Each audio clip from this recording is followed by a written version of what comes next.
8-minute sealing tayo. Okay, again? 8-minute sealing versus 10-minute sealing. Ang 10-minute sealing sa mga malalamig na lugar or temperate zone.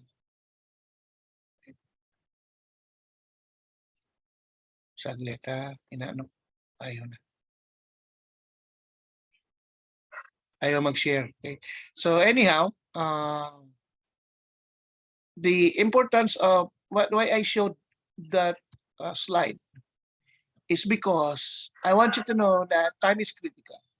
Kaya sa ibang bansa, kahit sa Turkey, ang mga ambulansya nila nakakalat kahit saan. Sa Canada, I saw it, ang ambulansya nagro-roving para pagtawag ng 911, beep, may nag-collapse dito, ang bilis because time is critical. So if you look at this picture, can you see my slides? Hey, are you okay? Can you see my slides? Yes, sir. Okay. So makikita ko rin sa pinakaitaas, yung heart nyo, arresting heart, ventricular fibrillation. Walang ginawa, patay ang tao. Sorry with the word patay ang tao. Dito, nag-fibrillate siya. Oh. Aba, merong defibrillation, walang CPR. Merong margin of survival siguro, tsamba, depende, lalo na pagbata pa yung heart. Dito, nag-CPR ka pero late yung defibrillation, ito lang yung margin of survival. Although, ito, nagbago na to. Medyo may adjustment. I think this went up to 11 or 12. Ito siya, merong natawag, tapos mag-perform early CPR. May defibrillation. Umakyat ito ng 46. Ito naman, itong last, ito talaga ideal. There was a complete intervention package. Umakyat ito ng 82%. Grabe no? Pero bakit siya umakyat? Because of this defibrillation, early CPR. Tapos maganda, mayroong post-arrest care. The ambulance was there or brought directly to a hospital which has a ACLS protocol. Hindi naman lahat ng hospital ay yan. So anong expectation ko sa BLS? Anong makukuha ninyo? Dati po, 5. Ngayon, nadagdagan na. So, na-discuss ko na yung chain of survival. Tapos, compression. No? Paano mag-compress. Tapos, paano mag-ano na foreign body airway obstruction. Tapos, rescue breathing. AED operation. And then, number 6 na nagdagan is naloxone. Naloxone induction. So, sa naloxone, hindi ko na siya ipapractical. Pakitaan ko lang kayo na parang picture na paano siya ginagawa. Kasi wala tayo sa atomizer dito sa Pilipinas. Yung naloxone natin dito, IV pa. Okay. Now, others no, sa BLS as introductory, others use HHH. Number 1 H is hazard. So, yung is the scene safe? Oh, yan, hazard. The next H is hello. So, pag sinabi hello, you hello to the world kung out of hospital kayo. Nurse po ako or doctor po ako or rescuer po ako, baka po ako makatulong ganun. So you hello to the world and then you hello to the patient. Tay or kuya. O wala po siyang malay. Check for pulse, checking pulse, 1,000, 2,000, 3,000 yan. So hello. And then dahil walang malay, pag walang malay, hindi pa pala check pulse, Walang malay, patawag po ng ambulansya. Pangatlong H is help, call for help.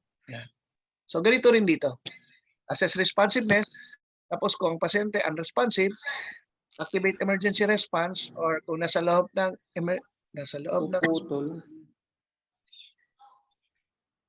hello, napuputol lang alin. Am I clear?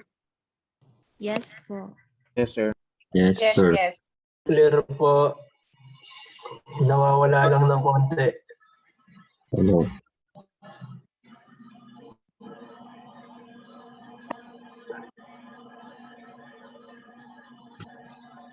So, medyo may maingay. Sino ba yung maingay? Paki-mute lang. So, sige, tuloy tayo. Now, gusto ko ilinaw lang.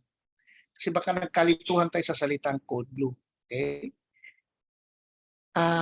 Nasanay po ako, ang tawag namin sa trust team for cardiac arrest is code blue. Kung hindi po yan ang tawag sa inyo, you can use your style, pero mainly ang tawag code blue. So, Baka kasi sige ako code blue, hindi tayo nagkaintindihan.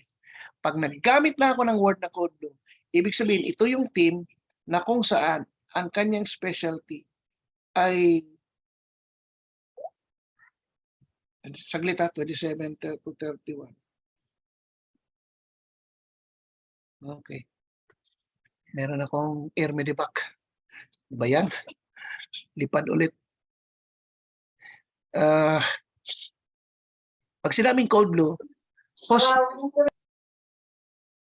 hospital team yan na inorganize ninyo para mag-address sa cardiac emergency. Ganito po yan para na may idea kayo. Sa mga hindi nakakaintindi ng code blue.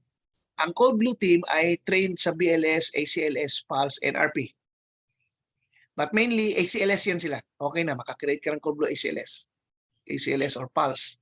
Kasi usually, ang pediatric saka neonate, nasa ICU yan. So, meron talaga mga intensivist na doon. No? So, mainly pag ACLS ka na, you can start code blue. So, kung sino ka mang nurse ka, kahit OPD ka, kahit male ward ka, pag na-train ka sa ACLS at na-member ka sa code blue, merong kayong kasunduan sa ospital na kunwari, dumating sa ER, tapos in charge ako sa ER, kunwari, nurse o doktor ako. Pag sinabi sa bed number 2, code blue, bed number 2, ER, code blue, ikaw na nasa male ward ka, alam na alam ng nurse supervisor mo na pwede ka mag-responde doon kung wala kang hinahawakang critical patients or isang patient na toxic or naglilinis ka sa pasyente doon sa male ward. Tatakbo ka, paalam ka, oy, code blue sa ER, tatakbo ka. So lahat ng code blue members tatakbo doon sa ER. Kasi yun yung dinesign sa inyo sa ospital. Mag-a-address kayo. Eh kung sa male ward may code blue, tatakbo din yung sa ER, sa ICU, sa OR, tatakbo doon. Ang trabaho ng code blue ay magre-responde ka lang in the hospital. Okay, para magkalinawan tayo. Kung wala kang ginagawa. Yan. So ang tawag dyan, code blue team. So, para alam nyo lang, sa way forward, habang nagsasalita ako ng code blue, yun lang, code blue team yun. Meron tayong mga crash team for stroke, iba din yun. Meron tayong spinal team, meron tayong fire team, pero hindi doctors and nurses ang fire team, nasunog ng ospital, meron tayong fire team sa loob. But usually, there are also nurses who are trained on firefighting na sumasama sa code red or merong barilan sa loob ng ospital, may mga code yan, may kanya-kanyang code. Pero ang pinaka-common dahil ACLS tayo code blue. Okay? Ngayon, paano yung style pag cover the patient with mask prior to compression? Ito po yung bago ngayon. Mask pag out of hospital, non-rebreather mask pag in hospital. Ayan. So, mamaya, i-demo ko yan. And then you compress. Okay? So, this is our algorithm for BLS. Saglit. Ayan. So, okay, salamat. Una, tingnan natin paano ang pasyente, no? Yung kanyang level of consciousness, no, LOC niya. So, how do we tap the patient? Okay. When you tap the patient, I'll get the dami. Kasi medyo kakaiba na ngayon sa atin. Tuturuan ko kayo ng pre-hospital, pero makagamit nyo sa hospital. Kasi, minsan kasi, nakakalimutan, lalo na pag medyo hindi tayo nagbabasa ng ACLS manual. Minsan ang iba, nag-precordial, nag-sternal rub. Hindi na po tayo nag-sternal rub kasi pinagbabawal na po yan sa American Heart Association 2015. Sternal rub ganito. Okay, ang dami nandun. Pagtapik, sir, dalawa yan. Pwede isa, pagtapik, tapos trapezius spins. Masakit po yung trapezius spins, pero pag gawin nyo sa sarili nyo, hindi kayo nasasaktan. Pero gawin nyo sa iba, mag-trapezius spins kayo, masakit po yan. So yun yung mga bagong paradigm in establishing level of consciousness. Okay? Trapezius spins. Kasi sa likod ng muscle na yan, galing sa nape, pag ganon, no? Nasa likod ako. That's trapezius muscle. Okay? Sternocleidomastoid, trapezius dito sa likod. So hanggang dito trapezius. Kaya trapezius spins. Now, when you establish consciousness, no, check if the patient is responsive, assuming that the patient is unresponsive, you call for help. Okay? So parang dati, Activate EMS and get an AED. Hindi na po siya ngayon. Sir, kailangan po ng ambulance or tulong. Balikan niyo po ako para gano'n. So may assumption tayo na yung ambulansya dapat may AED. Yan. Hindi na yung i-emphasize yung AED. Pero okay lang din. If you call for AED, there's no problem. So na patient, habang ang pasyente, habang ang tao na tinatawagan mo na help ay whatever he does, he calls for help or he runs to get an AED, you check for pulse. Okay. So you can do it overlap. I'll teach you the overlap. Ito yung bago. Although hindi na-emphasize ganito sa itong overlap. Ganito. Sir. O kuya. O tatay, nanay. Tapos trapezius pinch. Wala. Lagay ka agad sa pulso. Lagay ka agad sa pulso. Paglagay mo sa pulso, sabay sigaw. Sir, ikaw na naka polka dots o ikaw sir, pasuyo naman. Patawag ng tulong sa ambulansya sir, balikan niyo po ako. Yan. Or tanod kung sinong matawagan tulong. 6,000, 7,000, 8,000, 9,000, 10,000. Walang pulso. Then cover the ano. This is out of hospital.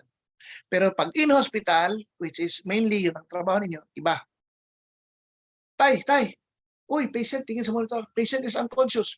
Diretso yan. Paki-activate yung code blue, bed number 3, main ward. Yung yugyug ninyo or yung tapik ninyo, hindi mo halos magawa kasi ang gagawin mo, ibabagsak mo yung bed, no? Yung pang CPR mode. Kunin mo yung they call this cardiac board.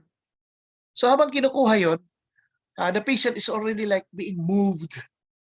Na-stimulate siya tapos wala man siya unresponsive. So, alam mo unresponsive. So code blue. Ang pagkakaiba lang, hindi gaano more emphasize into calling for help kasi code blue kagad ang tawag. Tapos, bago ka mag-CPR, kinabitan mo na ng non-rebreather mask. Yan. Wala pang bag valve mask wala yung ambu bag. Unless mayroong ambu bag. Hindi naman lahat ng hospital, bedside may ambu bag. Social, no? Grabe. So doon ako sabihin natin na ang crash cart ninyo may sa kalayuan pa. No? Minsan buong floor, isang crash cart lang. No? Doon tayo sa realistic. Pero ang hindi dapat mawala is the non-rebreather mask. Ang punto doon, hindi mo pwedeng iwanan pasyente, walang CPR ka. Lumilipad yung aerosol, malay mo COVID siya. Although ngayon, siyempre, tinitest natin yung pasyente na admit, may mga ganung hospital. Okay. So when we assess the patient, is there pulse or not? If there's pulse, we monitor the patient kung ano nangyari, bakit na loss of consciousness. Merong pulse, may breathing. What if there is pulse, medyo okay naman, hindi, medyo meron pang napakapa na pulse, but ang walang breathing or agonal breathing, pag sinabing agonal breathing, less than 10 per minute yung agonal yun, huwag mo lang bilangin. Huwag mo lang bilangin, sapakin nga lang pasyente, hirap na siya, bilang ka pa ng 1 minute. So, agonal breathing. So, anong gawin natin? So, nagpa-positive pressure ventilation tayo. So, kailangan meron ka kaagad bag valve mask. Okay? Now, dito tayo pababa sa cursor ko, assuming no pulse, no breathing, you perform CPR. But before you perform CPR, kailangan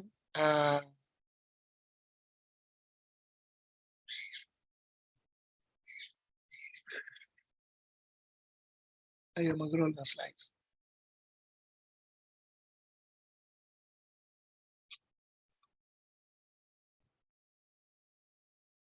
Kailangan may cover ang mouth and nose. Okay? Yan ang gusto nating linawin. The mouth and the nose. Okay? So, non-rebreather mask will do the job. Yan. So, yung non-rebreather mask natin, yun ang kanyang role. Okay? Kailangan masundan lang natin protocol unless mayroon kang bag valve mask diretso. Oh, I'm okay with that. Yan. So, ito yung kabuunan ng ating basic life support. So, hindi ka na mawawala kahit hindi naka-emphasize dyan yung tinatawag nating saan idodown ang mask, saan siya banda. So, dito siya banda. Bago ka mag-compress, the patient must be hooked to non-rebreather mask and with the oxygen flow rate of 15 liters per minute. Okay? Kasi yan yung emergency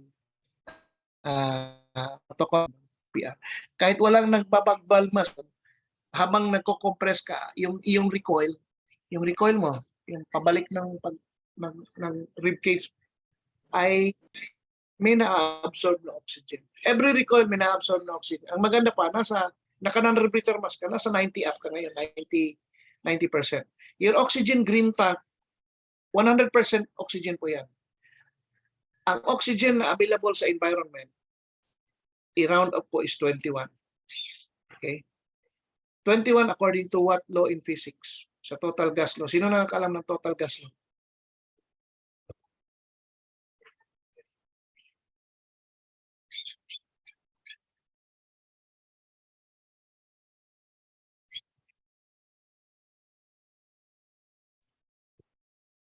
Dalton's law. Okay, so partial pressure of oxygen plus the partial pressure of nitrogen plus the partial pressure of other gases, helium. The total pressure of the gas in the atmosphere, that's Dalton's law. And ang computation niya is without any influence of temperature and computed at 760 millimeters of mercury, which is sea level. Okay. So sea level siya. But that's totality sa total sa Dalton's law. So ayan po ang ating BLS, titingnan nyo. So habang nagsi-CPR ako dito, whether single ako, pag single rescuer, solo rescuer, CPR lang, tapos non-rebreather mask. Huwag huminto ng 30 at magbigay. No yun. No. Effective ang tuloy-tuloy na CPR, tapos ang pasyente pag solo. Pag two rescuer, yung isa airway, pwede ka mag 30:2. Basta merong bag valve mask. In the absence of bag valve mask, do not perform 30:2. Unless ang pasyente pedya at kamag-anak mo. So kamag-anak, out of hospital, 30 ka, 30. O, kasama ba, anak mo or kapatid mong kababatag kapatid, yun, pwede ka mabigay hangin. Yan, tapos 30. Yan yung adjustments. But for the most part, sa adult, pag single rescuer ka, all compression. Okay? Ano pa bang adjustment natin? Yung compression mo, ang rate niya is 100 to 120 per minute. Hindi na po siya 100. 100 to 120. So ganito, ganyan kabilis.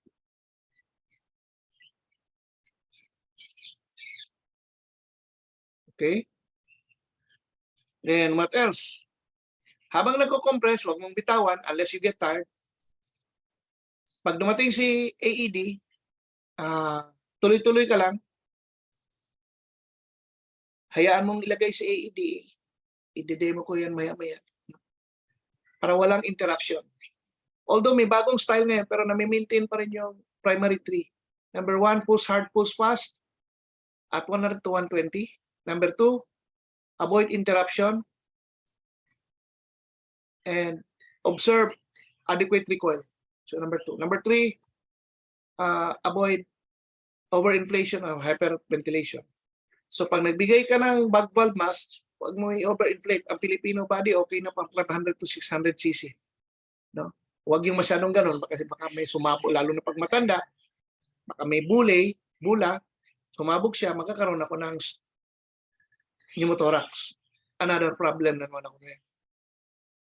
So, pag na-hook na sa AED, hayaan natin yung machine. But here is the issue, ladies and gentlemen. Tayong mga doctor, nurse, Joy, andito si Ma'am Joy. Yes po, Yes, Doc. May doctors tayo. Yes po, meron po.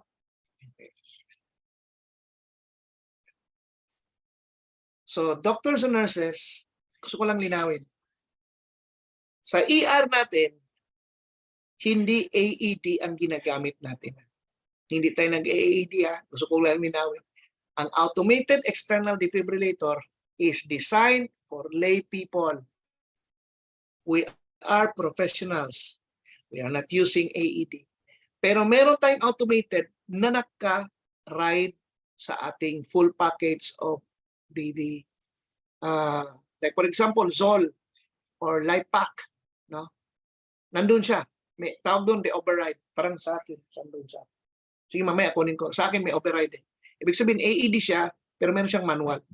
Ang ginagamit sa ospital, lilinawin ko, kasi maraming nagkakamali ito, nag-AED, AED. We don't use AED. Bakit? Kasi, ang ating defibrillator must have capability to cardiovert. Baka hindi yan arresting heart. Baka meron niyang tachyarrhythmia, like for example, unstable tachyarrhythmia, like SVT, gano'n. Ang AED mo cannot settle that. Nagmamanual talaga tayo dyan, nagka-cardiovert. So, we select it now. There's a selector, therefore, synchronized and asynchronized. Yan ang pagkakamali. Maraming mga nadinggoy dito sa atin na hala, order AED pang hospital. Something is wrong with us. That's not, dapat very imaginative tayo. I can still forgive that AED is inside the ambulance. Katulad dito sa Manila, ang gaganda. Pero sa Manila, yung mga ambulance unit na binili ni Mayor Isko, may AED override siya. Manual siya, napakaganda. Galing. May filter pa nga eh. Anong filter? Habang nagsi-CPR ako, pag titingnan mo sa screen, wendang yung screen mo, magulo kasi CPR eh. Merong pinipindot na filter doon, nakukuha ano talaga yung rhythm ng heart. Kunwari, ventricular fibrillation or pulseless beta. Galing, ganda. May ganun. So gusto kong linawin sa inyo, baka kasi kayo ay nasa ospital at medyo bossing-bossing kayo. Kasama kayo sa TWG, Technical Working Group para sa acquisition of instruments or what. Huwag kayo mag-order ng AED. Ang AED pang lay people. Always look at the first intention why the machine is made. It was not made for doctors. AED is made for lay people. And I'm shocked hospitals are ordering AED to be placed in ER or what. No way. Manual tayo. Pero may AED override. Ang AED override is in case maliit ang hospital ko, nag-cold blow ko, nagkagulo lahat kasi mass casualty incident management, wala pa akong katulong, pwede ko i-AED para hindi ko kailangan na mag-ano. Tapos dati, paddles, balik sa pads. Bumalik na ulit ngayon sa paddles. O, magkalituhan kayo ha. Bumalik ulit sa paddles ngayon. I was in Turkey, paddles na rin sila. May pads, but merong paddles. No? May dual systems. Ang galing ng mga AED ngayon. Paliitan at patindihan. May mga capnometry pang kasama. Okay, so ang AED, automated siya, dalawa lang ang na-detect niya. Shockable sa non-shockable. Ang shockable rhythm ay of course, ventricular fibrillation, nakaprogram siya doon. Saka pulseless ventricular tachycardia. And then, of course, yung mga non-shockable rhythms, yung mga rhythms other than those I mentioned, yung dalawa, at saka arresting heart ang pinag-usapan, asystole. At saka, asystole and pulseless electrical activity. Okay? Pag ikaw may pulso, hindi talaga kakasa si AED.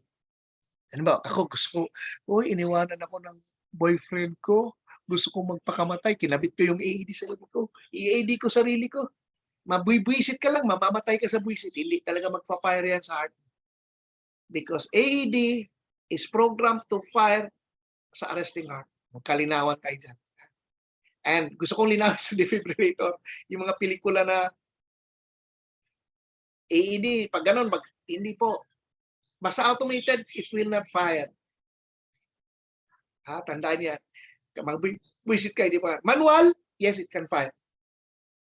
Charge ka. When charging to 200, beep, can fire.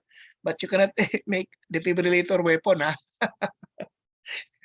you cannot, in the air, defibrillate, lipad yung tao. No? Grabe ka, exaggerate naman. Alam mo gano'n, ang common AED ngayon, ang kanyang voltahe is 200 joules. You know how what's 200 joules? That's only 20 volts. In your kuryente shoreline power sa bahay, that's 220 ba? Oh yeah, 220.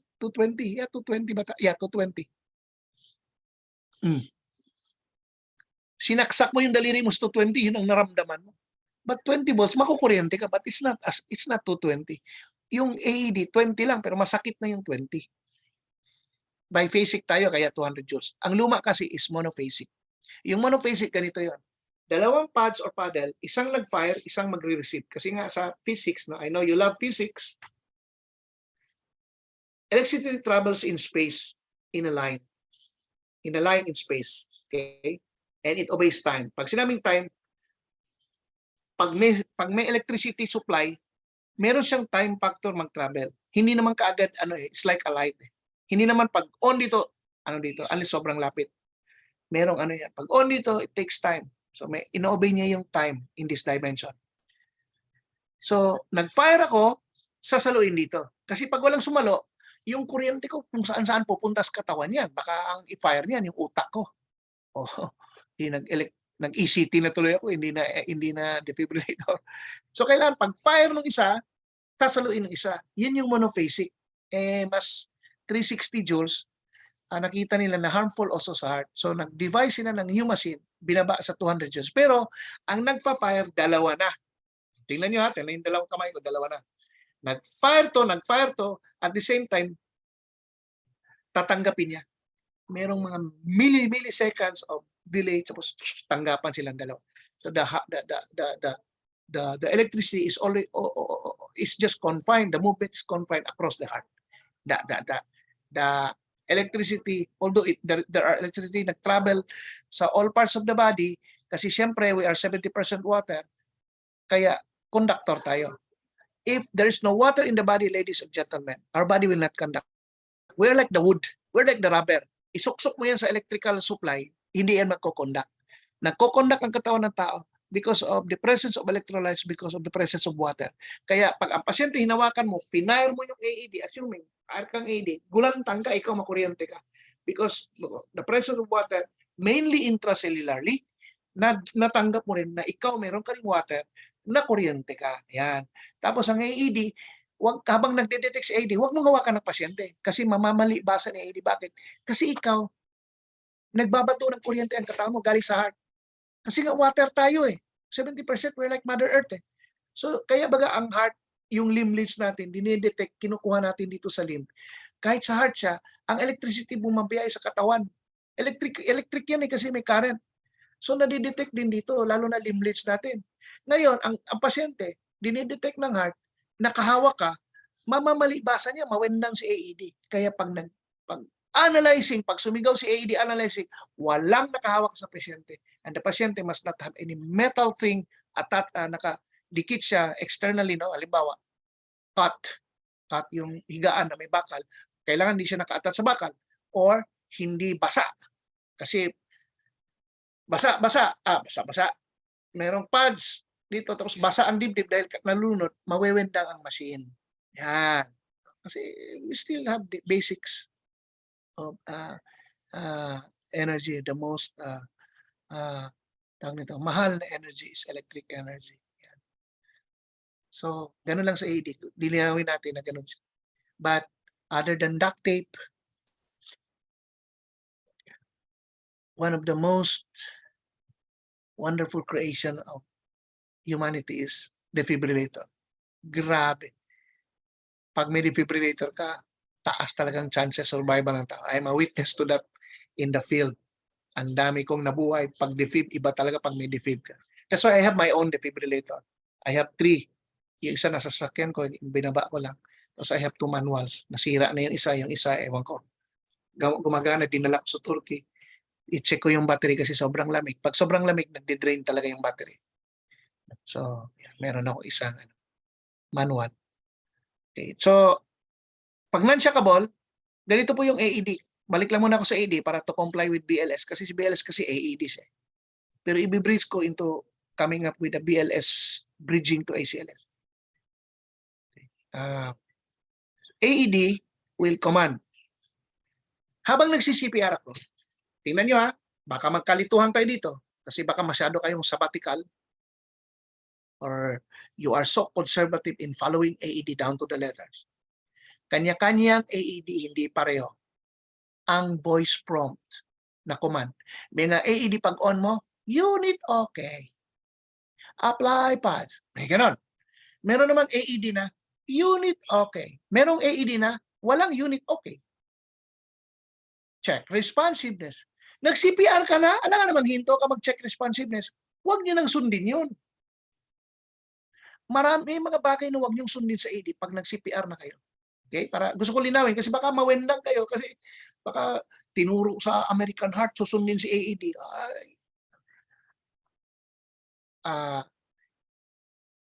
Ano yan? Apply pads on patient's bare chest. Pero nag-CPR ka na. So, gano'n. Check for pulse, pero nag-CPR ka na. Huwag ka na mag-check, tuloy ka lang. Ang susundin mo na sa AED is start compression. Pag nag-start compression, lahat ng AED magbibigay ng metronome. Alam niyo anong metronome?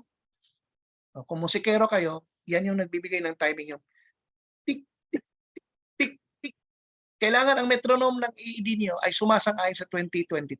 Baka naman yung metronome ng AED ninyo ay 2012. Tik, tik, tik. Mabagal pa yon kasi 100 eh. Ngayon po, 120. Kaya medyo mabilis. Pip, pip, pip, pip, pip. Ang AED ninyo, kailangan ma-update. Pag hindi na-update yung AED niyo, niloloko niyo sarili ninyo. Ha?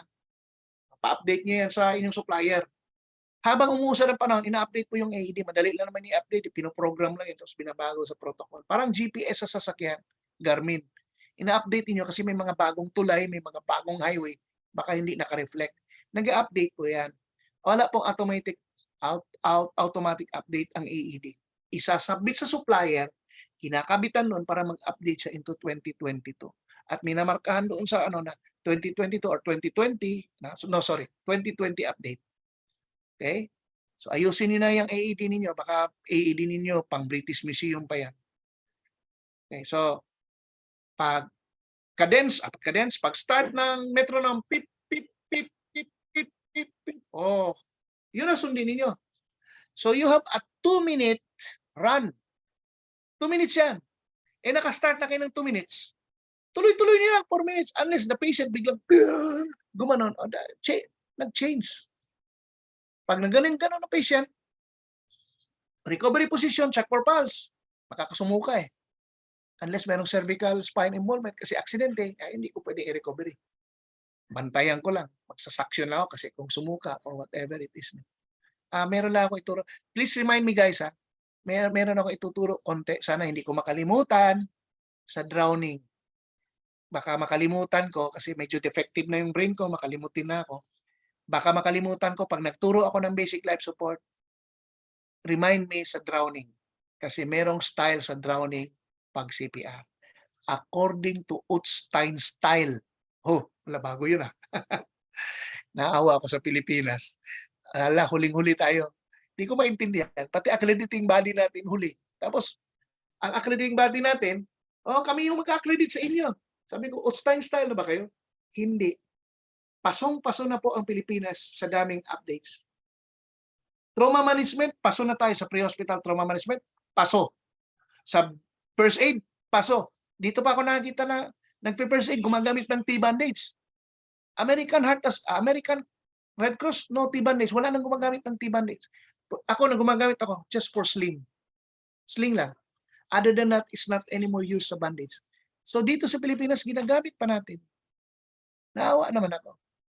Ang naawa pa ako pangalawa ay yung mga designated authorities. No? Siyempre, I will not mention the name. Na sila yung accrediting with all the confidence. Paso naman. Dito sa medical science people, napakabilis. Dynamic po ang science. Napakabilis ng update. Pahuli ka, katawa-tawa ka sa buong mundo. I'm speaking to you, hindi ko sinabing magaling ako. I'm speaking to you kasi po ako ang aking responde sa labas. Hindi lang ako Turkey.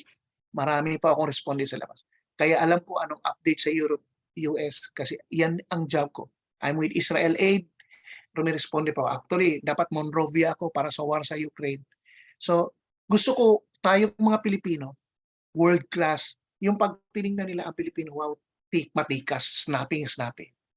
Kaya gusto ko kayo ganun kasi bawat isang Pilipino pag nasa labas ng bansa, ambasador yan.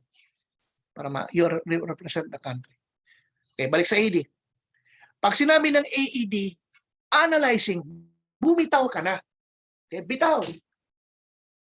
Kasi ang machine, kine-check niya, shockable versus non-shockable. Biglang gumano ng machine. Shock advice, stand clear. Yan. Yung button sa gitna na may lightning, lahat ng AED mayroong red button na may lightning. Yan yung pang-shock. Stock advice, stand clear. Tayo, professional, may chanting. Pag may kasama tayo, one I'm clear, mag-chant ka talaga, one I'm clear, titingin ka sa sarili mo, 2 you're clear, kung may airway, 2 you're clear. Para ang airway, patay niya ang oxygen.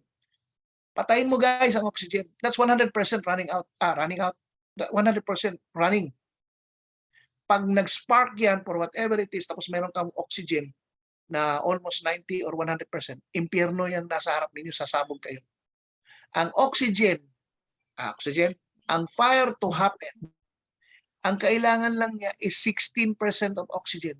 Our atmosphere has 21 round of oxygen. 21. Magkukos ng fire. Di ba sa tetrahedron ng fire, fuel, heat, oxygen.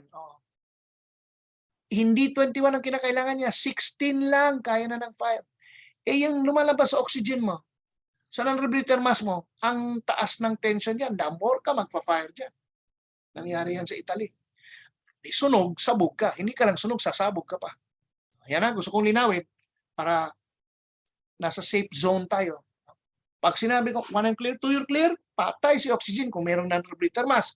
Kung walang non-rebreather mass, pag 2 you're clear, titingin ka lang sa airway, kahit walang airway. Entry, everybody's clear. Dapat ang mga tao nakakaintindi, sisigaw lahat clear. Tapos pindot ka, tug! Para siya. Bigay ng AED, tapos sasabihin ng AED, shock given. Check responsiveness. Pwedeng ganon. May isang AED, shock given. Resume CPR. Depende. Tayo sa ospital, may mga protocol. Pag nag-shock ka, pag manual, silipin mo muna. Tingnan natin rhythm. Check mo ang habang pulso. Ganun yung manual. No pulse. Continue CPR. Drive ka ng epinephrine 1 mg per ml. 1:10,000 dilution. Parang ganun. Although hindi na sinusunod yung 1:10. So, ganun yung ating program pag manual. Kaya sa atin, manual talaga tayo. Kasi malaro mo siya eh. AED cannot do that eh. Okay? Si AED, susunod na sa 2 minutes, tapos analyzing. Shock advice or no shock advice. Pag sinabing no shock advice, check responsiveness or check for pulse. So, depende sa AED. As long as it's English, wala pa akong Tagalog voice pro. Ang problema ko sa Japan, karamihan Nihongo. Yan ang problema sa AED doon. Okay? So, yan po ang ating naiinis ako. Bakit laging nag-hang?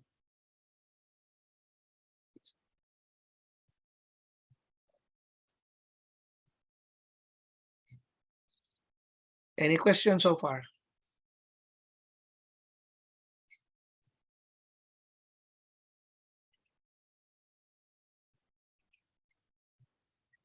So, yan.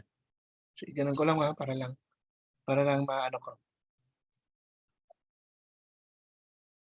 Ngayon,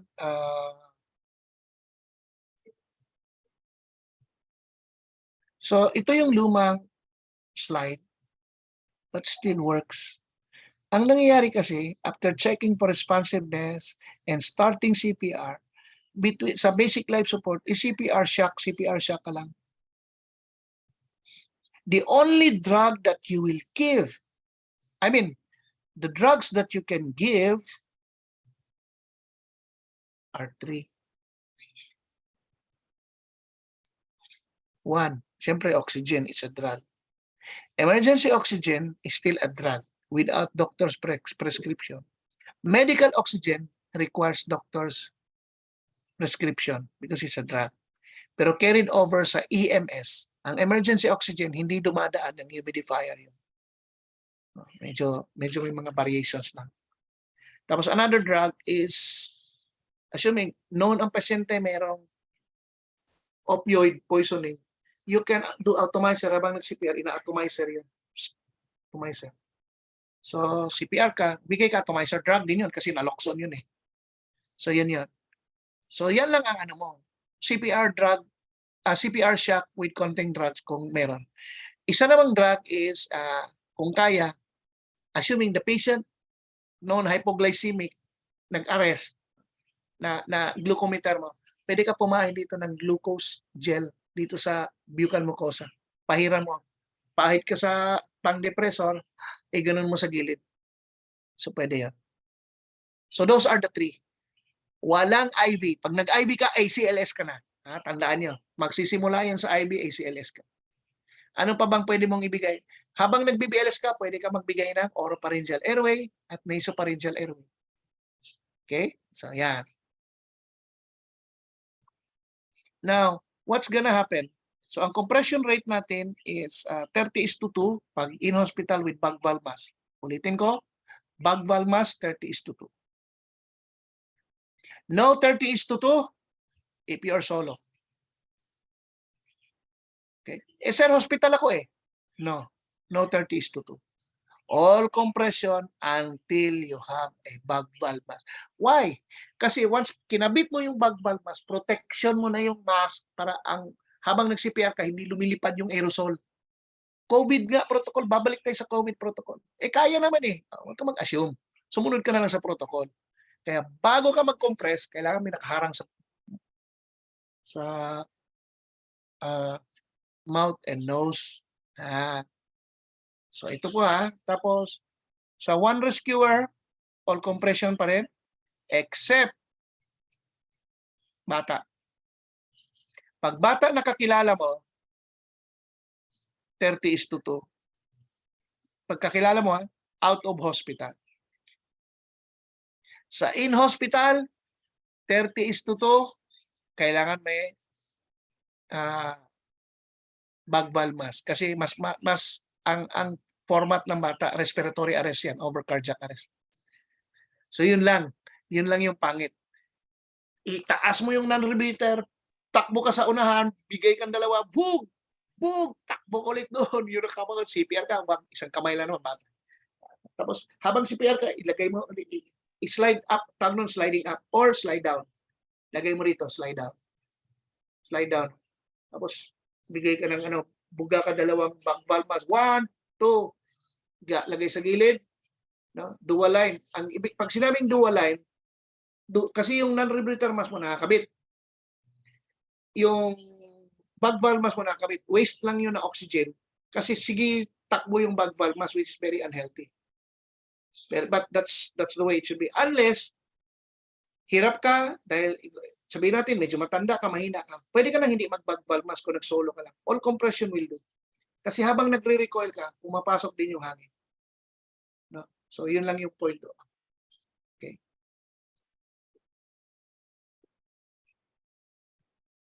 Now, dinagdag sa American Heart Association noong 2020, kasi alam mo, pag ginawa yung libro 2020 ni-release, hindi ibig sabihin 2020 ginawa yan. Ginawa yan preceding that, 2018, 2017. Na-release 2020. Kaya walang COVID. Pag basahin niyo yung pinakabagong manual, kahit ACLS, wala talagang COVID. In-insert na lang to. Yung mga pag-call mo, tapos yun, mag-mask, i-don mo muna yung mask at bago ka mag-compress. Kung out of hospital, ulitin ko, out of hospital. Nakamask. Pag hindi nakamask,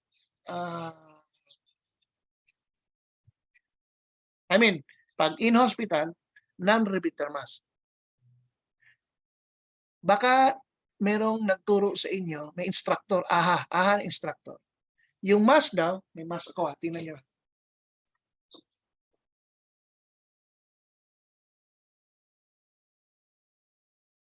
Out of hospital, no? Bago mag-compress, lagay na mask. So ito yung mask. Makikita nyo ang color ng mask ko, blue. White inner, blue outer. Okay. Alam ko hindi tinuro to sa nursing saka sa medicine. What was the first intention why this mask is made? Okay, dito nagkakamali lahat. Gusto ko i-correct kayo ha. Kasi kahit pa magaling na doktor, nagkakamali dito. The first intention na ginawa itong mask is not to protect you. It is to protect the world. Kaya tayo nag-oopera, nilagay ito. Hindi para maproteksyonan ako kung ano. Kung hindi, maproteksyonan yung pasyente na lahat ng binuga ko matatrap sa absorbent white layer. Repellent to eh. Repelling blue layer. In the middle of the two is the filter. Somewhere, somehow, it can, on some macromolecules like maybe aerosolized thing, matatrap. Yes. Sana, pangalawang merong American Heart Association nagturo sa ang pasyente, pag kuberan mo raw ng mas pasyente, baliktarin mo. Kinontra ko siya, bakit baliktarin? Kasi para hindi lumipad. Mas lalong lilipad ang aerosol. Bakit? Hindi na-absorb eh. This is not absorbent layer. This is repelling layer. Talagang lalabas siya sa gilid. Yan ang nililinaw ko. Pangalawa, naglagay ng mask, yung iba dahil hindi naman one size fits all, inex, nagpi-flare ang gilid. So hindi dumadaan dito hangin, dito dumadaan. Ang tawag dito, area of least resistance. Paano mo nasabi? Oh, balik tayo sa physics. I know you love physics. There is, when you talk about aerodynamics and air movement, merong area of least resistance, doon talaga siya dadaan. And air under pressure, when you do positive or negative pressure, dadaan siya sa corridor of least resistance. Oh, yan ha, physics yan ha. Physics is definite in the universe. Hindi marites ang physics. Kung gusto niyo maintindihan ang mundo, kasama ang tao, mag-aral, maging magaling na kayo sa dalawa. Physics and physiology, kahon nyo na ang karunungan sa mundo. Galingan nyo lang yung physics and physiology. Yan lang yung sikreto. Ang ginawa ng iba, naglagay ng mask, nag-over pa ng another mask. O anong mangyari? Hindi ganun dinisign ang mask. So ang mangyari, grabe yung resistance dito. Saan dadaan? Dito sa ilong, sa ibabaw, area of least resistance ulit. Another pa, naglagay ng mask, nilagyan ng N95, maghanap yan ng area of least resistance.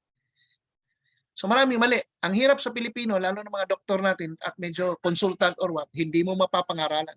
Akala nila kung magaling kang cardiothoracic surgeon, magaling ka rin sa mask at magaling ka sa physics. Tandaan yan, ginawa siya to protect the world, not to protect us. Do not double mask, do not extend, do not mask to mask.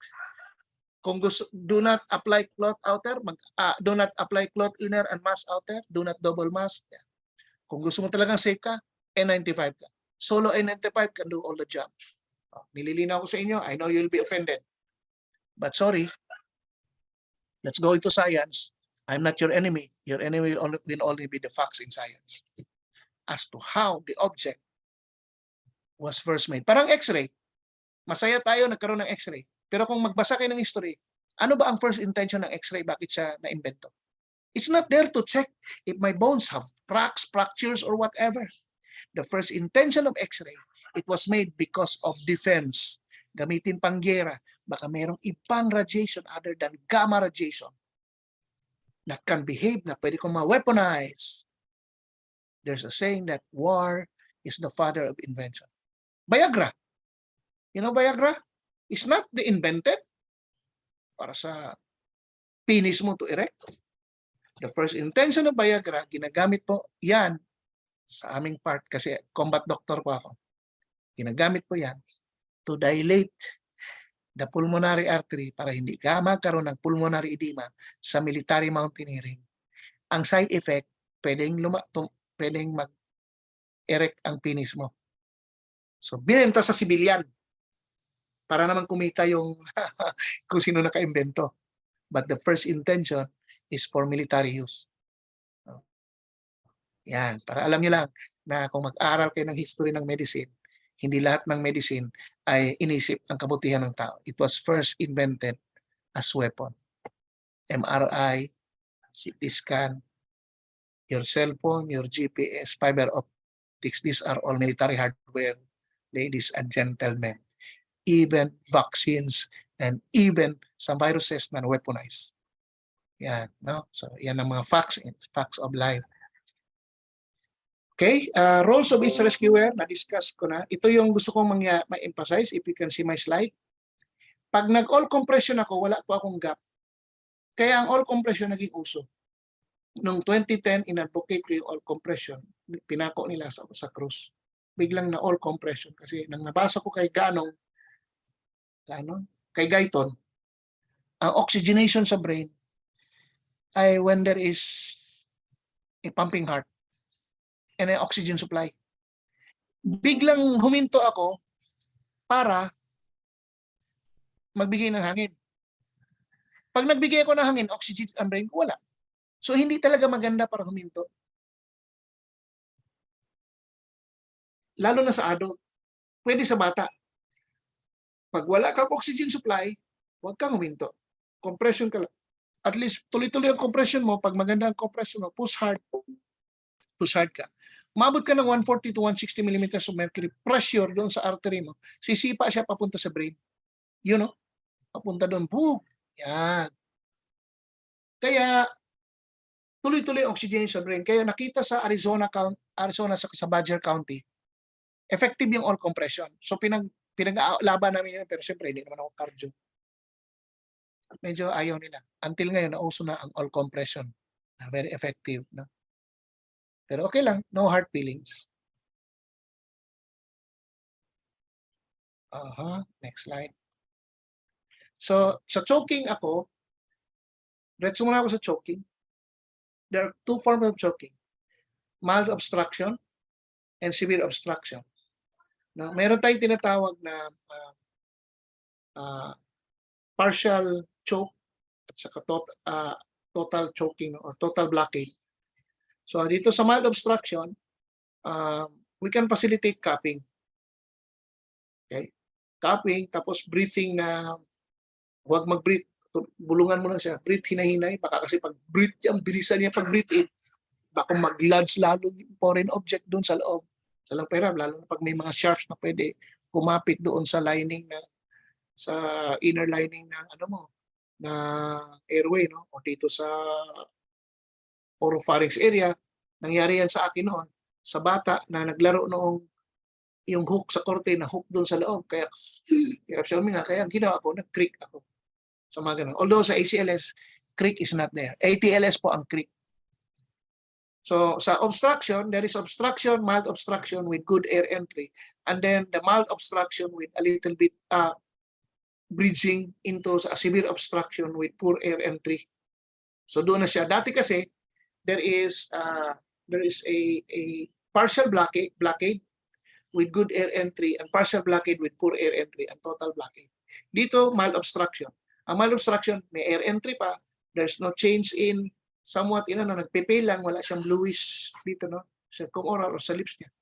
Pag sinabing severe obstruction, ito yung poor air entry na medyo nagbo-bluish na and at the same time, kasama rito ang total blockade. So, ginanon na nila ngayon. So, dito sa mild, you facilitate breathing, tapos yung tap sa likod. American Red Cross, inalaw yung tap. Sige, ubo ka, but it's not really you have to tap the patient like that. Parang tinapos, sige, ubo! Ganun lang yan. Ganun. Then, severe obstruction, this is where we have to perform abdominal thrust. Yung dati Heimlich, although ayaw nang gamitin yung Heimlich, hindi ko alam kung anong mga geopolitical implication. They just call it simply abdominal thrust. We hit the abdomen for the reason that when you hit it, it increases the intra-abdominal pressure and pushes your thoracic pressure. There's increased intrathoracic pressure para ilabas yung blockade dito. Kasi ito lang naman yung area na daanan ng hangin. Meron ding chest thrust. Lalo ng buntis. May gano'n, no? Chest thrust lang. Chest thrust mo. So, pwede, may mga style. European, sa Dutch Disaster Tech Lab ng Netherlands, meron silang ganong style. For whatever it is, as long as ang tawag nila is you employ the greatest good to the patient. No? Although meron tayong classes of recommendation, mamaya sa ACLS, i-describe yung classes of recommendation. Kasi pag nagbasa kayo ng libro, may makikita kayong COR. Pag nag-CPR ako, COR 1. No? COR 1, yeah. Pag nag-defib ako, COR 2A. Nagbigay ako oxygen, COR 1. Magugulat, ano yun? Mga COR na yun. Classes of recommendation. Ito yung sa kadahilanan sa mga after experimentations or mga trials. Tapos meron ding levels of evidence. After randomized or non-randomized studies or expert opinion, pinag-agreehan ito. So, komplikado ngayon ang libro ng pagbasahin niyo because of those. But I'll explain it pagdating sa ACLS. Okay, I'll discuss it. I know this is easy, but i-discuss ko na lang ito sa practical.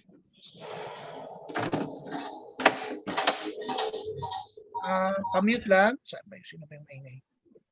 Now, I'll go into naloxone. So, there are two naloxone drugs.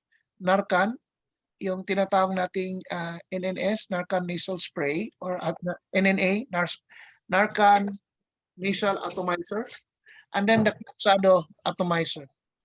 Wala, to be honest with you, wala akong Cloxado.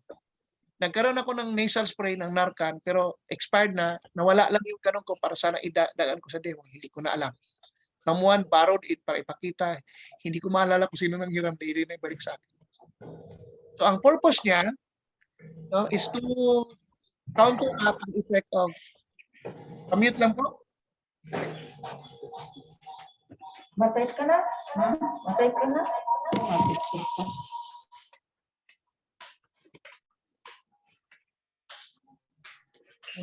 Commute lang, please.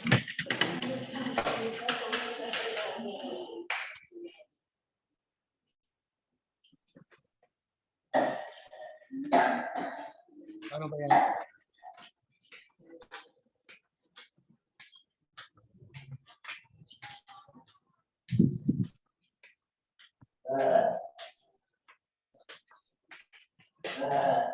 Pwede ba ma-mute admin? Wait lang po, Doc. Yan. Ma'am Maricel, pwede pong pa-mute. Okay, na-mute na. Okay. Thank you. Yan. So, ayan, sorry for the interruption. Bibigyan ko kayo ng break by and by. Tapusin ko lang tong ano. Pag meron kang opioid overdose, no amount of CPR, parang ano to, parang tension pneumothorax. Pag may tension pneumothorax yan, experience ko talaga yan, hindi mo talaga mabubuhay yan hanggat may tension pneumothorax. I-resolve mo talaga yan. Ganon din si overdose ng opioid, lalo na pagsagad. Mag-aaritmia yan hanggang may opioid anong sa katawan. Arrhythmia ng arrhythmia, kahit anong defib mo, balik ka agad yan, arrhythmia ulit yan. Wala. Unless you will antagonize the effects of opioid overdose. So, binigay na sa basic ang naloxone. Basic na siya, basic life support. So, makikita nyo na we are allowed na pala, pwede na pala. No? So, makikita natin, sa opioid overdose, manifested siya, respiratory depression, saka ang sensorium niya, bagsak talaga yan. So, yan ang forma niya. Sinusuksok yan sa ilong, yan, no? Ewan ko kung ma-describe. Ito, tingnan mo baka kasi medyo hindi na naintindihan, ilong to. Sinusuksok siya, tapos pidepression, atomizer para mga mist. Yan ang buga niya. Yan, mist. Tawag namin atomizer. I don't know what you call it, but I'm used to, although hindi naka-describe to atomizer, but we call it the atomizer. Because you atomize the mga maliliit na mga molecules, you atomize the liquid. So we call it the atomizer. So baka lang kasi magtanong kayo, ano atomizer pinagsasabi nito? So yan, we call it atomizer. Okay? So, yan. No? Pagbugan yan, tuloy-tuloy ka, kung nag-CPR ka. By the time, first, second, pwede ka mag-second dose. If you want to give another dose, you should have a doctor's advice. Pero sa first dose, ano yun? Okay yun. No online control. Offline yun. Pag sinabing offline, kung hindi ka doctor, nurse ka or EMT ka, ang offline ay napag-agrihan nyo at pinirmahan ng doktor, pinirmahan ng kung sino staff. Yan yung offline protocol. Pag online, Doc, Hindi pa na-reverse. Pwede pa ako mag-drive ng third dose or second dose, third dose? Sige, sige, ano pa? Sabi niya, wala sir, ano kami, bumalik siya, nag-NSR, tapos nung inano namin, ilulod na biglang nag-arrest ulit. So, nag-CPR kami, but we are already running, we are 15 minutes out of the hospital. 15 minutes out na ngayon. Ibig sabihin, 15 minutes to the hospital. O sige, bigay ka ng second or third dose na. Sige, bigay ka ng third dose. Yun yung online control. So, online, offline. So, pag nag-next dose ka, pwede ka magpaalam sa doktor. Yan yung problema sa Pilipinas. Maraming mga ambulansya. 98% of the ambulances are running wild and free. Walang medical control. Hala, sige kayo. Pag nadisgrasya kayo, walang sasalong. Hindi ko naman sinabi dahil doktor ako na we call all the shots. Sa legal medicine kasi, may tinatawag tayong captain of the ship principle. Captain of the ship will always be the doctor. Kaya kung anong mga desisyon niyo sa loob ng ospital, the doctor will sign for it. At pag nagkaharapan tayo sa korte, the doctor will face it. Sasaluin kayo. Doon lumalabas yung mga offline na inagrihan ng doktor. Ganito kayo mag-treat ng COPD, ganito kayo mag-treat ng MI, ng pulmonary embolism, mga ganyan. So pipirmahan niya. Kung anong ginawa niyo sa algorithm, susundin niyo lang yun, makakaligtas tayo sa korte. Ang online is directly the doctor tells you, oh, sir, warak yung limb niya, anong gawin? Sige, apply mo ng tourniquet, tapos baka meron ka diyang calcium gluconate, baka mag-hyperkalemia on the field ka lang, parang gano'n. Oh, mahirap yun, baka mag-arrhythmia tayo kasi nga, sabihin natin, may rhabdomyolysis, nadagdagan na ng lindol sa Turkey, pwede gano'n, no? Baka umakyat yung mga macromolecules yan, magsasara yung mag-acute kidney injury ako, magkaroon pulmonary embolism, yun yung may command. Ganon din dito sa automation. Humingi ka kasi drugs na to, medyo sensitive to, this is naloxone. So, I leave the, tapos, 9:40, okay. Can you still hang on? Tapusin ko lang to, pag 10, bigyan ko kayo ng break, mag-arrange ako ng mga dummies for them, okay? So, sa Philippine Heart Association, may tinatawag na 5C. Ako ginawa kong 10C. Hindi ko sinasabing magaling ako. Gusto ko lang linawin. Hindi po ako magaling. No? Siraulo pa akong estudyante noon. Katawa-tawa po yung grades ko sa transcript of records. Pero ginawa kong 10C because I'm in the field and I was the first victim of COVID na nagkamatayan yung mga doktor. Batch ako, first batch. Kaya marami akong ginawang mas emphasize, lalo na sa kasagsagan ng surges ng COVID. Okay, I call it the 10 commandments or the 10C. But this is out of hospital. Pero gusto kong i-share sa inyo kasi saklaw dito yung 5C of the Philippine Heart Association. Number 1C, pag kayo nakakita ng pasyente, consider it COVID positive. Yan. Tingnan mo ako kapon, na-interview ako sa Net25. Pagpasok ko sa Net25 sa Eagles Broadcasting, kinutkot yung ilong ko. Siyempre ako, napagod na sa kakukut-kut ilong. Preceding that, awarding doon sa Aguinaldo dahil galing sa Turkey, kinutkot na naman yung ilong ko. Ngayong Monday, kukut-kutin na naman yung ilong ko kasi may awarding. Tapos Wednesday, sa Senate, bigyan ng award, kukut-kutin na naman yung ilong ko. Wala na lang silang ginawa, kutkut sa ilong ko ng kutkut sa ilong ko. Kasi wala ganun talaga yung, naiinis na nga ako sa Gusto ko na lang bumalik sa Turkey, nakakapagod sa awarding dito. May kasabihan kasi sa Biblia, no? Although I'm not a Christian, but I read your Bible, I read the Talmud ng Jew, I read the Quran, I read Bhagavad Gita. Yung award mo, mas maganda mabigyan ka ng award sa langit kaysa dito.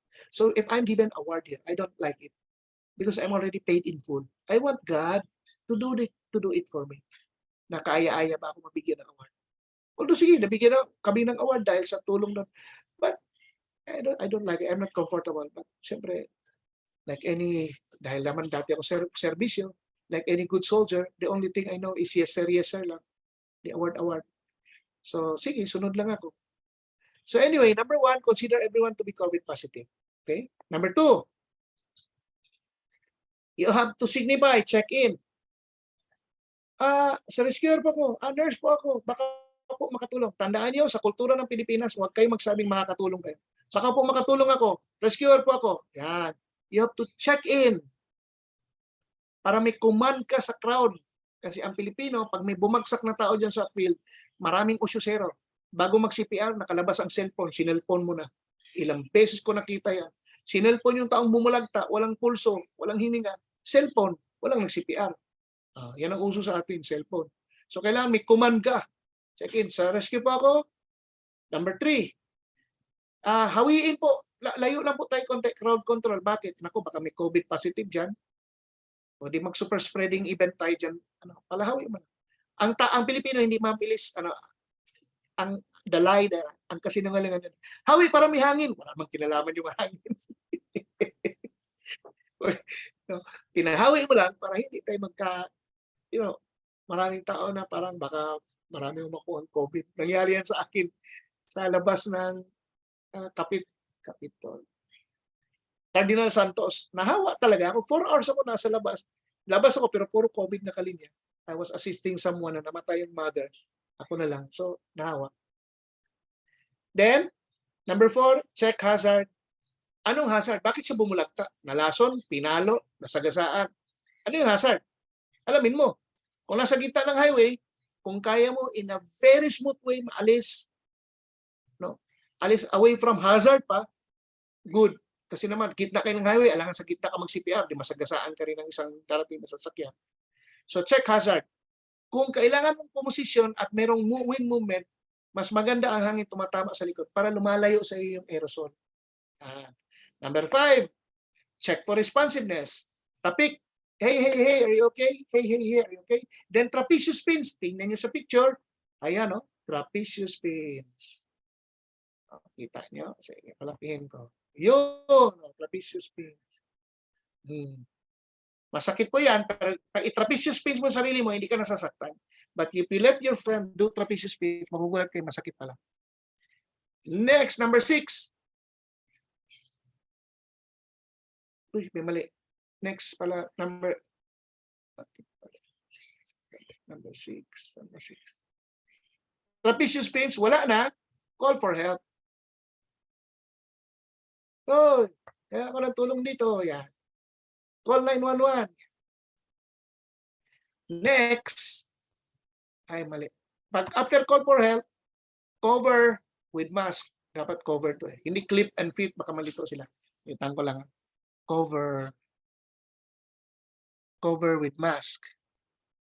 Pinalitan ko. I'll make it more simple in English. Cover with mask the nose and mouth of victim. No? So gamitan mo yung pinakamaganda forgiving dyan ay yung surgical para maklip mo in a very smooth but fast manner. Kung wala talaga mask, pero yung tela sana, pag lalaki, okay, pag babae, very sensitive ka lang. Baka, hindi mo makikita yung bra sa kadodo niya. So, itaas mo lang, ito, tignan yung tela ko. Ganon nyo lang. Mabilisan. Para lang hindi lumipad yung aerosol. Kawawa naman, nag-rescue ka tapos kiniga ka nagka-COVID. Parang hindi magandang balita yan. Tumulong ka na, na-disgrasya ka pa. So in the aspect of safety, hindi siya maganda. Okay. Then, isa pa, ganito po yan gusto kong linawin sa inyo para sa nagturo sa BLS. Pag nakikita kayo ng taong unconscious, ang totoong buhay, hindi po straight yung ulo. Naka-tilt po yan on one side or the other. Ang tawag dyan, the dead weight position. So, dead weight position. Kung walang cervical involvement, trauma involvement, i-tilt nyo palayo sa inyo. Para habang nagsisipr kayo, yung buga niya palayo sa inyo. Huwag papunta sa iyo kasi yung buga niya, yung aerosol papunta sa inyo. So, kung pwede sana, i-tilt mo palayo. That's the dead weight position ang tawag niya. Then, you start compressing. Yan. So, ang compress natin is 100 to 120 for 1 minute. So, 2 minutes ka, mauubos mo dapat to 40. So, 2 minutes run. Okay? So, mamaya, bigyan ko kayo ng mga iba-ibang style ng pag-compress. Then, 9, connect to defibrillator. And follow voice prompt. Okay. Ito lang. Yan, follow voice prompt.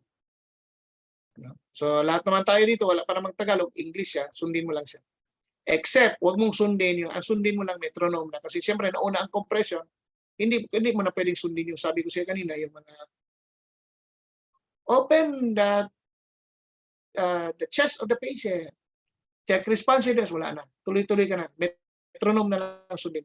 And then the last but not the least, kasi nung kasagsagan na COVID ako, nung natapos ako ng COVID, mga 2021 pa, merong na disgrasya. Early morning, alas 3, tinawag po ako. Doktor, gano'n. May na-disgrasya. O di tumakbo ako. Siyempre, alam nila kasi kompleto ang gamit. So tinakbo ko, na-crash na motor. Warak-warak din. Lasing. Nagtaka ako. COVID tapos lasing. So habang minamanage ko, dumating yung pulis. Sabi ko sa pulis, tunan niyo ako ambulansya. Isipin niyo guys, alas 3 ng umaga, umabot na ng alas 6, may pulis pa, wala talagang ambulansya. So ang ginawa namin, commander ako ng pick-up, nilagay ko sa pick-up, pinadala ko sa ospital. That's me, pantulog pa ako. Yan. Ang tawag doon, case evacuation. The word case evacuation is operational medicine military term. In-evacuate mo yung casualty using a non-medical transport. Pag medical transport, ang tawag namin dyan, tactical evacuation. Ginamit ko lang yung case evacuation kasi letter C. So ready kayo paano mag-transfer ng pasyente gamit ang tricycle, gamit ang likod ng pick-up or likod ng pangpaserong jeep. Tinuturo ko rin paano mag-CPR sa tricycle. Hindi ko siya maturo ngayon. Siguro pag nag-arrange kayo ng course, kay ma'am join niyo on austere life support, ALS, austere life support, tuturo ko paano mag-CPR sa Skylab, sa tricycle, sa likod yan. Yung mga crazy CPR but it works. No? Mga striding CPR, may mga ganun. So natutunan ko po yan sa ALS kasi my specialty is wilderness medicine. So ayan so yun yung 10C. Ngayon, okay, let's go into stroke. But before I go into stroke, spots of stroke, I'll give you a 15 minutes break while I prepare my dummies and training kits. Okay, so Ma'am Joy, 15 minutes. Okay, kaya? Yes po, Doc. Okay, 15 minutes break. Para i-prepare ko na mamaya mag-rock and roll.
Hello po, good morning po.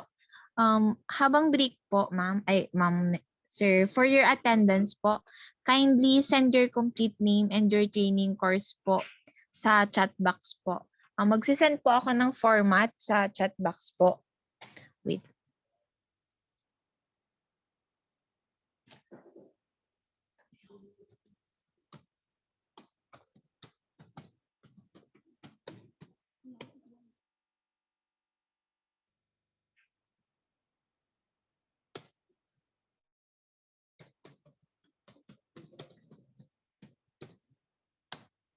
Ayun po, nasa chat box na po yung example po ng gagayahin niyo po.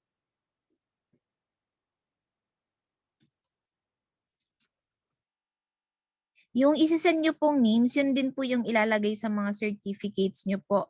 Make sure lang po na correct po yung spellings and yung training course po na in-enrollan nyo po. Thank you po.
So dito, naririnig tayo. Aha. Pag anong ko lang.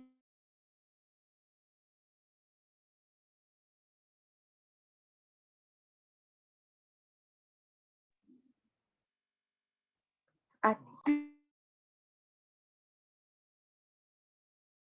bakit? Bakit? Narinig tayo at sa Ate P. Tama. Pag mute, naririnig tayo.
bakit ka ganito? Pinag-gilid na ang Ay ano, ganito na po yan. Pag malaki po, doktora, ganito ang mangyayari. Pero ano, yan talaga, nakalagay yan ngayon? Apo, Pinapalo. Ganyan lang muna po. Pumasalita.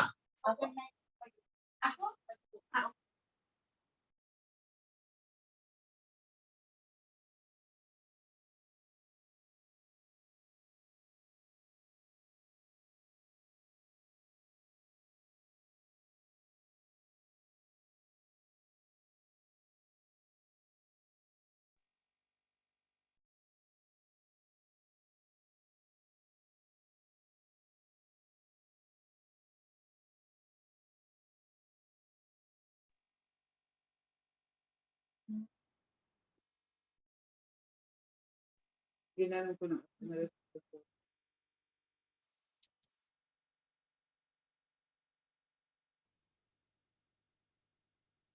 Nais ko lang yung camera para maraming camera tayong um, pag hindi makita sa isa, at least may reference kayo sa ibang camera. So, just give me a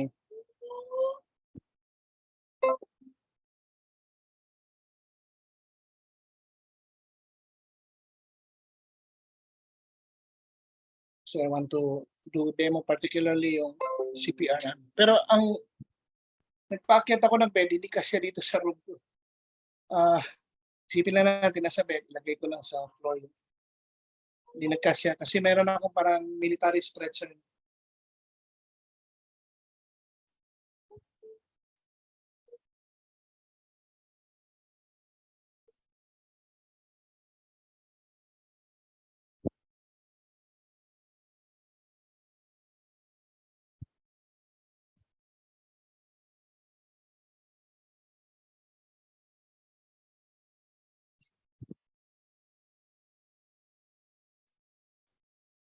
Check kung merong next camera.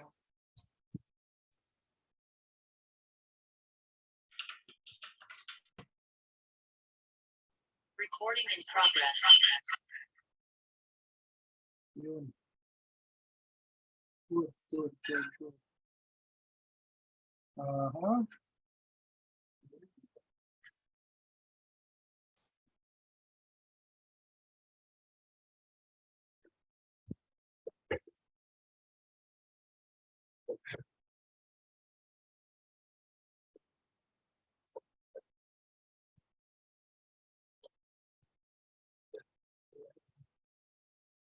I-hijack ako ng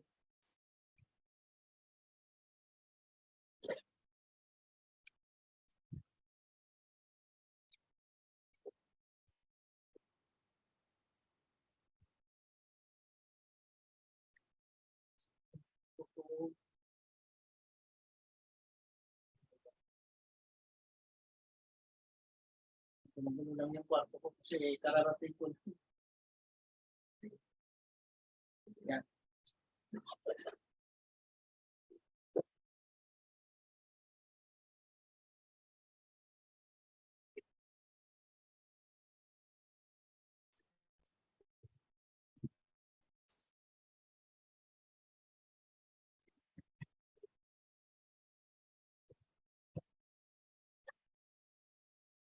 Pati upuan ko, stair chair.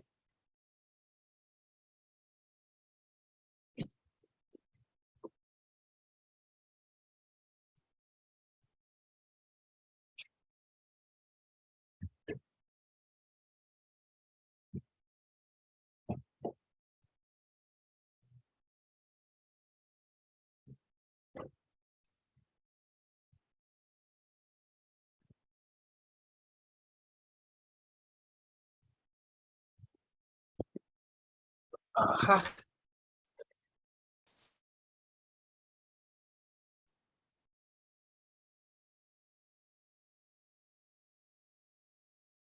Mana?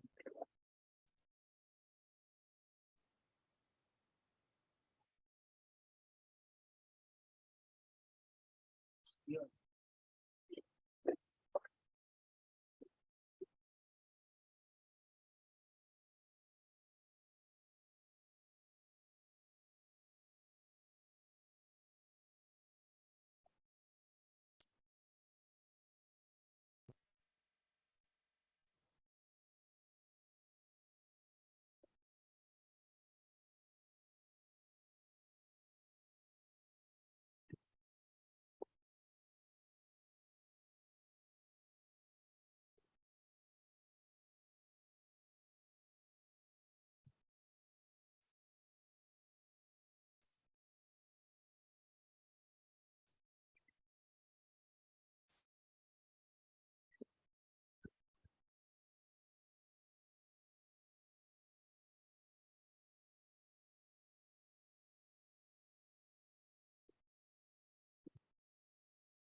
In the new paradigm, new approach right now, ito na kung malinaw. Parang siya liwanag. Yan. Okay na ba? Nakikita naman? Okay lang? Yes po. Yes po, Amita. I'll tilt. Pag medyo mahirap, I'll tilt yan. Okay. Sa new paradigm ngayon, meron na mga bagong ginagawang mga gadgets para mas ma-enhance lang sa pre-hospital care. So, hindi na po tayo, dahil sa COVID, hindi na po tayo na mouth to mouth. So, merong BVM na, we call it the pocket BVM, kasi napapaliit siya ng ganito. So, tingnan muna natin paano natin mapalit. Yan. Tanggalin ko yung mask. So, paliliitan ko. So, ganyan siya kaliit. Kaya siyang itago sa isang mask na ganyan. No? Ngayon, kung gusto niyo gamitin, tanggalin niyo sa case. Tanggal.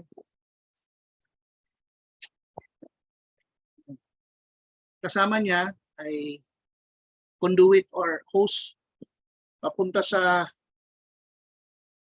oxygen na mayroong flow rate of 15 liters. Kailangan sa emergency 15 liters. Hindi tayo pwede mag-nasal cannula. So kung talagay lang yan sa airway. Tuturuan ko kayo paano. Marami nagkakamali dito sa pag-valve mask operation. So yan siya.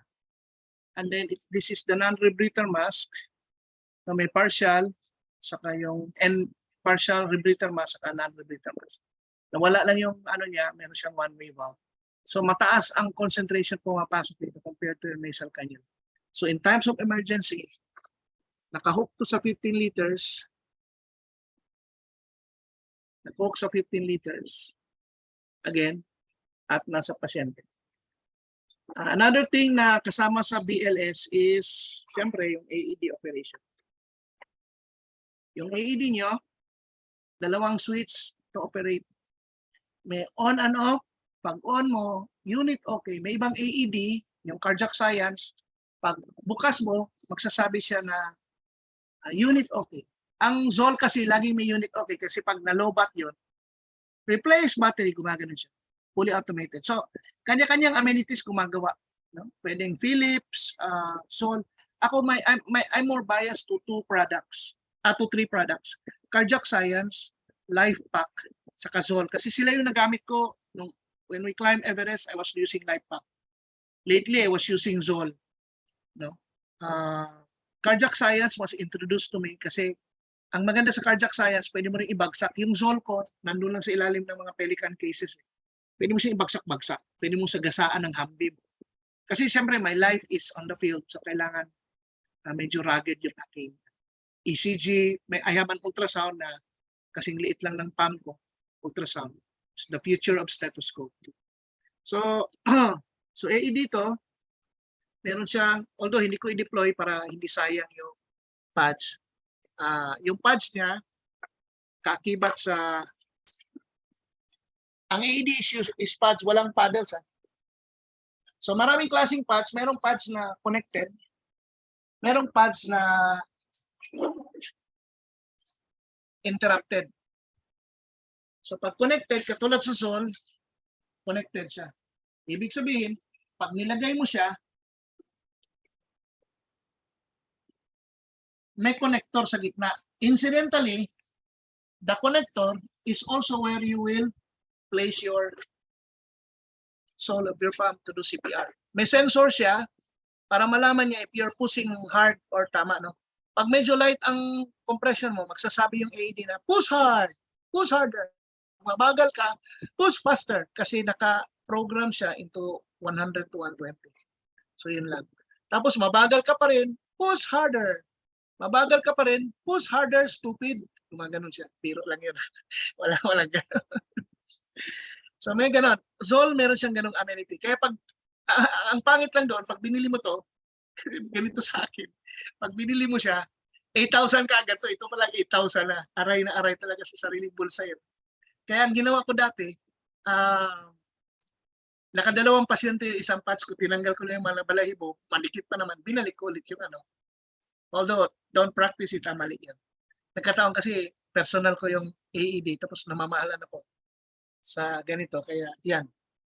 So this is anyway part for training. So ito, by the way, when you kabit the AED, whether it's detached or continuous, huwag kayong huminto kasi kailangan walang violation sa no interruption of compression. So pag ganun, kung single operator ka, kailangan malakas ka, kailangan mga doctors and nurses marunong kayo mag-push up, no?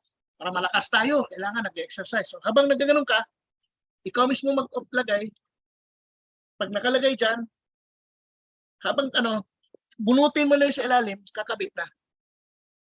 Kung mabalahibo, lalo na Caucasian, nangyari yan sa akin, Caucasian, kuha ka ng shave, habang nagsisipper ka, nagsishave ka. Kasi pag hindi nakadikit yan, hindi maganda yung impedance niya. So merong, yung mga AED minsan may kasamang shave yun. No? Although sa Pilipino hindi ganong mabalahibo, sa Caucasian, nangyari sa akin sa isang German although hindi defibrillation, transcutaneous space ako. Mabalahibo siya, so I have to do razor sa dibdib niya. So, ganyan. Okay? So this is the uninterrupted. Tanggalin mo na itong gitna. Ang interrupted is single lang siya. Ilagay mo, tapos dikit, tapos ito dikit. Yan. So that's about AED. Now, there are new trends of new machines of AED which have three switches.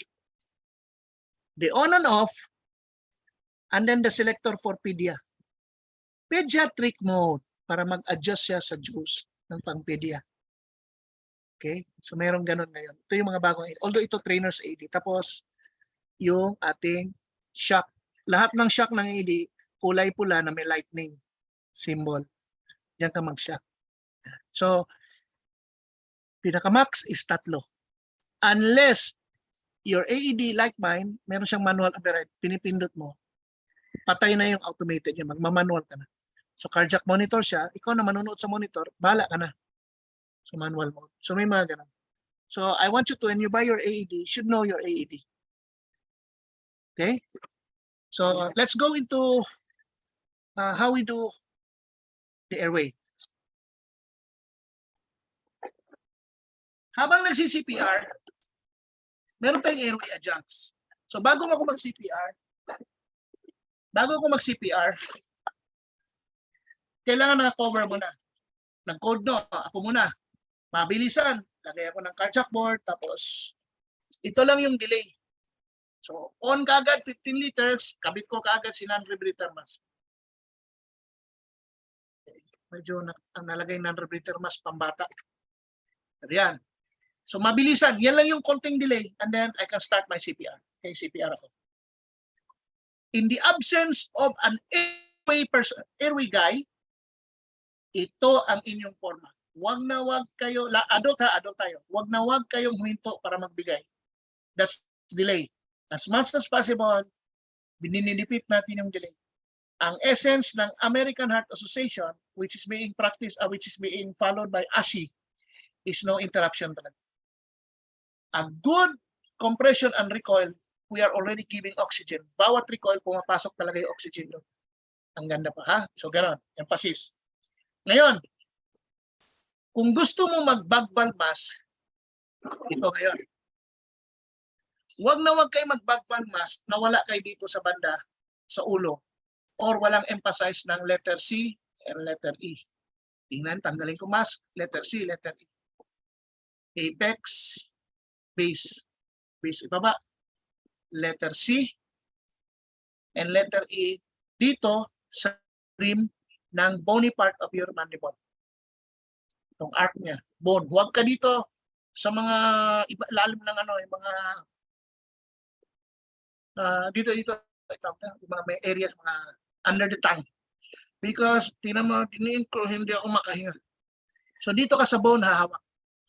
Literally, ganito. Dito.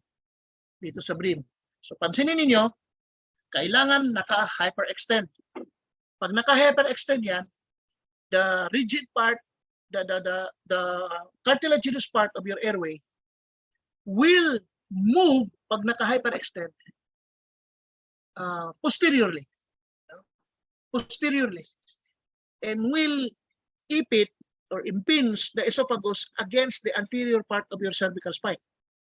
So pag kahit ngayon, subukan niyo ngayon. Tumingala kayo lahat. Tingala. Lunok. So hindi kayo makalunok because sarado na sa esophagus. Kaya hyperextend in the absence of a cervical spine injury or suspicion of having cervical spine injury. So pag ganun ang objective natin, huwag kayo magpagpalbas na nakaganon lang na hindi nyo na kasi pawag bigay ninyo, pupunta yan sa lungs, pupunta yan sa tiyan. Pag nag-increase ang aking intra-gastric pressure, pag nag-reflux yan, naku, Diyos mio guys, patay tayo sa aspiration pneumonia. So yan ang nagkakamali tayo. So, ganito, mask. Okay. C, and letter E. Kung nag-isa ka, kalsuhan mo dito sa forearm, gano'n. And hyperextend. And right. 1, 2. Ito, approximate ko na, nasa 500, 600. Tapos 1 and 2. Huwag mo siyang bitawan. Yan mo lang, kasi continuous ang air going in, na-enjoy ang air during recoil, huwag ka siyang bumitaw. Pag may defibrillator, pag sinabing defibrillator, analyzing. Huwag mo naman siyang alisin. Analyzing, kasi ito hindi conductor. Patayin mo yung oxygen mo. Woo! Sigaw na yun ang electrical therapy. Pag sinabi kong electrical therapy personnel or guy or staff, siya yung nagdi-defib. It does not mean siya yung compression. Pero kung dalawa lang kayo, siya yung compressor, siya yung electrical therapy. Sorry, talagang nakakapagod yun. Ngayon, hindi tayo basta-basta nagpalitan. Kaya sabi ko sa inyo, dapat malakas kayo pag nagko-compress kayo. Kasi halos, as much as possible, bawal mag-cross-contamination. Ang pinaka-highly nako-contaminate na guy is the airway. Okay? Unless talagang pagod siya, ang unang bumitaw, ang unang bibitaw, siya, mabilis siyang umikot, papunta sa'yo, paglagay dito, mabilis siyang umikot, papunta sa'yo, hawak ka agad niya, ikaw doon ka sa kabila. Kailangan kung clockwise rotation. Huwag kayo magpalitan kasi mag-transfer yung mga dumi niyo sa katawan niya. Tapos compress, on siya, yon. Tapos compress. Ngayon, ganito, sumigaw ang AED. Analyzing. Pag analyzing na, ready ka. Hindi ibig sabihin, patayin mo. Ready ka lang. Kasi baka non-shockable. Oh. Pag sinabi, shock advice, shockable, patay mo na. Shock advice, stand clear. Gaganon ang AED. Ngayon, si electrical therapy, sisigaw siya, 1, I'm clear. 2, you're clear. Pag 2, you're clear, ako nakita ko naka-zero ang aking flow rate. Si electrical therapy, dapat nakikita niya naka-zero ang flow rate, hindi lang isa ang nakakita. So pag nakitang zero, clear. Pag kung clear, baba, huwag itaas. Naku, Diyos mio, COVID yan. Dito, baba, clear. 3, everybody's clear. Sisigaw siya ulit, clear. Pag clear, pinindot niya yung shock button, boom, glag. Continue CPR. On, balik, tapos on. Unless palitan. So, ready? CPR ulit. Pab, 30. 1, 2, 30. 1, 2. Okay? So, ganun lang ang interval. Ngayon, the patient comes in. Check for responsiveness. Na-detect mo may pulse, but the breathing is agonal. So, deploy ka nito, assist ventilation. Ang counting natin is 5 seconds. Okay? 1, 1,000, 2,000, 3,000, 4,000, 5,000. 1, 1,000, 2. 3,000, 4,000, 5,000, 3, 1,000. Assuming wala kang hirap ka kasi maliit ang daliri mo, hindi mo ba sa mano, nahirapan ka, malaki ang tao. Pwede ka gumamit ng Tootsie Roll. Ang Tootsie Roll is sapatos ng pasyente kung nasa field ka. Sapatos, ilagay mo dito. Dito sa para naka-hyperextend. Ang tawag dyan, Tootsie Roll. Hindi ko alam kung naabutan niyo yung Tootsie Roll. Candy siya na tubular. No? So pag naabutan niyo yung Tootsie Roll, alam ko anong edad ninyo. Kaedad ko kayo. Tootsie Roll kayo. So nagkakabukingan sa edad. So pwede nyo lagyan ng Tootsie Roll. We call it the Tootsie. I don't know what you call it. Tubular thing. Lagyan mo. Dito banda sa likod. Pag walang cervical involvement. Para lang mag-hyperextend. Ngayon, BLS pa rin tayo. Gusto nyo maganda ang airway ninyo, magbibigay tayo ng airway adjunct. Ano ba yung airway adjunct? So pwedeng oropharyngeal airway or nasopharyngeal airway. So para lang makita ninyo, lagay yung talikod. Dito na lang banda. Lipat ko muna yung isang camera.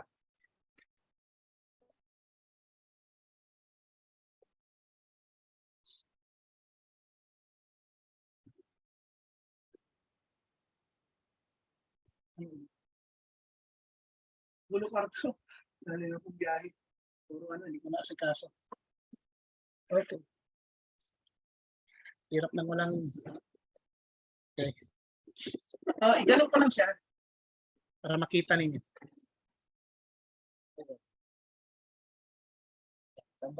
Anyway, sige. You can...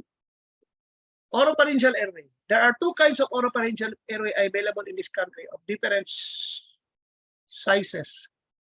The oropharyngeal airway, this is Berman, and this is Guedel. Guedel is smooth, is more smooth.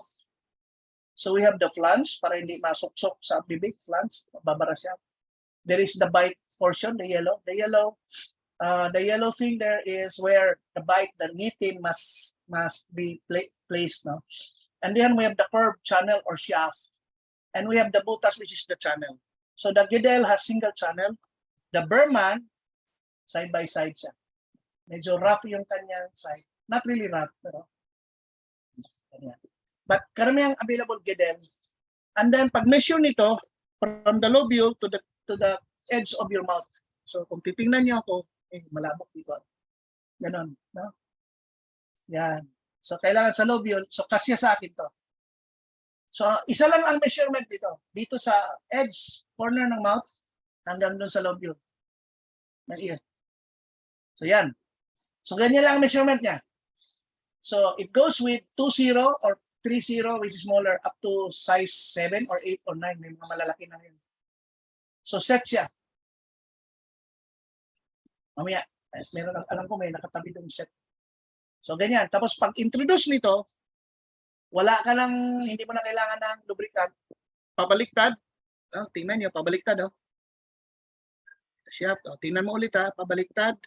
By the time na nasa gitna na ng curved channel or shaft, pihit nyo at 180, papasok sa loob. Yan. Diyan, magic mo. So yan siya. Ang kailangan lang nito, totally the patient must be unconscious. Yan lang yung kailangan. Okay? Kasi pag ang patient partly conscious, iluluwa at niya, mag-aaway kayo. That's it. So this is your airway. At yan. Karamihan ginagamit namin, lalo sa combat medicine, at standard talaga, is the NPA or nasopharyngeal airway.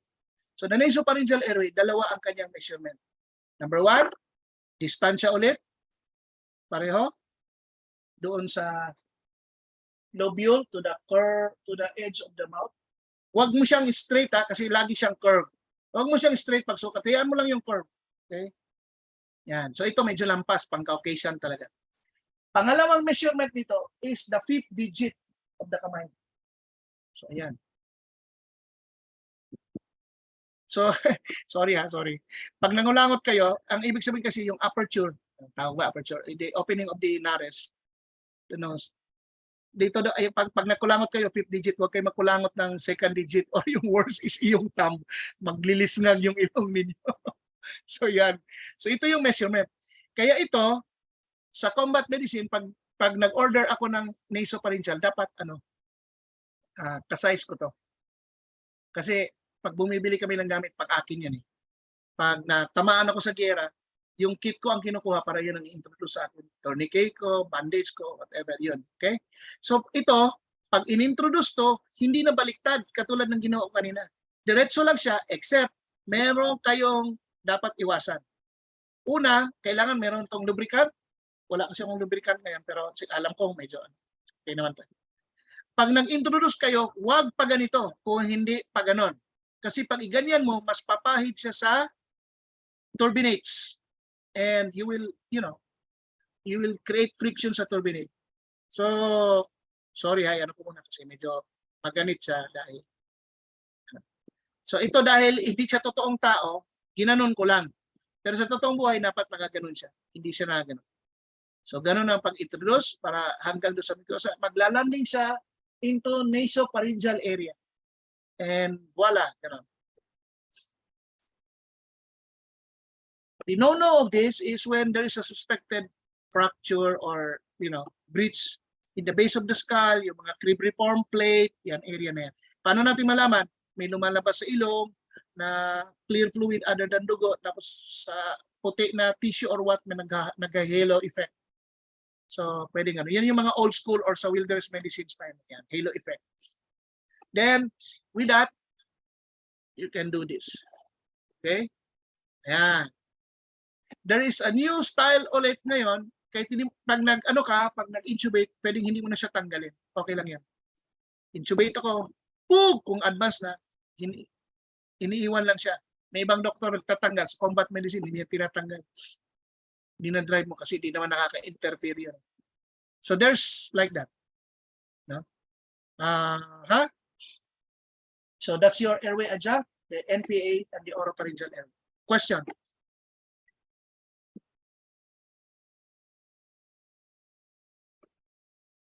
Tingnan ko kung question. Dalawin ko muna ang laptop ko. Lapit ko. May question. Kasi may mga...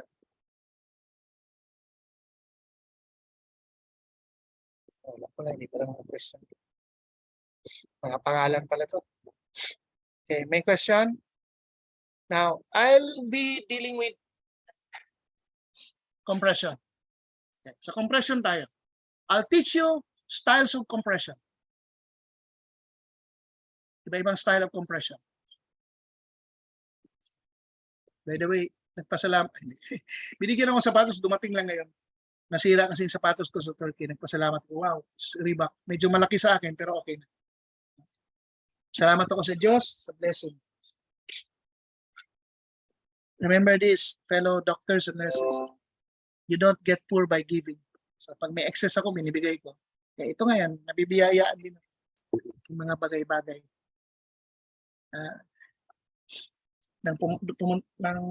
Nag-arrive ako sa mundo na to, I'm bare. I have nothing. At kung ako ililisan sa araw ng kamatayan ko, I have nothing. So I don't attach myself to, worldly things para hindi ganong maligaling. Binigyan ako ng sapatos, masaya ako. Pag excess yung sapatos, pamigay ko. Kasi pag namatay ako, hindi naman kailangan. Mga damit ko, maayos yung damit ko. Hindi po ako bumibili. Ini-sponsoran ako dati ng 511. Practical option ngayon, ang nag-sponsor is Octopus. Tapos yung boots ko, ina-sponsoran ako Alama. So nabubuhay lang ako because people sponsor me. Alam kasi nila na the things that they give to me are put into good use. Okay, so ganito ang ating BLS. Assuming I am on a bed, like in your hospital, okay?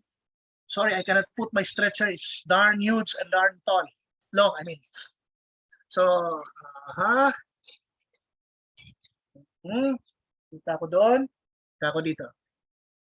Huwag niyong pansinin to ha. Sa aking chest hole to. Ayoko nang tanggalin sa aking chest hole placement. Pasyente, once you have a patient who is arresting inside the hospital,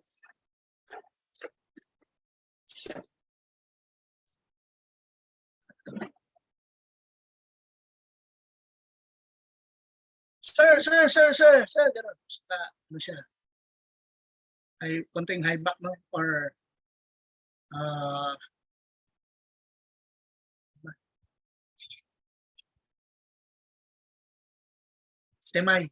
semi-foulers. Yan. May mga beds na automatic pang CPR lever. CPR lever, yun, gano'n siya. That's one stimulation. So, anong tinapik mo? Oops, unconscious siya. Activate code blue. So, dagdagan mo yung stimulation mo pagbagsak. Boom, smooth. Next stimulation mo, kukuha ka nito. This is stimulation. Okay? Hawak dito sa, kung nag-solo ka, hawak dito. Pag nag-isa ka lang, huwag kang lumapit. Sa COVID kasi,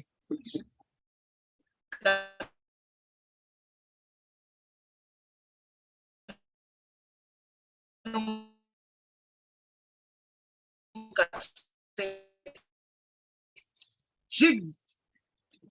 Hila. Meron ka ng cardiac board. So, hindi ko maganon kasi mababali yung leg nito kasi gawa lang sa Pilipinas na CPR, hindi mo maganon. Ngayon, hindi.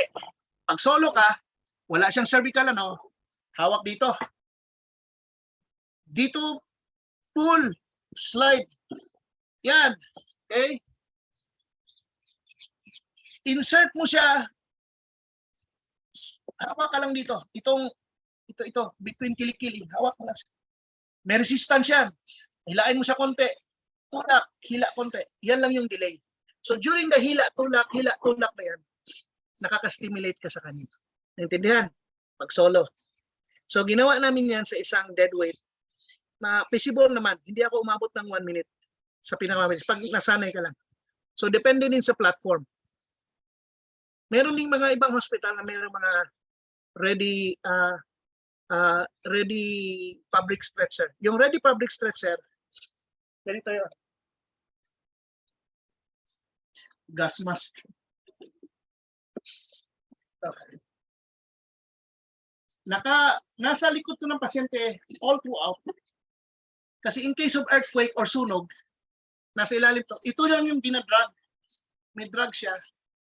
Para kalagkarin mo yung pasyente kasi nag-iisa ka na lang, ikabit mo to sa groin niya, plak, kalagkarin mo siya, pababa sa hagdan, nag-iisa ka.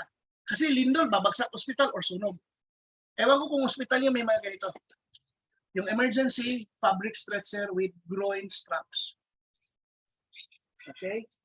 Ang maganda nito sa groin strap, diyan mo i-slide sa ilalim kasi lalaro siya kaysa sa linen. Sa linen,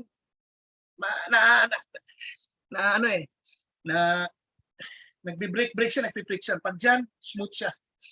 Okay? So, yan. So, nilagay ko. Tapos, nag-trapezius spins ba ako? Wala talaga. So, you can, nasaan yung kublo ko? Then, bago mag-CPR, bit mo na. Nabilisan, yan ang delay. Dito ka nagbibit. COVID. And then, pwedeng mabilis, kilikili, CPR. This one CPR. Okay? 1, 2, 3, 4, 5. Pag-count mo, huwag ka mag-count ng 16. Kailangan phonetics 1, 6. Tapos, merong count na inhalation. Ganito, 1, 2, 9, 1, 0, 1, 2. Yung wala akong count, nag-i-inhale ako. Para hindi ka maubusan. Baka kasi ikaw yung ma-collapse doon. Okay? That's one thing, one style. Okay? So, 1, 2. In worst case scenario, mass casualty incident management, binagsakan kayo ng truckload of buses at bus load of patients, doon mismo nakalatag sa hallway ng ospital ninyo, tapos nag-address kayo ng cardiac arrest, huwag nyo nang ilipat sa bed. Hayaan nyo nang nasa floor. Pag nasa floor ka, at masikip ang area, hindi ka kasya, huwag mo pilitin. Ito yung striding CPR. Striding CPR, hakbang sa pasyente, hakbang, tukod ang isa, luhod. Tingnan nyo, luhod, kilikili. Hakbang ako. Ang tawag dito, striding CPR. Pwede ito sa loob ng jeepney. Yan. Striding CPR yan. Yan ha. Stride. I'm striding over the patient. So, ginagamit namin to sa loob ng helicopter, sa combat helicopter. Yan, striding. Para alam nyo lang na pwede siya. Sa drowning, ang CPR sa drowning, may damit. Tingin. May damit. Bigla siyang sumuka. Ang recovery position kasi, ganito. 1, 2, 3, pihit. Matagal yun. Bigla siyang sumuka, kunin mo na yung damit, tapik. Huwag kang mag-delay na i-lateral recumbent siya kasi baka pag sumuka kasi ang pasyente, pa-conscious siya, baka kasi mahina. Baka pag suka niya, hindi siya makatagilid. So, ma-aspirate niya ngayon. So, tulungan mo ngayon, pag walang damit, yung kamay niyang isa, kamay, paano ba? Kamay ba?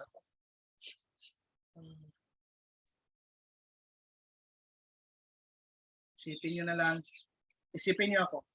May nag-CPR sa akin. Itong isang kamay ko, ipatong ko dito. Tapos yung pangalawang kamay ng patient, gano'n. So, ang kamay, gano'n, nakapatong. Naintindihan nyo? Ganito, kamay ito ng pasyente. Ito, gloves ko sa baseball. CPR ako. Pinatong ko yung kamay. CPR din ako. Walang nagbago.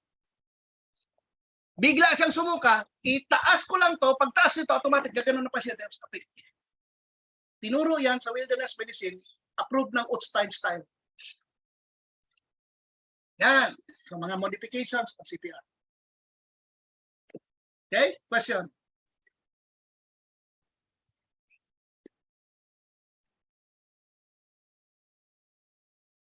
So at least, mga doctors ngayon, yung mga nakasama ko sa DOH sa Turkey, tinuturuan, willing ako magturo ng mga field medicine. Kasi specialty ko yun field. Being a combat doctor and wilderness doctor. So gusto kong turuan kayo para nagre-responde tayo sa Yolanda para alam ninyo ang ano. Okay? May tanong?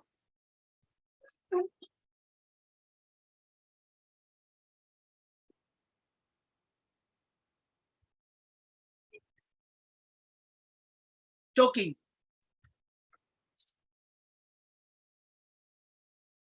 A person is choking. There's a universal what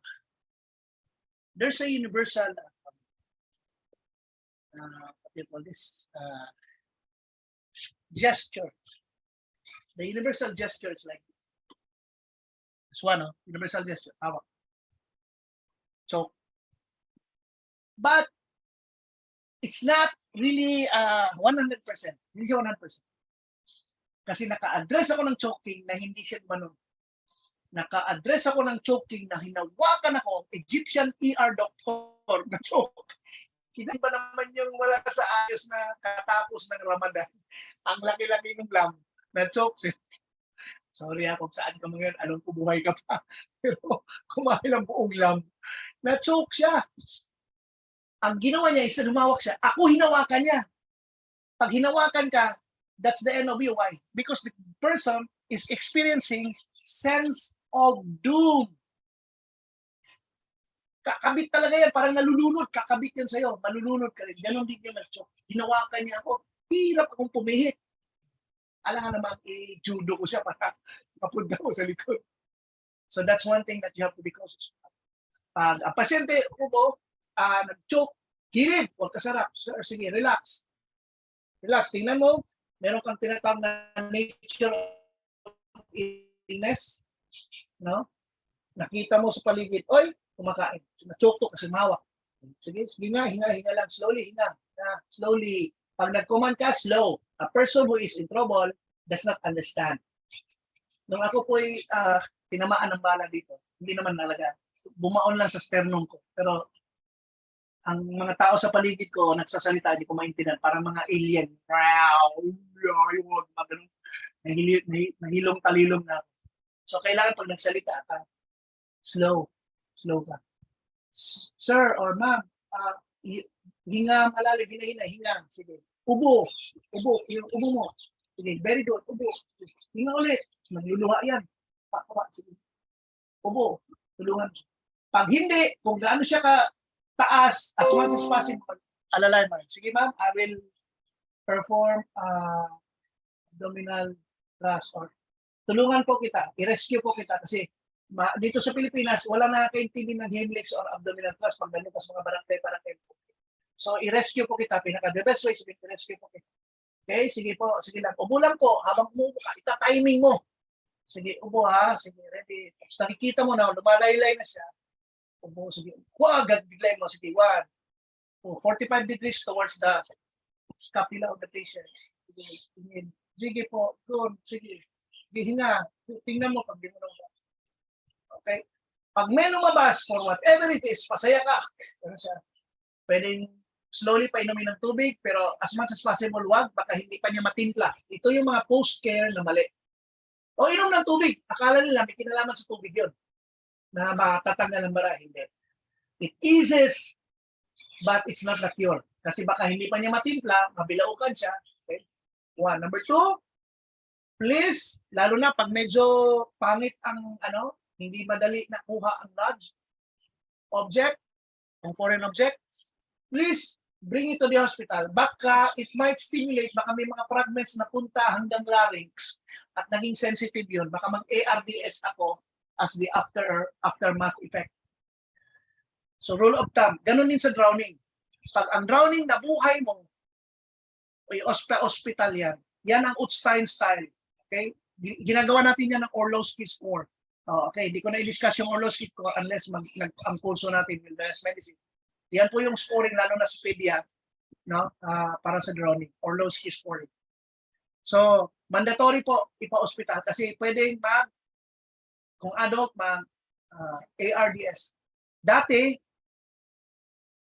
bago nagkaroon ng Utstein style, ang tawag po doon pag nag-respiratory arrest siya, because of may drowning component, tapos nabuhay mo, tapos along the way, nag-respiratory arrest. Ang tawag natin doon, secondary drowning. Ngayon, hindi na po ginagamit under Utstein style.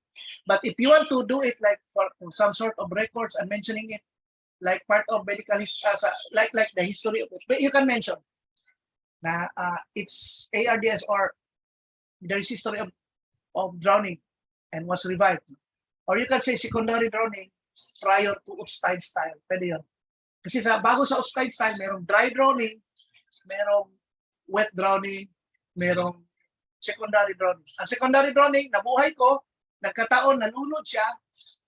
Ang nalunod kasi, bantayan natin, lalo na sa BLS, kasi ang nalunod na tao, yan yung magandang topic support.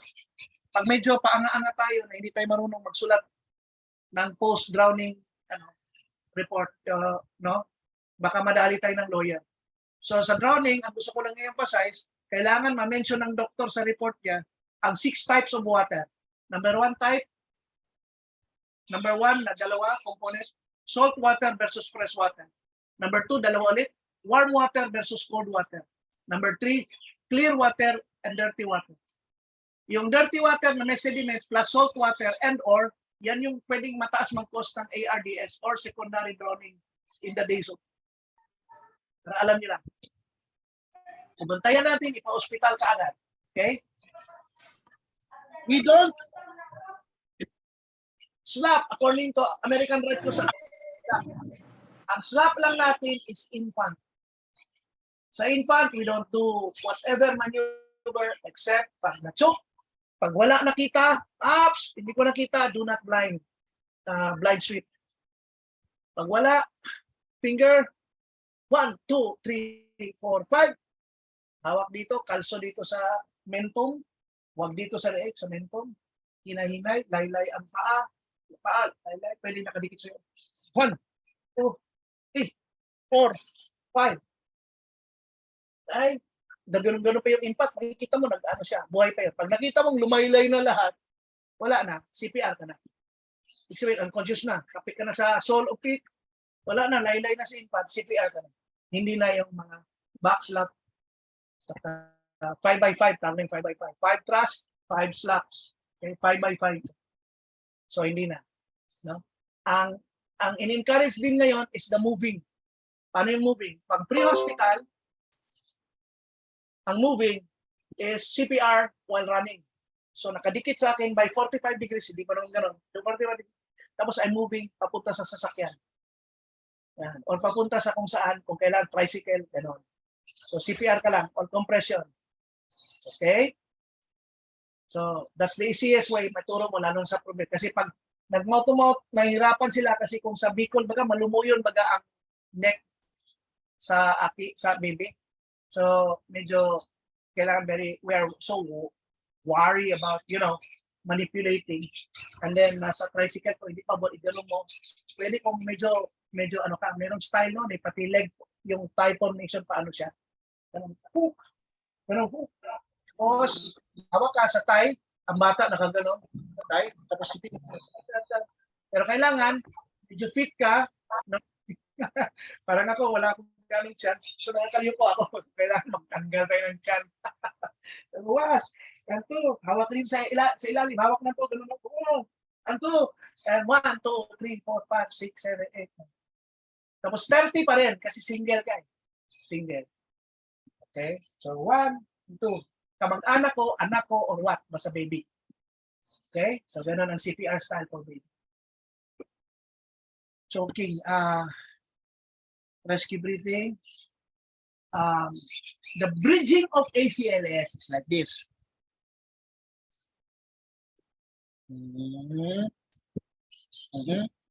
Oh, galing dalawa. Bridging of ACL is like this. So I have here a dummy. And so habang nag-CPR, tapos may AED ako.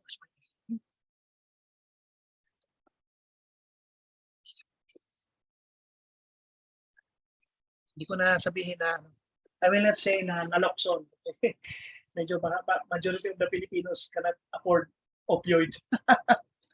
Hanggang mga 4 months lang tayo stimulant like shabu. Shabu is very 4 months stimulant. But anyway, CPR, shock. Airway ako, dalawa kami. Merong bagbalmas. So ano ang angat ng ACLS? So ang tinatawag nito, BLS to ACLS, the bridge. Kasi ang tawag nito, BLS primary, ACLS secondary. Kasi sa hospital kayo, huwag kayong mag-declare na patay ang tao na hindi kayo invasive. Bawal yun. No? I don't know with your protocol, pero sa ako, I'm talking about AHA. So kailangan nag-invasive kayo. Kailangan nakagawa kayo, naka-IV kayo, at kailangan naka-advance airway kayo. Unless,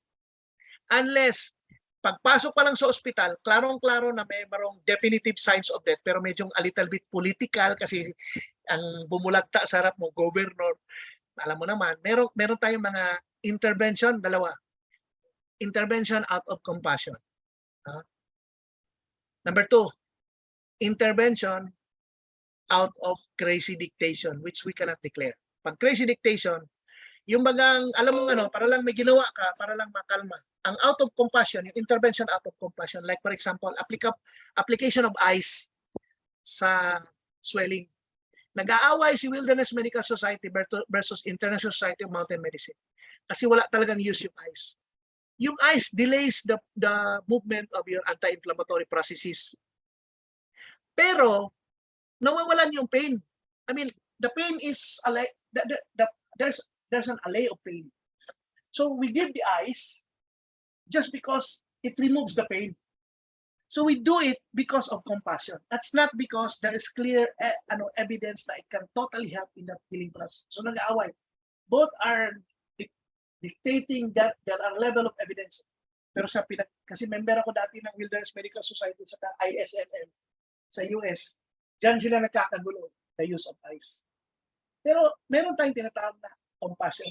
Hanggang ivermectin, nakulang ako sa meta-analysis, inalaw. Kasi the people felt secured with ivermectin. Naku, Diyos mio, kahit wala ako meta-analysis, para na lang isinaba. Sige, out of compassion na lang. Bugbog naman si liver, pwedeng si kidney. Kasi kakaibang molecules din yun. So meron tayong mga ganun ngayon. The adjustments of medicine that not really in the context of pure science, but somehow in the ethics and in the unwritten part of it. We call it the gray lane of medical practice. Nasanay ang medisina, tayong mga doctor, where people of science, meron tayong white lane sa black lane. The world is just white and black. Kailangan may ebidensya ako. Pero meron gray the gray lane. Pinapatuloy tayo sa gray lane because there are aspects of culture na kailangan sundin natin kahit hindi sa scientific. Nangangailangan ng dugo isang tao, member pala ng Jehovah's Witness, hindi mo pwedeng salinan ng dugo. Pero according to doctrine, pag bagsak ang dugo, blood loss, blood for blood, bigay ka ng dugo, pero hindi pwede. Saan papasok ang science? Ang science kayang daigin ng ethics and law. Pag pinilit mo ang isang scientific maneuver sa isang tao na nag-consent na hindi siya pwedeng bigyan ng dugo, talo ka. Yan yung sinasabi ko kayo. Hindi lahat ng science ay pwedeng tama. Tama siya by virtue of 1 plus 1 equals 2. But virtue of the law, you have to honor the law. Hindi talaga siya pwede salina ng dugo. Pero doon sa protocol mo, kailangan masalina ng dugo. May blood loss ako, abot na ako ng 20%. Okay, paano yun? I mean, 10% pala. 10% or 15. Pag 15, mendang ka na. Pag 20, point of no return ka. Tama ba ako? 20. 20% pala. Sorry, 20%. Sorry, 20%. Pag 20%, nagdadrama na. So pag 20%, salin ka. No? Kasi 5 liters, 21 liter. Salin ka ngayon. Ngayon, dahil sa patakaran nila, hindi pwede magsalin. Saan ba ang matimbang? Ang magsasalin ka o hindi magsasalin? So doon sa ethics, meron tayong tinatawag na consent. Merong informed consent sa implied consent. In a same law, ang karapatan ng isang tao para bigyan ng gamot at ang karapatan niya para mag-deny siya ng gamot, pero same siya, ay pareho sa timbangan ng hustisya. Pinilit mo ngayon yung science mo. Tama ka. Tama ka. Agree. Tama. Oops. Tama. But, that's not the law. Talo ka sa korte. Ayan ha. Gusto ko lang malaman nyo.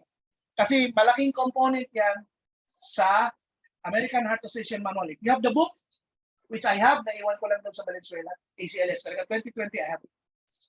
Grabe yung emphasis sa mga litigations. At baka dadating na yan sa Pilipinas. So yun lang naman, kaya nilalagyan natin ng evidence. Ang defibrillator is class of recommendation 2A siya, 2 small letter A. Or 2, alphabet A. 2 English numerics, hindi Roman 2A. Oxygen is 1. Compression is 1. Defibrillation is 2A. Epinephrine, I think 2A or 2B, parang gano'n. 2A yan. So may mga ganun tayo. Kung may nagbibigay pa rito na sa arrest ng sodium bicarb, no yun. Nagka-class 3 yun or nagka-class 2B yun. Depende. Unless may tricyclic antidepressant overdose, ayos. Ginagamit na lang, karamihan umakyat yan sa 2A kapag hyperkalemia. Yan. Anyway, those are some classes of recommendations. Yan ang masakit lang sa katotohanan ngayon. Okay? Compress. When you doubt, compress.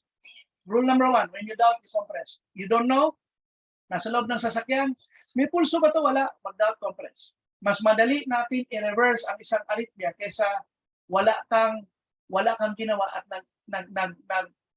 nag-fibrillation na pala yun. Halimbawa, na-alter ko lang. Yung pala, meron pang beating. Pero nakikita mo sa mukha, nagbabago na. Ibig sabihin, kahit may beating, pero yung hemodynamics patay, yung cardiac output, bagsak. Siguro kung shock, i-BP ko siya, below 90 systolic ako. So, nag-doubt ka, you can compress already. Ngayon, ladies and gentlemen, when do we stop compression? So, tandaan niyo lang yung word na stops or stop it. Stop it. Hinto mo yan. S-T-O-P-I-T. Okay? Number 1, S. Letter S. S-T-O-P-I-T. Okay? S.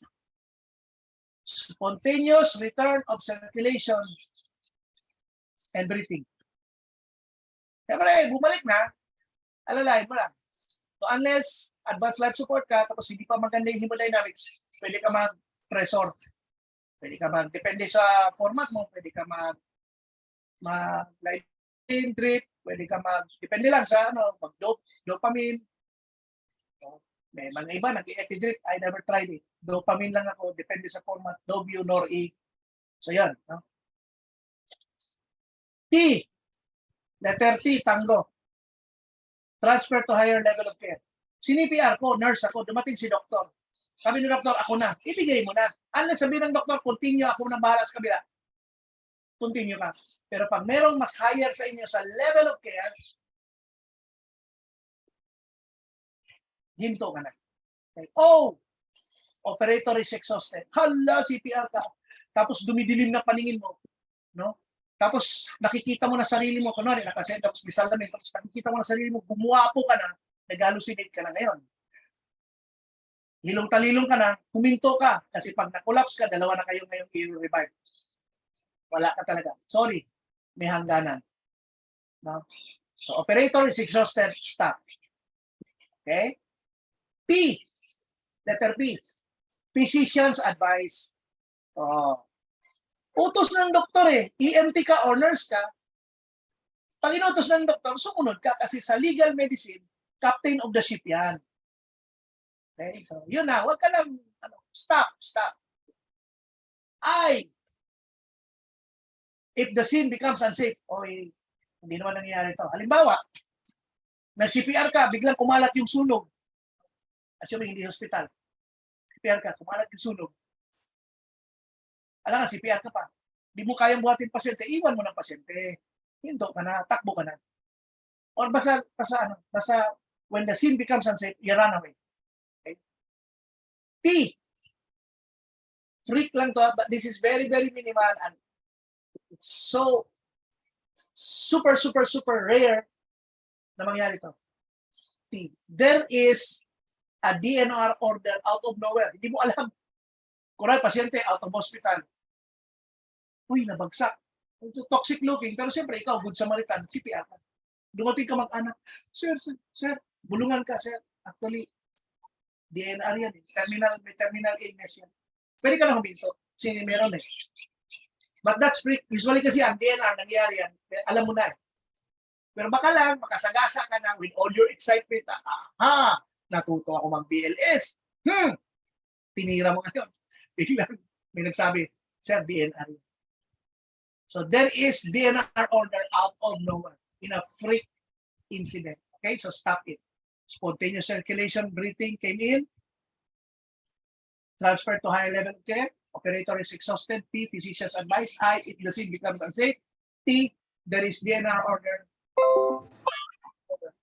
And it's legit. Okay, so that's where you stop.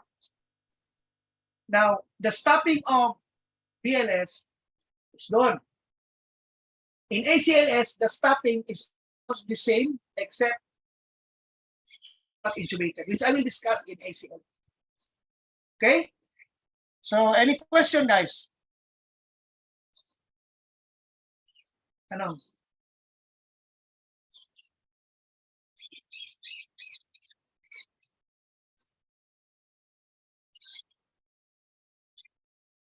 Dumating ang pasyente sa ospital. Naka-IV.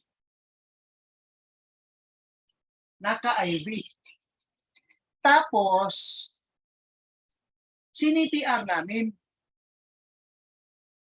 Habang nag-CPR, medyo pangit talaga. As a doktor ng design ako, wala na. Wala kaming pang-airway, nagkataon gamit medyo toxic gamit doon sa kabila. Anong declaration sa pasyente? Naka-ALS ba siya? O jury ka na kung himayin nyo lang para kasi pang-prepare for CPC. Kung ano ang stratum ninyo, BLS platform or ALS naman. IV is ACLS. Pag ganun ang nangyari, ano ba ang inyong advanced maneuver? Wala kayong advanced maneuver. So it's still categorized under BLS platform kasi doon sa IV ninyo, hindi kayo nag-drive ng epi. Oras nag-drive kayo ng epi, ALS maneuver ka na. Yan lang ang demarcation. Kung pumasok sa inyo ng IV. Pero pumasok sa inyo BLS, wala kayong IV, dineclare mong patay kasi kita mo ikaw, with your judgment, definitive signs of death na talaga to eh. O di sa BLS platform ka lang huminto. Pero oras ng invasive ka na, intention mo, nag-IV ka, nag-drive ka na ng first epi, nag-ACLS ka na platform. Okay. So yan ang demarcation. Another. BLS. Nahuli si IB. Pero sa tingin mo, nasa ano ko, non-laryngoscope aided. Meron akong LMA. In-LMA ko muna. Binayulate mo konti yung mga procedure, protocol nyo para lang bigyan mo ng airway kasi warak ang mukha. Warak, hindi ako makaano. Parang pangit eh. Kaya naman, o nawala yung ilong ba na binigay mo yon. Oras nag-invasive ka, kahit hindi siya endotracheal tube, nagbigay ka ng mga supraglottic device, ACLS platform. Kasi it's considered an invasive maneuver. Yan. And then, pag nag-invasive ka, parang intention, padaanan ng gamot, ALS ya, pero non-acceptable. Kasi ngayon, hindi na pa tayo nagbibigay ng gamot via endotracheal tube. Dati kasi, nagbibigay tayo 5 gamot. Ang tawag doon, nasal. Naloxone or Narcan, atropine, vasopressin. Ang vasopressin, hindi na po binigay ngayon. Epinephrine sa lidocaine. Ngayon, no more. Dati, meron pa tayong ambubag na merong Mediport. Yung ambubag na Mediport. Meron naka-usli dito na pwedeng lagyan ng syringe. Parang sa IV fluid, para doon ka mag-drive ng gamot endotracheal. Meron akong ganong ambubags na binili sa akin ng isang galing abroad binili ng isang anesthesiologist sa Jose Reyes. Ngayon, patakaran ng bagong ACLS, no more ano. I think simula 2015, no more drug per endotracheal tube. So no more na yun.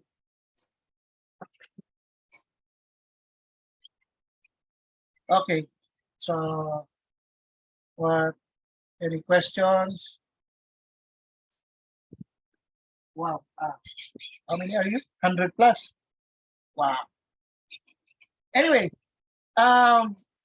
you can get your slides and the extra time. Maaga tayo. Oh, that's 11. I want you to make use of the extra time by watching video. And then I think if there is exam kay Ma'am Joy, I want you to watch video just to have more imagination on how it's being done. It's not yet so super upgraded but still the same. Except lang yung sa cadence sa kasabilis ng BLS.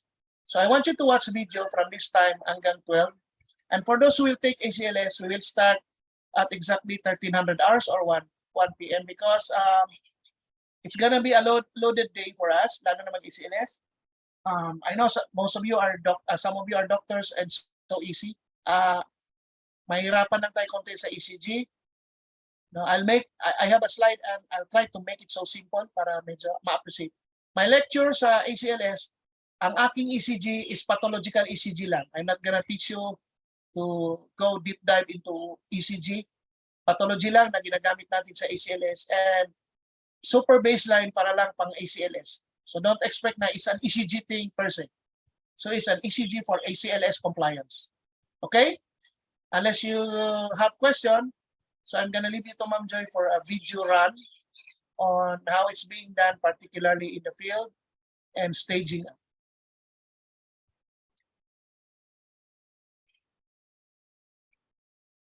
So Joy? Yes po, Doc. Mag-play na po ng video. Yeah. So ikaw na lang mag-play ng video. Sige po. See you guys.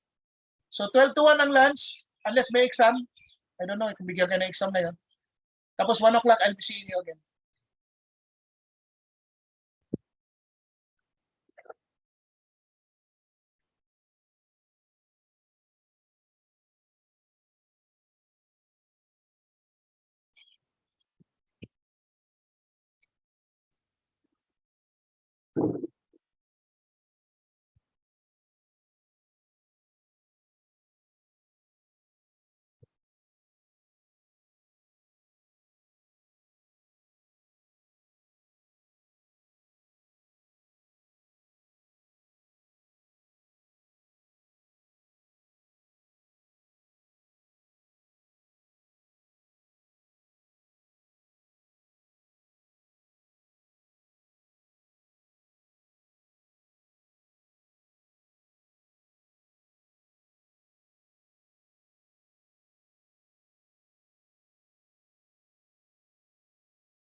Jason! Jason, can you hear me? Oh no.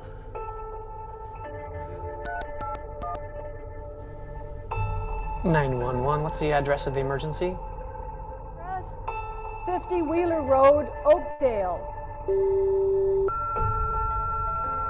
LFA Station 1, Medic 5, possible cardiac arrest, 50 Wheeler Road, across Villard. And is he breathing? No, he's not breathing. Please help. Dispatch, LFA Engine 105 en route to 50 Wheeler Road. Copy Engine 1 en route to 50 Wheeler. Update on patient, 60-year-old male. Bystander CPR is in progress. Copy, CPR in progress. Go ahead and set your phone down, put me on speaker. Hold on. Okay, can you hear me? Yes. Okay, let's get him flat on his back. I'm going to tell you how to do CPR. Okay, I want you to put one hand on top of the other, right in the center of his chest. Okay. We're going to pump the chest hard and fast, at least 2 times per second and 2 inches deep. We're going to do this 600 times or until help can take over. Okay. This is the pace that I want you to do. It's 1, 2, 3, 4. Dispatch, LFA Command 2 en route. I'm mobile and nearby. ETA 1 minute. Cardiac arrest is the loss of the heart's ability to pump blood through the body. The most dramatic occurrence, sudden cardiac arrest, can happen anywhere with little or no warning. Victims unexpectedly collapse. Breathing stops.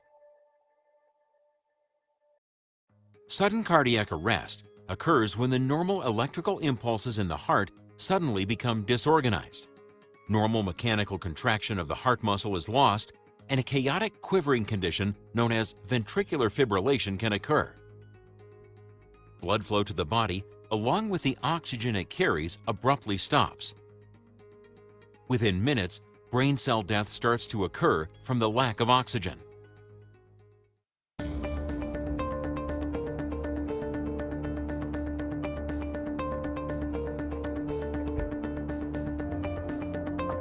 Fire department! In here! We're in here! Hurry! Okay, let me in here. Okay, thank you. Sir, are you okay?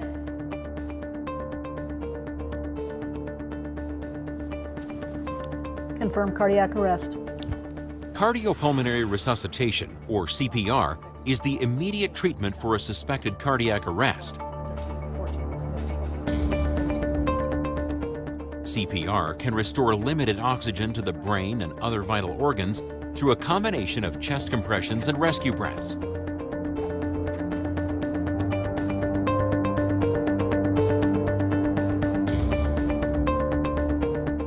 However, CPR alone is not enough.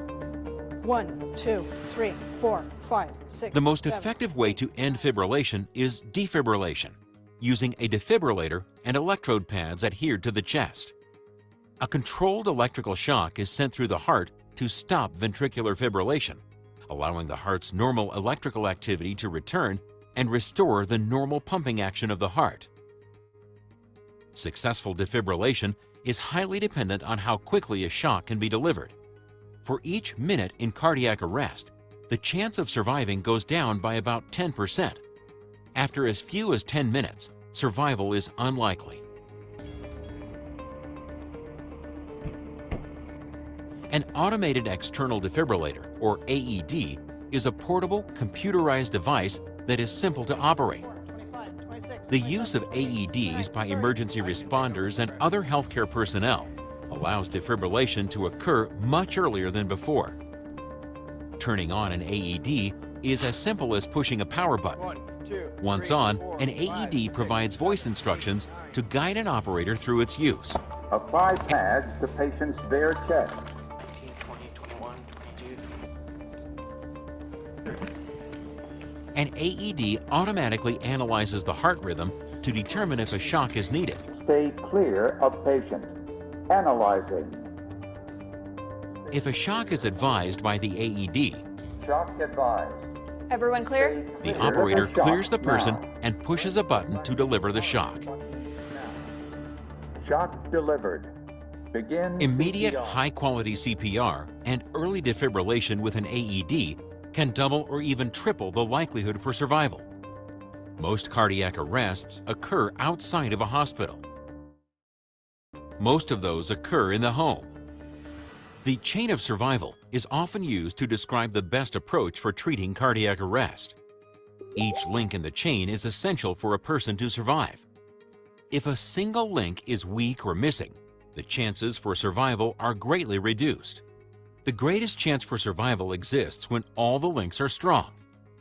The chain of survival for cardiac arrests outside of a hospital consists of 5 interdependent links: early recognition of cardiac arrest and prompt activation of the emergency response protocol for the setting, immediate CPR with high-quality chest compressions, rapid defibrillation or electrical shock to the heart, effective basic and advanced EMS care and transport, and effective post-cardiac arrest care at a hospital. Cardiac arrest inside a hospital usually occurs when a known medical condition worsens. The chain of survival inside a hospital reflects how resuscitation fits into the overall picture of medical care: monitoring, prevention, and treatment of pre-arrest conditions, early recognition of cardiac arrest, and prompt activation of the emergency response protocol for the setting, immediate CPR with high-quality chest compressions, rapid defibrillation or electrical shock to the heart, and effective post-cardiac arrest care.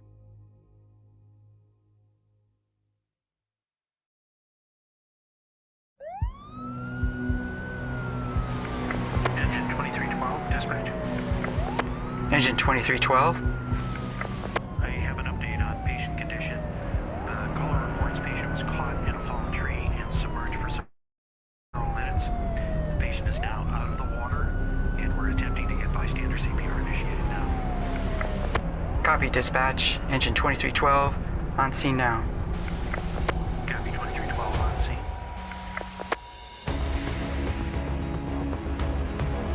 He got caught up on a strainer. I just got him out. Sir, can you hear me? Unlike sudden cardiac arrest, in which the heart is the primary problem, No pulse. cardiac arrest can also be the end result of a blocked airway or loss of breathing. This is known as secondary cardiac arrest.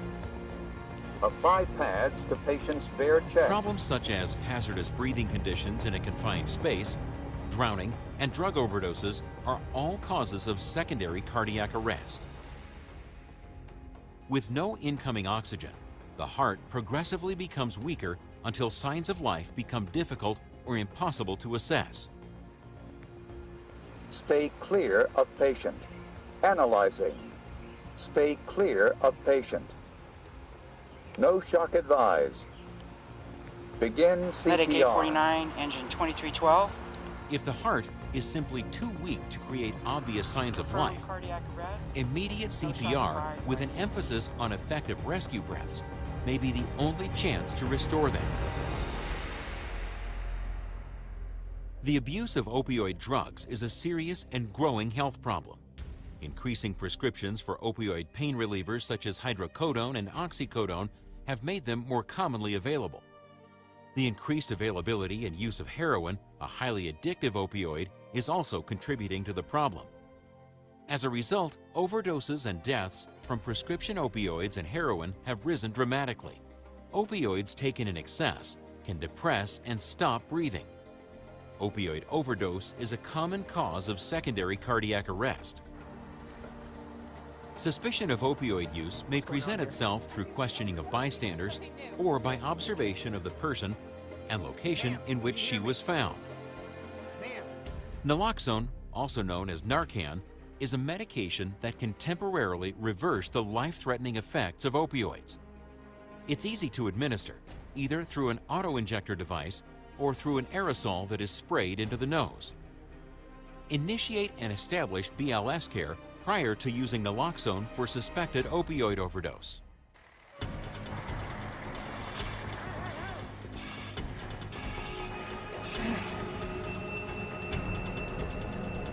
Do you hear me? Hello? Hello?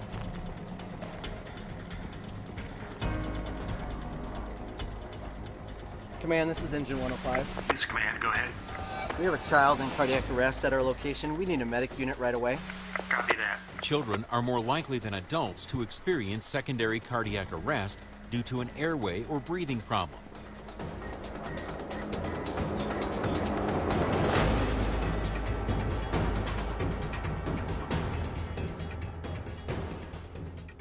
When describing age groups in relation to CPR, an infant is younger than 1 year of age. A child is 1 year of age until the onset of puberty. Puberty can be identified by breast development in females and the presence of armpit hair in males.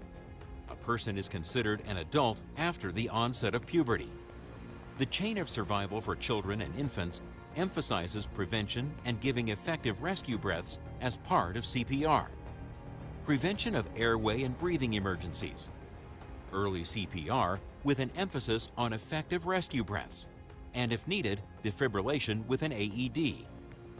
Prompt activation of the emergency response protocol for the setting. Effective basic and advanced EMS care and transport, and effective post-cardiac arrest care at a hospital.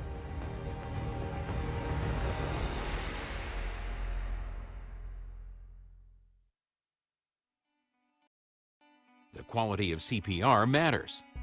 Higher quality CPR performance is directly related to an improved chance of survival. There are two key elements of high-performance CPR: high-quality CPR skills and a more efficient team approach to resuscitation. CPR skills can vary greatly depending on a person's experience, practice, and physical ability. It is normal for there to be a gap between perfect skills and what you can actually perform. An important goal is to narrow that gap as much as possible. High-quality CPR skills include beginning CPR compressions within 10 seconds of determining cardiac arrest, compressing fast at a rate of 100 to 120 times per minute, compressing hard at least 2 inches on an adult and at least 1/3 the depth of the chest for children and infants, allowing for complete chest recoil at the top of each compression, minimizing interruptions to compressions, giving effective rescue breaths that create a visible chest rise, and avoiding excessive air on rescue breaths. CPR feedback devices that measure skill performance in real time can be used to optimize CPR. High-quality skills are only part of high-performance CPR. Orchestrating the actions of a resuscitation through a team approach, much like a pit crew in a car race, can significantly improve the care being provided. An effective team approach has clearly defined roles, uses clear and effective communication, allows multiple treatment actions to occur at the same time, maintains high-quality CPR by allowing team members to switch places when tired, and minimizes overall interruption times. The only way to develop a high-performance CPR approach is through ongoing commitment and practice. CPR skills can deteriorate significantly in as little as 3 months. Shorter, more frequent, scenario-based retraining sessions are reasonable for maintaining skills for individuals likely to respond to a cardiac arrest.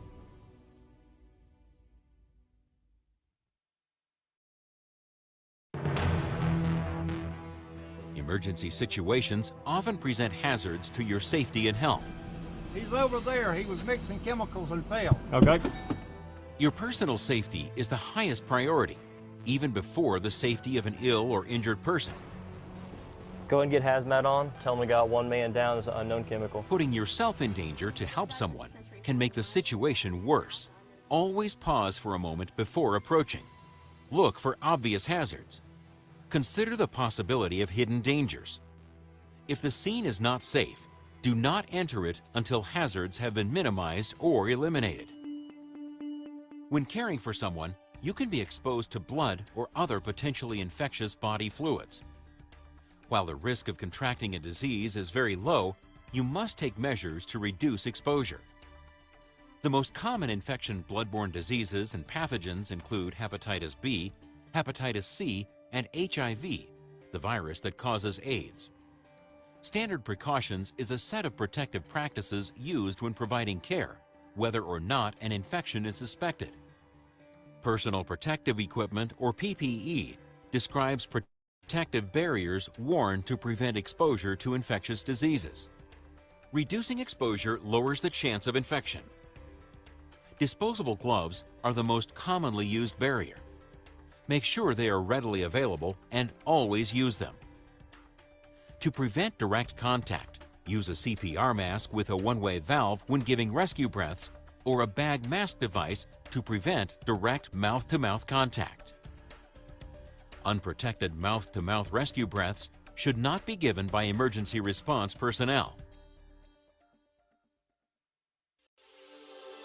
BLS providers and the locations in which they work vary.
The activator response for higher levels of care.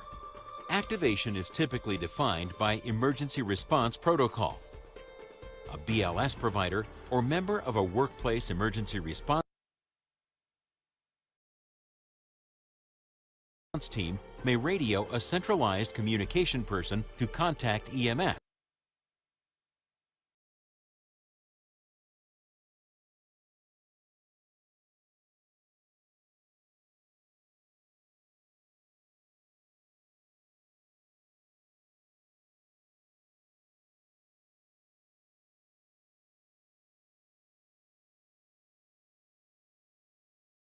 Or the provider may call EMS directly. An EMS provider may request help from advanced care providers or inform other incoming responders about the details of the situation found. Inside a hospital, a floor nurse may call a code to which a resuscitation team with appropriate equipment will respond. To be an effective BLS provider, you must understand your local protocols on how to call for additional help.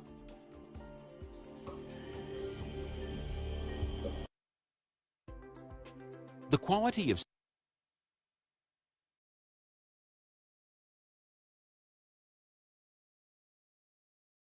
CPR skills can be improved during practice with the use of a real-time feedback device that measures things such as compression depth, compression rate, and overall timing.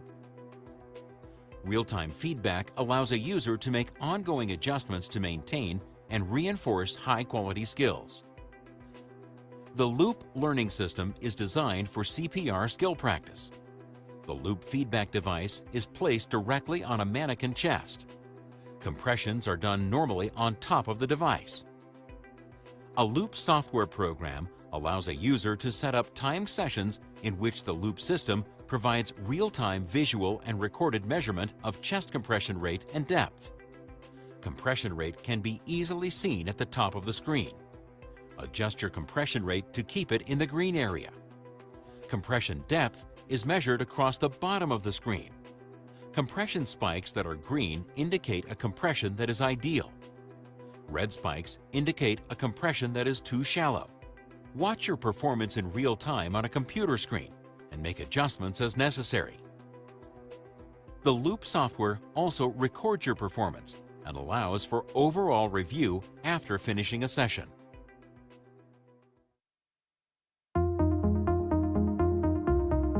There are basic CPR skills used to provide the most effective approach to cardiac arrest. These include high-quality chest compressions, high-quality rescue breaths using a CPR mask or bag mask device, use of an automated external defibrillator, and checking for life-threatening emergencies using a BLS assessment. External compression of the chest increases pressure inside the chest and directly compresses the heart, forcing blood to move from the chest to the lungs, heart, brain, and the rest of the body. To perform proper compressions, the person needs to be positioned on his or her back on a flat, firm surface. Kneel close to the side of the person. Place the heel of one hand on the center of the chest on the lower half of the breastbone. Place the heel of your other hand on top of and parallel to the first. Bring your body up and over the chest so your shoulders are directly above your hands. Bending at the waist, use your upper body weight to push straight down to a depth of at least 2 inches. Lift your weight and allow the chest to fully return to its normal position. Move immediately into the downstroke of the next compression. Focus on high-quality techniques. Compress deeply more than 2 inches. It is likely you will not compress deep enough. While injury could occur from deeper compressions, do not let the fear of this affect compression depth. Compress fast, between 100 and 120 times per minute. Do not let a higher compression speed result in a shallower compression depth. Do not lean on the chest between compressions. Blood pressure is created and maintained with ongoing compressions. When compressions stop, pressure is quickly lost and has to be slowly built up again. Allow the chest wall to fully recoil or rebound at the top of each compression. Minimize interruptions when doing compressions. When compressing properly, you may hear and feel changes in the chest wall. This is normal. Forceful external chest compressions may cause chest injury, but are critical if the person is to survive. Reassess your hand positioning and continue compressions. As an alternative approach, you can grasp the wrist of one hand with the other when it is difficult to compress with the heels of both hands. To perform chest compressions on a child, position the child face up on a flat, firm surface. Place the heel of one hand on the lower half of the breastbone, just above the point where the ribs meet. Using upper body weight, compress at least 1/3 the depth of the chest, or about 2 inches. Lift your weight and allow the chest to return to its normal position. Without pausing, continue into the downstroke of the next compression.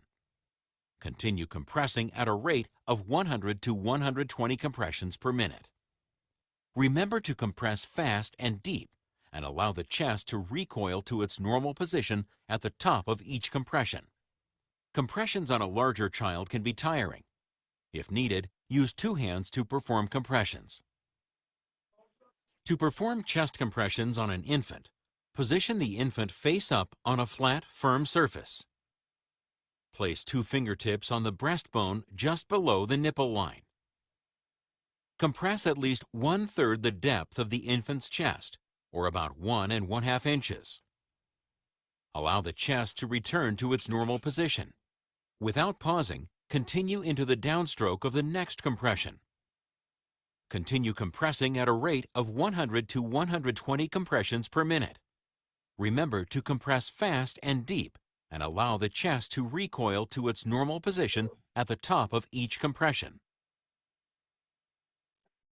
When doing chest compressions with 2 or more providers, encircle the sides of the chest with your hands and use your thumb tips to compress the lower third of the breastbone. Rescue breaths are artificial breaths given to someone who is not breathing. They are given by blowing air into the mouth to inflate the lungs. The air you breathe contains about 21% oxygen. Your exhaled air still contains between 16% and 17% oxygen. This exhaled oxygen is enough to support someone's life. To give rescue breaths, you need to make sure there is an open airway. The airway is the only path for getting air into the lungs. An unresponsive person can lose muscle tone. If flat on his or her back, the base of the tongue can relax and obstruct the airway. This is the most common cause of a blocked airway. The tongue is attached to the lower jaw. Lifting the jaw forward pulls the tongue away from the back of the throat and opens the airway. You can open a person's airway by using the head tilt chin lift technique. Place one hand on the forehead. Place the fingertips of your other hand under the bony part of the chin. Apply firm backward pressure on the forehead while lifting the chin upward. This will tilt the head back and move the jaw forward. Maintain the head tilt with your hand on the forehead. Leave the mouth slightly open. Avoid pressing into the soft tissue of the chin with your fingers, as this can also obstruct the airway. Even though the risk is very low, as a BLS provider, use a protective barrier such as a CPR mask when giving rescue breaths to minimize your exposure to infectious disease. Before using a CPR mask, quickly inspect it to make sure the one-way valve is in place. Place the mask flat on the person's face with the top of it over the bridge of the nose. Use your thumb and forefinger to provide uniform pressure around the top of the mask. Use the thumb of your hand lifting the chin to control the bottom. Tilt the head and lift the chin to open the airway. Lift the face up into the mask to create an airtight seal. Blow through the valve opening to deliver breaths. Each breath should be about 1 second in length and have only enough air to create a visible rise of the chest, but no more. Additional air is unnecessary. Remove your mouth and let the person exhale completely after each breath. Take a fresh breath between delivering breaths. If you remove your hands from the head, the airway will close again. It is necessary to open the airway each time you give rescue breaths. Rescue breaths for children and infants are performed in the same manner as for adults. It is recommended to use an appropriately sized pediatric CPR mask. The airway of an infant may become blocked if the head is tilted too far. Position an infant's head in a neutral position, in which the ear openings are level with the infant's shoulders. Special care should be taken not to give too much air in a single breath. Provide only enough air to make the chest visibly rise, but no more. The jaw thrust is a convenient airway technique, especially when working in a team or when using a bag mask device. Position yourself above the head of the person. Place the mask flat on the person's face with the top of it over the bridge of the nose. Place your thumbs and heels of your hands along the sides of the mask to seal the mask against the face.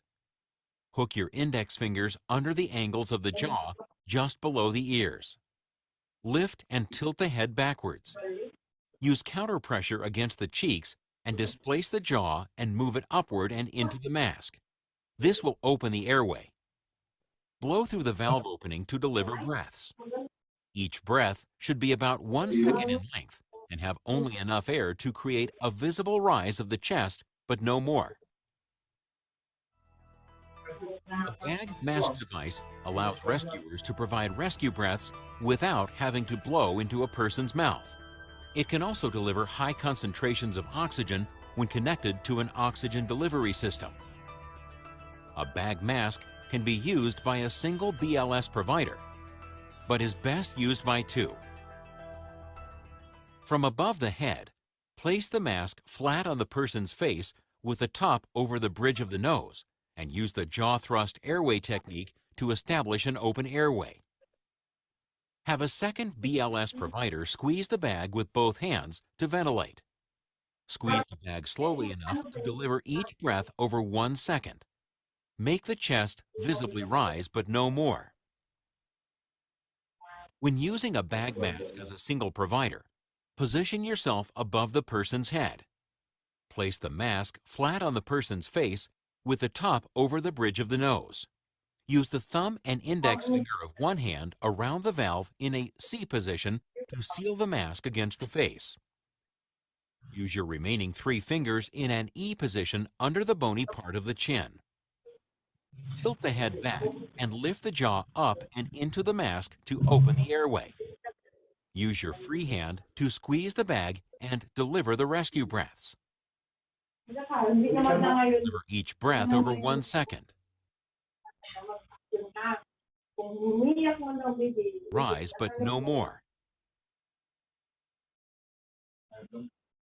Bag mask rescue breaths for children or infants are done in the same manner as an adult. It is recommended that an appropriately sized pediatric bag mask be used.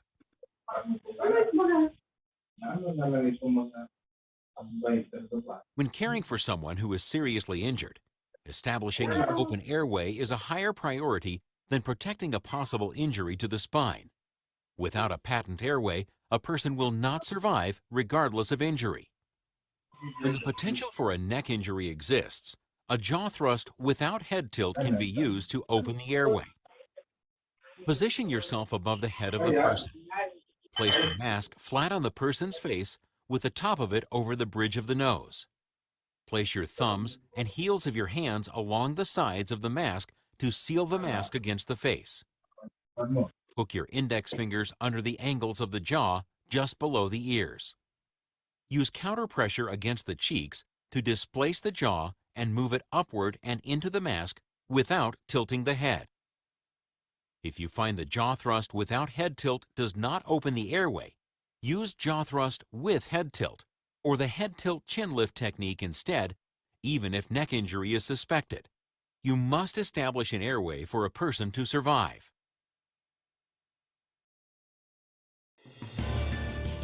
Mrs. Williamson collapsed in the treatment room. Activate EMS.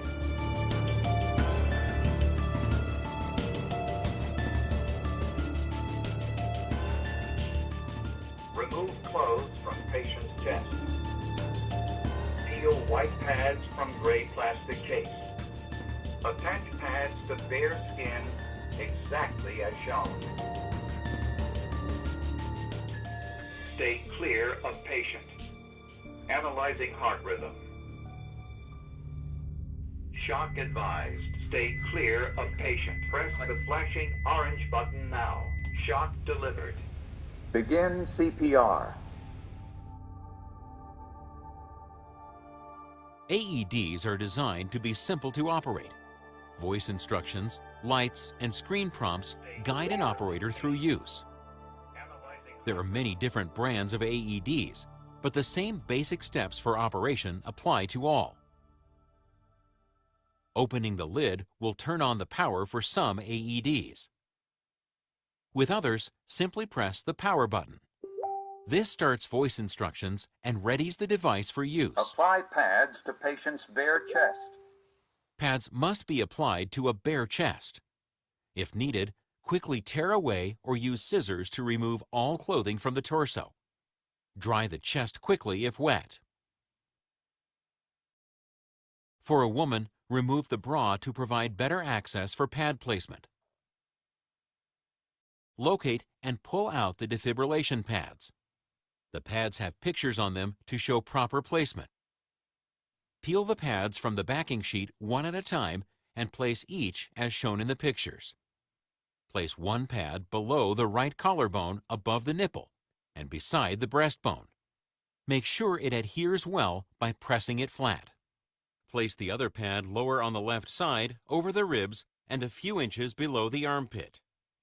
Again, press firmly. Most AEDs automatically start analyzing once the pads are in place. Analyzing. Stop CPR. Movement can interrupt the analysis. Be certain that no one is touching the person. If defibrillation is advised, the AED will begin to charge for shock delivery. Shock advised. Stay clear of patient. Deliver shock now. Quickly look to make sure no one, including you, is in contact with the person before delivering the shock. For most AEDs, a button is pressed to deliver the shock. Delivered. Once a shock has been delivered, immediately resume CPR, starting with chest compressions. In cases when a shock is not indicated by the AED, No shock advised. immediately resume CPR. AEDs are also designed to detect problems during use and guide you through corrective actions. Press pads firmly to patient's bare skin. If a troubleshooting message occurs at any time, Insert connector firmly. stay calm and follow the AED's voice instructions. Cardiac arrests involving children are likely caused by the initial loss of the airway or breathing. High-quality CPR with effective rescue breaths may be the only treatment required for successful resuscitation. However, conditions can occur for which defibrillation of a child or infant is warranted. The steps for using an AED on a child or infant are similar to an adult.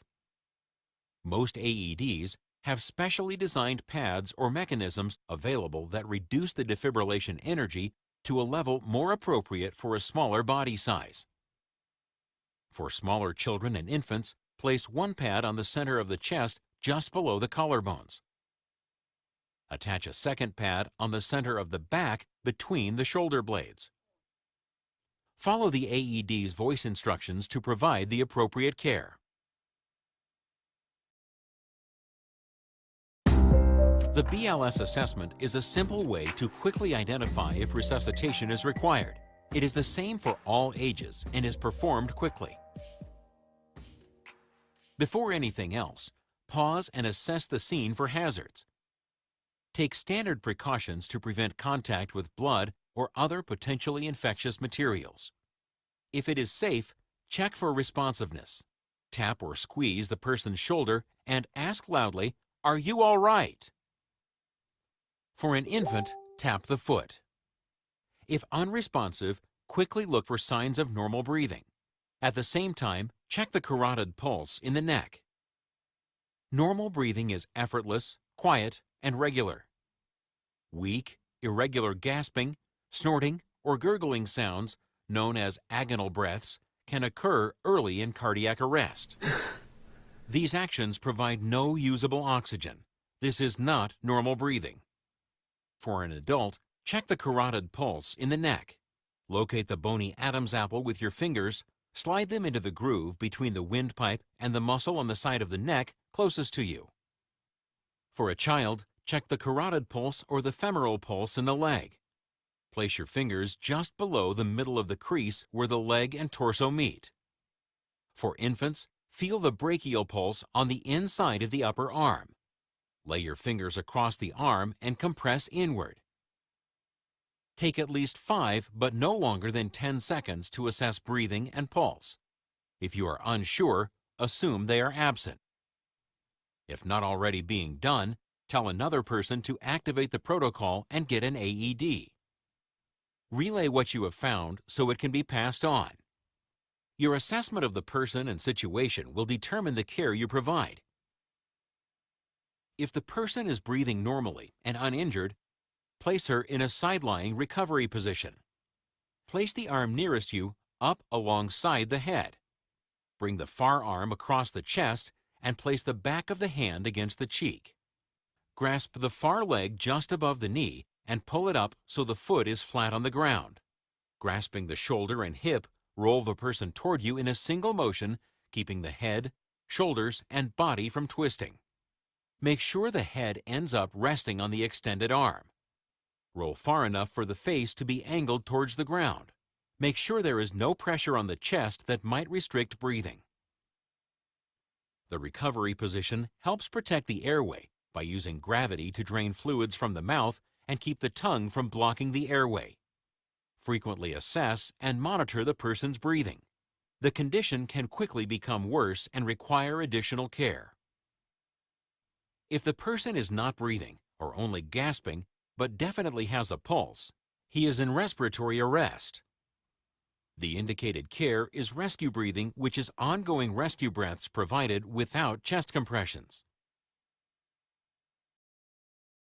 If the person is not breathing or only gasping and does not have a pulse, he is in cardiac arrest. The indicated care is CPR, a repeating combination of chest compressions and rescue breaths. Always perform a BLS assessment to quickly determine the need for CPR. Ensure the scene is safe.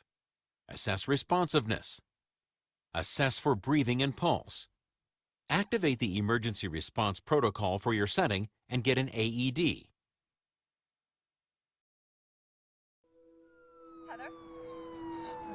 Heather? Heather, breathe! Heather! Heather, breathe, please!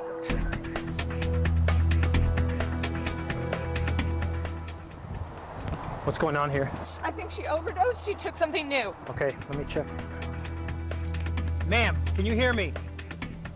Ma'am, can you hear me?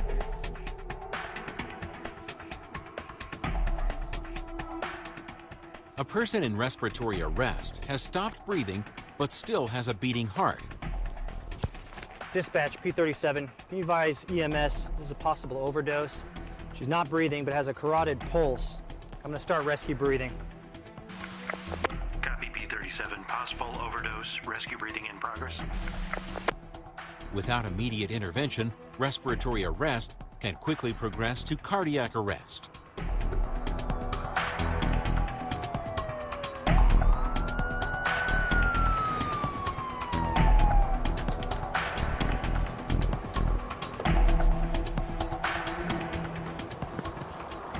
James, I've got my naloxone kit. Great, go ahead and give it. I'm going to keep giving rescue breaths.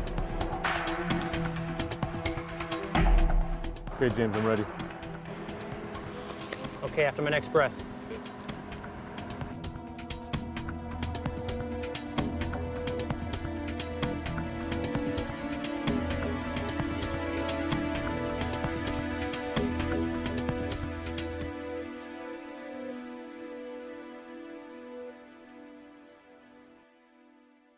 Before anything else, pause and assess the scene for hazards.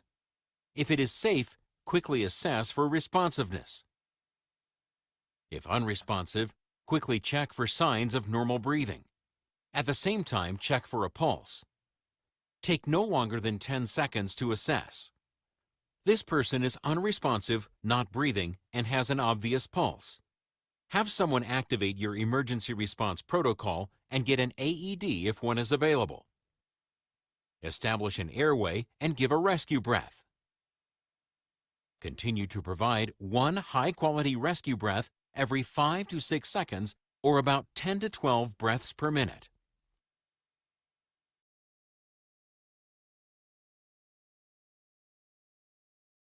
Reassess the pulse about every 2 minutes. Take no longer than 10 seconds to do so. If the pulse is absent and tissue signs indicate poor perfusion, or you are unsure, perform CPR starting with compressions. If an opioid overdose is suspected, consider the use of naloxone, as indicated by your local protocols. The rate of rescue breaths when performing rescue breathing for children and infants is 1 breath every 3 to 5 seconds, or about 12 to 20 breaths per minute. When monitoring the pulse of an infant, check for the brachial pulse in the arm. Add compressions and perform CPR on a child or infant if the pulse rate is 60 beats per minute or fewer, and it appears the heart is too weak to adequately move blood forward.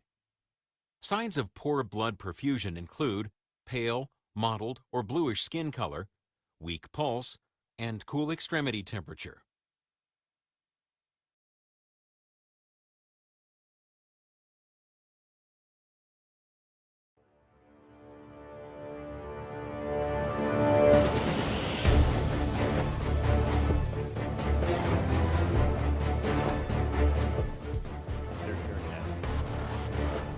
Let me take over for you.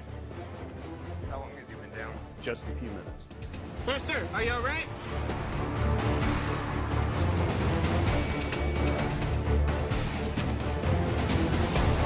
One, two, three, 4, 5, 6, 7, 8, 9, 10, 11, 12, 13, 14, 15, 16, 17, 18, 19, 20, 21. Stay clear of patient. Analyzing. Shock advised. Everybody clear?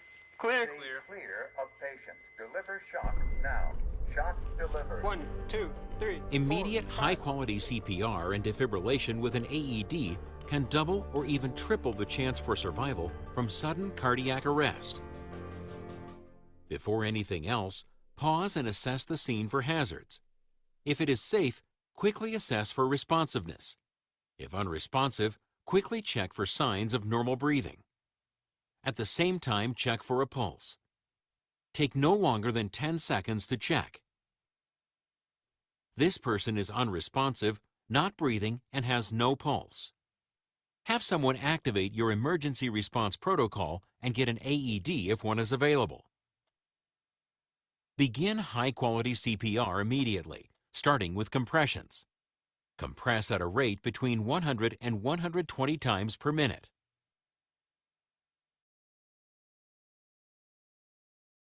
After 30 compressions, give 2 rescue breaths. Establish an airway first and give only enough air to see the chest rise but no more. Do this quickly in less than 10 seconds. Return to compressions and perform ongoing cycles of 30 compressions and 2 rescue breaths.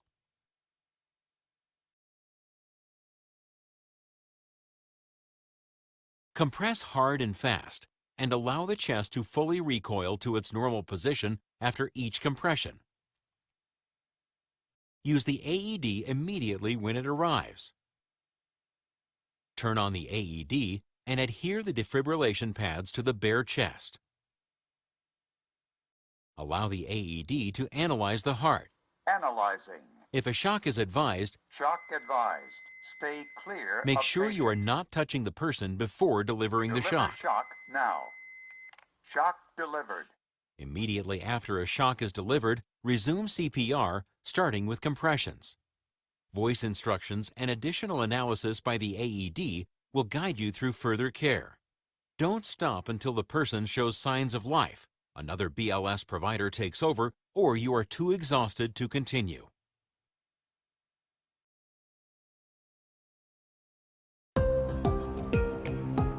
Hold up, stop CPR. Who's responding? If a person begins to breathe, moves, or respond, stop CPR and place the person in the recovery position. Leave the AED turned on and the pads attached in case cardiac arrest reoccurs. In cases where a shock is not indicated by the AED, No shock advised. immediately resume CPR. Continue to follow the AED's instructions. Compression-only CPR is being widely promoted to people who are not trained in CPR in order to encourage and increase the chance for bystander care. Simple instructions in compression-only CPR are being shared through things such as social media and public service announcements. EMS dispatchers are also providing compression-only instructions during emergency calls. However, compression-only CPR is a limited approach to treating cardiac arrest. At some point, rescue breaths are essential for all cardiac arrests, especially for secondary cardiac arrest. As a trained BLS provider, perform both compressions and breaths during CPR.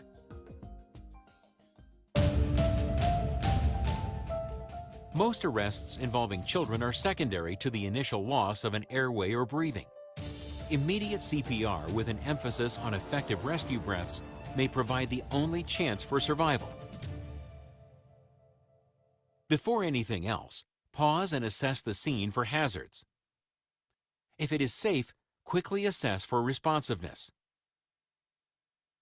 If unresponsive, quickly check signs for normal breathing. At the same time, check for a pulse. Take no longer than 10 seconds to check. This child is unresponsive, not breathing, and has no pulse. Have someone activate your emergency response protocol and get an AED if one is available. Begin high-quality CPR immediately, starting with compressions. Compress at a rate between 100 and 120 times per minute. After 30 compressions, give 2 rescue breaths. Establish an airway first and give only enough air to see the chest rise, but no more. Do this quickly in less than 10 seconds. Return to compressions and perform ongoing cycles of 30 compressions and 2 rescue breaths. Compress hard and fast and allow the chest to fully recoil to its normal position after each compression. Use an AED immediately if one arrives. Don't stop until the child shows signs of life, another BLS provider takes over, or you are too exhausted to continue. Infant CPR is similar to adult and child CPR. Pause and assess the scene for hazards. If it is safe, quickly assess for responsiveness. If unresponsive, quickly check signs for normal breathing. At the same time, check for a pulse. Take no longer than 10 seconds to check. This infant is unresponsive, not breathing, and has no pulse. Have someone activate your emergency response protocol and get an AED if one is available. Begin high-quality CPR immediately, starting with compressions. Compress at a rate between 100 and 120 times per minute.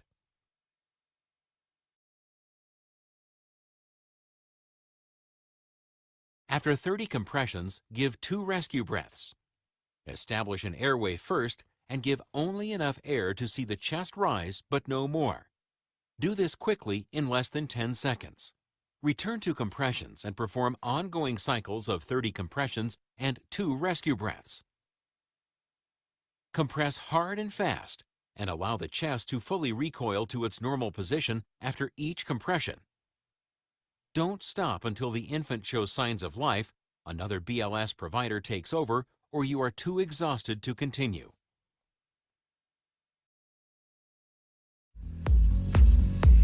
And punch it out now, all the way in front. If you want a little bit more intensity, push with the palm. Keep those hands in the water. Now push, push. Lift up those knees. Get those shoulders down and back. Let's go. Good job. Take it to the side. Same thing. This is a little bit easier. Palms a little bit harder. Get those knees up. Up that floor. Let's go.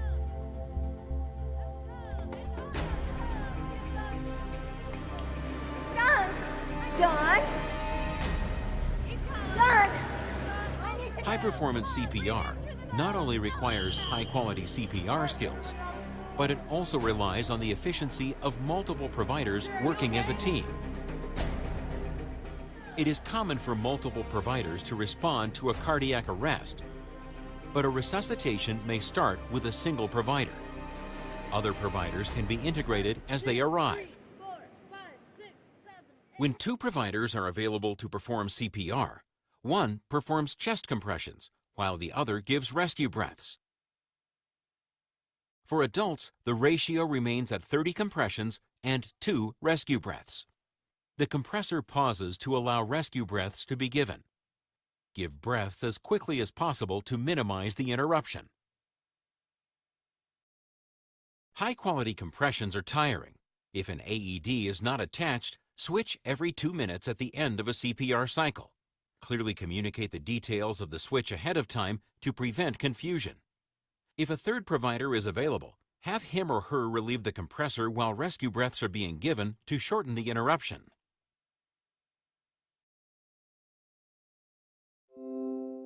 With 2 providers, use a 15:2 ratio of compressions and breaths for a child or infant.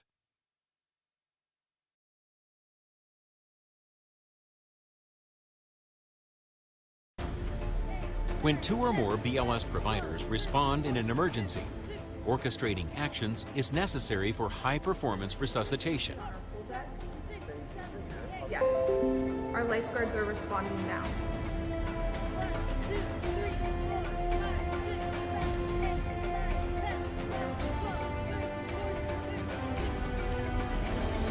Stay clear of patient. Analyzing. Stay clear of patient. Shock advised. Stay clear of patient. Deliver shock now. Shock delivered. It is important to recognize the common roles identified for a team resuscitation and be ready to assume any one of them. The compressor is typically the initial responding provider. A BLS assessment is done and CPR is started, beginning with compressions. When a second person is available, he becomes the ventilator and takes responsibility for maintaining an airway and giving rescue breaths. An AED operator brings and quickly attaches defibrillation pads without interrupting CPR. This person is also responsible for the efficient and safe delivery of defibrillation shocks. 5, 6, 7, 8, 9, 30. 1, 2, 3, 4. Yes, I hear the sirens. Oh, they're here.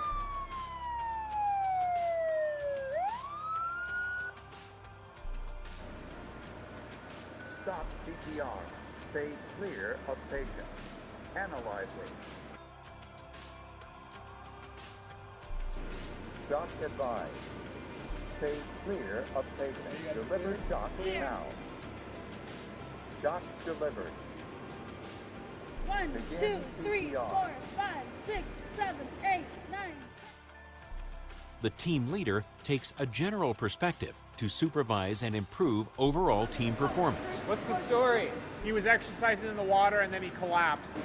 How long since you started? Effective team communication is essential. Speak calmly and in simple terms. 2 to 3 minutes. Was it witness? Yes. This person is also the main point of internal and external communication. If you are asked to do something, repeat it back to confirm and reinforce the instructions. Other roles may be filled as necessary. A second ventilator to help with the use of bag mask, or a scribe or reporter to document patient information, treatments, and intervention times. In the transition to more advanced care, additional roles for actions such as administering medications may be added. When an AED is attached, plan to relieve the compressor during the time an AED analyzes the heart. This typically occurs every 2 minutes. Are you guys clear? After a shock is delivered or no shock is indicated, the new compressor immediately resumes CPR, starting with compressions. After a resuscitation, a facilitated group discussion or debriefing lets team members reflect on the care provided. Debriefing identifies issues with skills, equipment, or established procedures. It also emphasizes and reinforces what was done well. Changes based on debriefing can improve the overall standard of care for future resuscitations. Using realistic, scenario-based practices is an excellent way to prepare for team-based resuscitations. Practice using a team approach. An advanced airway device may be inserted into the throat during a resuscitation to maintain an open airway. When an advanced airway device is in place, the mask from the bag mask is removed and the bag is attached directly to the device to ventilate. As with other approaches to rescue breaths, provide enough air to make the chest visibly rise. Once an advanced airway device is in place, it is no longer necessary to pause compressions to give breaths. Provide continuous compressions at a rate of 100 to 120 per minute. Regardless of age, provide a single breath every 6 seconds or 10 times a minute.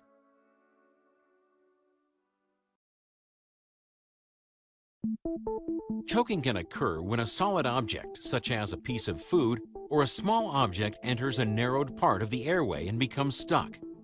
On inhalation, the object can be drawn tighter into the airway and block air from entering the lungs.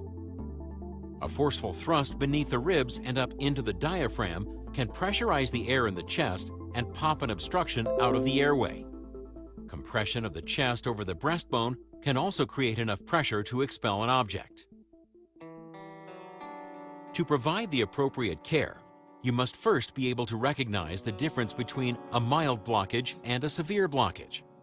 With a mild blockage, a person can speak, cough, or gag. This type of blockage is typically cleared by the affected person naturally through forceful coughing. Allow someone with a mild blockage to try and resolve the problem on his own. Stay close and be ready to take action if things worsen.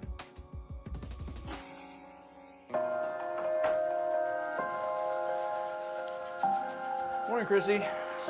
How are you feeling? Much better, thank you. Good. I need to get another set of your vital signs after you finish your breakfast. Sure. When a severe blockage occurs, a person cannot take in enough air to dislodge the object.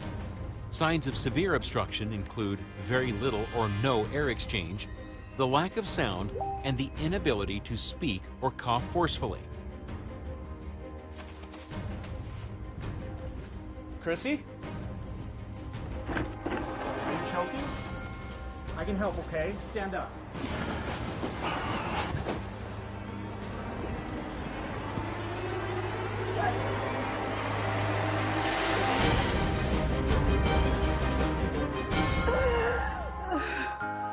Try and get a breath. Try and get your breath. Let's see you now.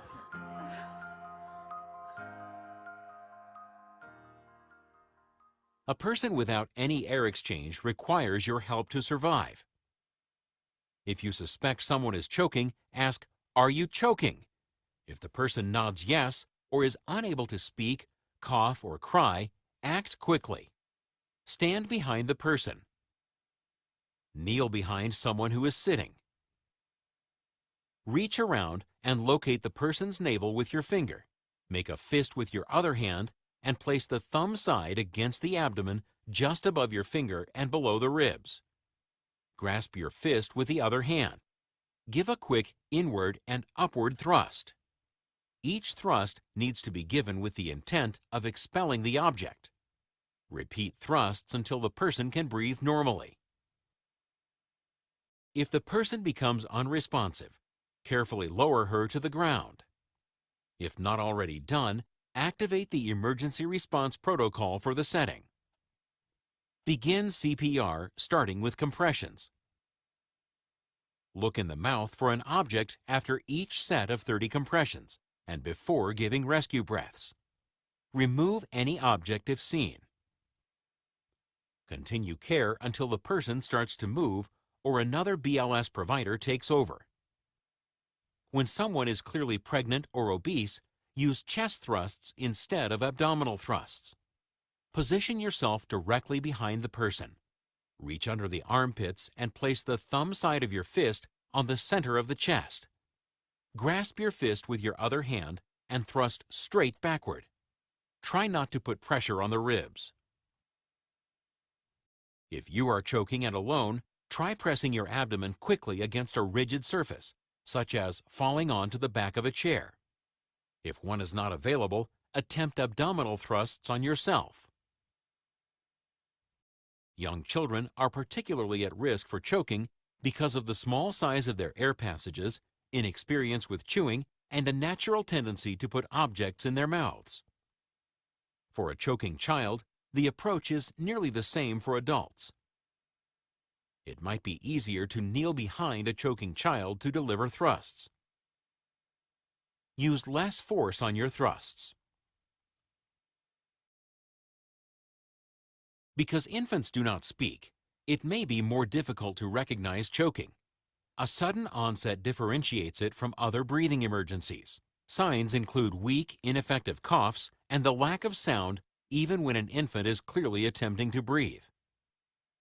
If you suspect an infant is choking Act quickly. Lay the infant face down over your forearm with legs straddled and with the head lower than the chest. Support the head by holding the jaw. Using the heel of your other hand, give 5 back blows between the shoulder blades. Next, sandwich the infant between your forearms and turn her onto her back with legs and arms straddling your other arm. Place 2 fingers on the breastbone just below the nipple line and give 5 chest thrusts. Repeat back blows and chest thrusts until the infant can breathe normally. If the infant becomes unresponsive, gently place her onto a firm surface. If not already done, have someone activate your emergency response protocol and begin CPR. Look in the mouth for an object after each set of compressions and prior to giving rescue breaths. Remove any object if seen. Abdominal and chest thrusts can cause internal injury. Anyone who has had these maneuvers used on them should be evaluated further to ensure there are no injuries.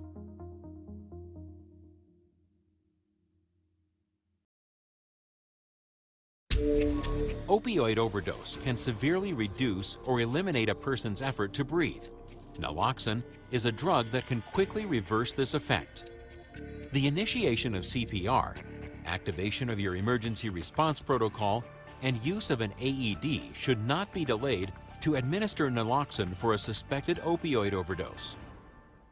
One method of administering naloxone is through a nostril using a pre-filled syringe with an attached mucosal atomizing device. If you have reason to suspect the person's condition is related to an opioid overdose, administer naloxone without interrupting ongoing care. Take both parts of the pre-filled syringe out of the packaging. Remove both caps from the larger hollow tube and the cap from the smaller capsule with the medication. Gently slide the medication capsule into the hollow tube and fully screw the capsule in clockwise. Gripping the plastic wings of the atomizer, fully screw the tip of the hollow tube clockwise onto the atomizer. Insert the white cone tip of the atomizer snugly into a nostril. Give a short, vigorous push on the end of the medication capsule and spray about half of the medication into the nose. Repeat the technique on the other nostril to give the remaining medication. Continue CPR and the use of an AED if one is available. If normal breathing does not return, administer a second dose of naloxone using another pre-filled syringe. Calm and reassure someone who responds. Opioid withdrawal symptoms can occur and be unpleasant. The effect of naloxone is temporary, and breathing may become depressed again. Anyone given naloxone should have continued medical evaluation.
Hello po. Pa-check po nung mga names po na sinend ko po sa chat room kung tama po yung mga names nyo na nandoon.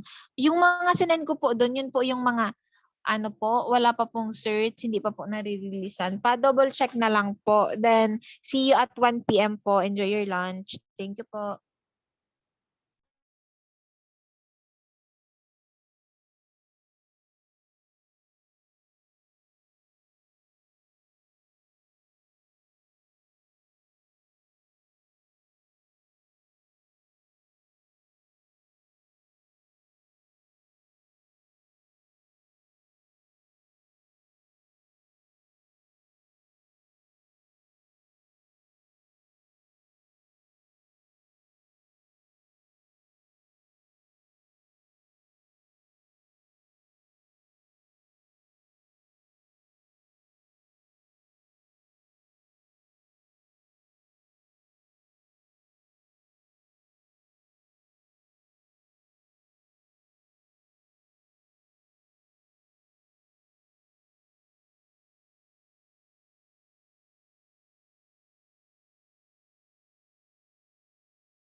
Good afternoon. Good afternoon po, Doc. Medyo unholy hour. 1 p.m.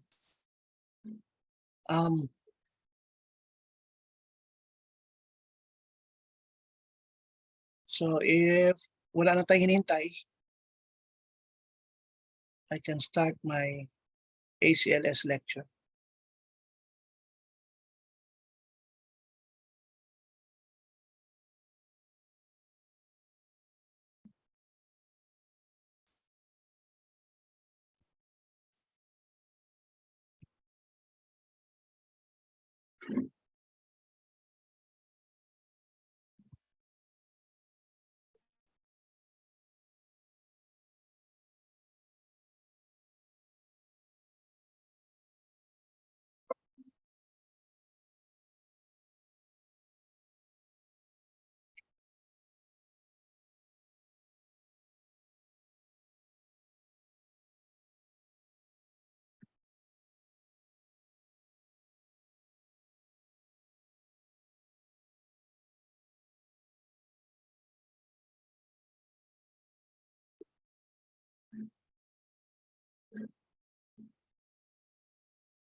Okay, Joy, can we start? Yes po, Doc. Okay.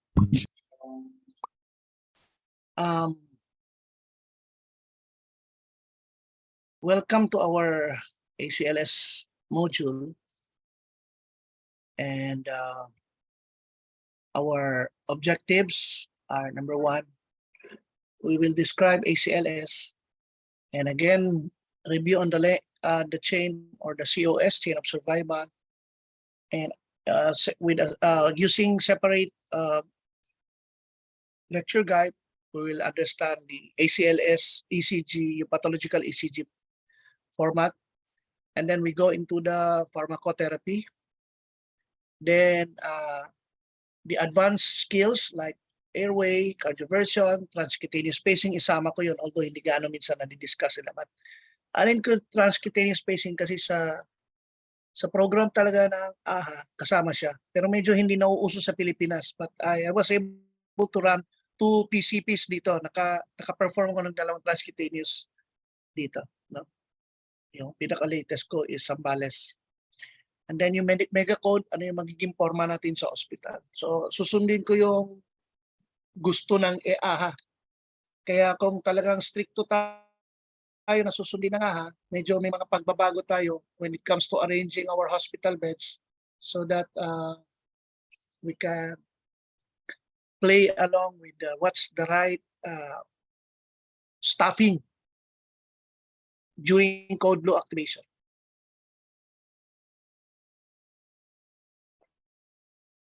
When I say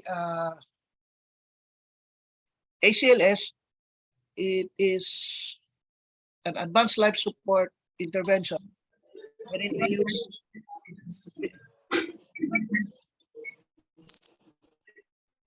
paano lang, pamit lang po.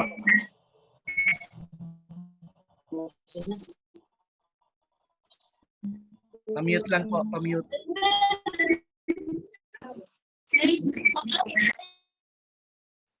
Yun.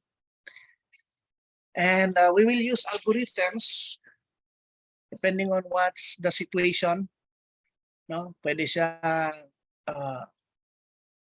BF, BFib, pwede asystole or PEA, pwede namang non-arresting For example, meron tayong SVT or meron tayong AFib with rapid ventricular response, mga ganyan. So yung tipong magiging toxic, not necessarily arresting heart ang pinag-usapan sa ACLS. Saka merong we will discuss about the reversible H and T's, no? Makikita niyo yung mga listahan ng H, yung letter H like hypoglycemia, mga ganun. And those are the things that are reversible, and if they are present, they can cause cardiac arrest. And we will also discuss stroke and MI and other life-threatening cardiovascular emergency. So si ACLS is focus lang siya sa heart and the vessels. Ang tamang pagsabi niyan is advanced. May mga nagkakamali minsan pag nagsulat ng report, nakikita ko no? Advanced cardiovascular, hindi lang siya cardiac. Ang insulto ay nasa vessel mainly. Sa heart, iilan lang. Kung may cardiomyopathy ka or you are under influence of whatever medication or substance abuse, may saglit lang ha, emergency call for a while.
Okay, sorry for the interruption. Tumawag yung pinapareport ako sa kay Bersamin, yung Executive Secretary ni President Bongbong Marcos. Wednesday 4 p.m. daw.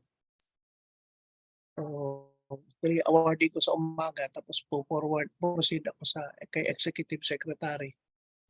Now, ACLS is focused on the heart and the vessels. Yung stroke natin, CVA I mean, the CVA is what's happening inside the brain. The stroke is the manifestation of that CVA. Is under that program. Although sa intervention sa hospital, iba rin yung stroke team. Kung ang manifestation niya stroke sa hospital, ang nag-address stroke team. But sa format ng ACLS learning, partly kasama si stroke. Okay, kaya meron tayong mga yung initially sa pre-hospital care, yung tinatawag na may Cincinnati pre-hospital stroke care. Dadaanan natin mamaya yan. Kahit in-hospital kayo, ituturo ko rin yung Cincinnati. So it is an intervention that recognizes cardiorespiratory arrest, no? And the application of CPR na may kaakibat na pharma, electrical therapy, tapos invasive airway, advanced airway, and other modalities. No? And this is performed by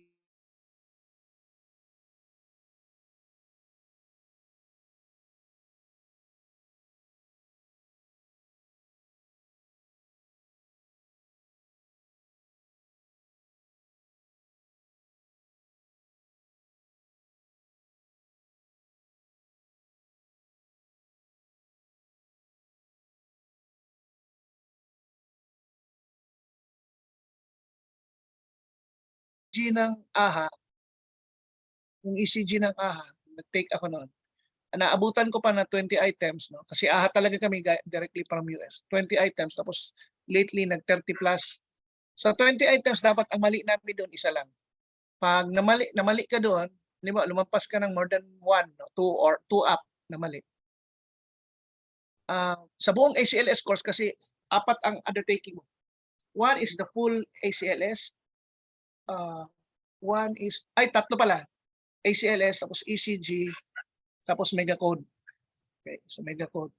So pag pumalpa ka sa Megacode, sumablay ka doon, Megacode lang ulitin mo. Pag pumalpa ka sa ECG and Megacode ang ulitin mo. Pag pumalpa ka doon sa primary, yung main ACLS, buong ACLS program ulitin mo. So mga ganun yung patakaran. Tapos ang grading niya, 3. Pag nagkuha ko ng ACLS, naalala ko dati ito yung sa amin noon. Hindi ko naman sinasabing ito yung din ngayon. Pag hindi mo napasa, TR yun, to repeat. Hindi kayo babagsak, i-repeat ka lang kung kailan ulit ang run. Tapos pag nakapasa ka, ACLSP. So may ID sa may certificate. Ngayon, certificate na lang. Ibig sabihin, provider ka. You can provide already, you can be part of the Codlo team. Tapos, merong nakalagay doon, ACLS IR. Pag IP pala. Pag IP, Instructor's Potential yun. Yung nakitaan ka na matikas ka, binabantayan ka na ngayon. Kasi pwede kang i-invite later na maging instructor. No? So, tuturuan ka ulit lahat para mag-lecture about ACLS. So, ganun yung mga certificate. Pero, pag usad ng panahon, paiba-iba na. No? So, yun lang yung nadaanan ko na program. So ACLS is, dito ang maituro ko dito halos lahat, except hindi ako magtuturo ng IV kasi common na yung IV. Ang ituturo ko sa inyo IO kasi I have intraosseous driver, yung ginagamit ko. Although sa military medicine siya, pero sa ACLS program, dapat may IO ka. Meron naman ngayon civilian gadget, no? Kasi yung military, hindi ka pwede maka-order, no? Tapos ano ang cardioversion at i-introduce ko kayo sa capnography. Alam ko ang Pilipinas hindi pa gumagamit ito, but believe me, this is so wonderful and isa to sa parameter na bago ka magsabing patay na ang tao, ay dapat ang capnography nandun. Sa atin kasi pamata-mata lang tayo, no, kung mag-constrict pa. Hindi. Tapos transcutaneous spacing for those who have tried it, for those who have not tried it, I'll give some sort of a lecture on it, no? Kasi wala akong machine na may TCP. Ang meron ako yung lumang defib na manual. Although meron akong isang manual saka AED. Tapos ano ang Megacode, tapos meron lang ako mga overviews on ACS and CVA. Ang pulse, iba na yan. Hypothermia, dadaanan ko lang konti, no? Para na maintindihan nyo bakit kakaiba ang treatment ng hypothermia, no? Ano yung gagawin natin. Kasi baka naisip nyo, kailangan nasa ice environment tayo or -0 para magkaroon ng hypothermia. Hindi po. Sa Pilipinas, naka-encounter na ako ng 3 hypothermia dito. 3. Kung isama ko pa yung training ng mga piloto na train ako, nagkaroon ako ng isang estudyante doon na nurse na nag-hypothermia siya kasi nag-32 degrees centigrade siya core body temperature sa daraitan. So medyo, pero ang ginawa ko, extracorporeal rewarming. ACLS is the cornerstone of all ALS courses. Ito sila lahat.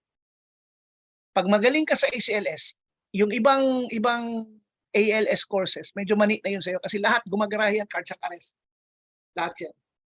Merong mga advanced medical life support, AMLS, hindi siya ACLS. Ang AMLS, yung mga medyo advanced maneuver na non-arresting patient. For example, psychiatric emergency. Paano binibigay mo? Halimbawa, hanggang ngayon, haloperidol pa rin pang down nila eh. Tapos pinapasagad EPS, bago bigyan ng biperidine or even diazepam or Benadryl. Sinasagad mo pag lalo na merong suicidal or homicidal ideation or tendency. Mga ganun, merong AMLS mismo, Advanced Medical Life Support. Pero it's not an arresting patient. Yung mga toxic looking lang, mga diabetic coma, merong endocrine emergency, no, na thyroid storm, under AMLS yan. Tapos yung WALS, Wilderness Advanced Life Support, is ito yung mahirap kasi kinumbine mo si trauma sa kasi ACLS doon sa wilderness. So, pag kumuha ka ng WALS, medyo hakot mo na lahat. Hakot mo na yan lahat kasi piniperform mo siya in an austere environment. Ano pa ba dyan? Yan lang naman. Tapos, management of obstetric emergency and trauma, anything related to sa complications, birth, tapos trauma like, for example, vehicular accident, buntis yung babae. Ayun. Ganun yung ano pa ba? Pulse NRP, pareho sa ACLS except na ang NRP ngayon hindi na siya mahirap kasi gumagamit kami ng crib sheet.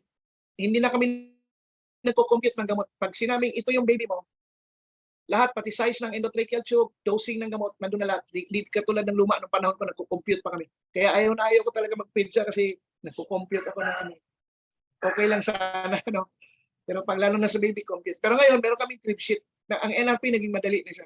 Kasi manonood ko na lang eh. Tapos, meron na rin na hindi na siya, wala na sa timbang.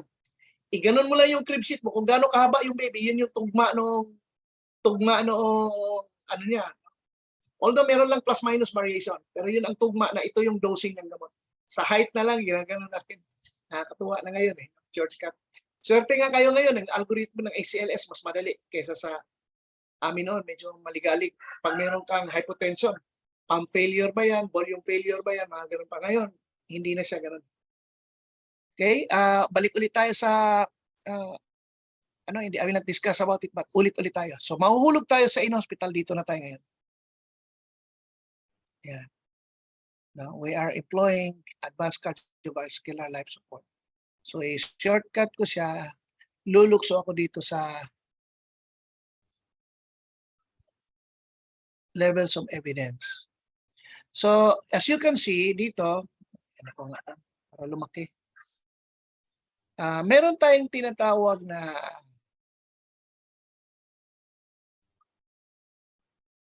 tabi ko muna itong naiirita ako dito sa dashboard niya eh. Kung mabasa yung taas. So, meron tayong mga classes of COR and LOE. So, itong dati, before 2020, COR lang, class of recommendation. Bakit ko ina-emphasize to? Because when you read the book, for example, epinephrine, nilalagyan nila ng class 2A.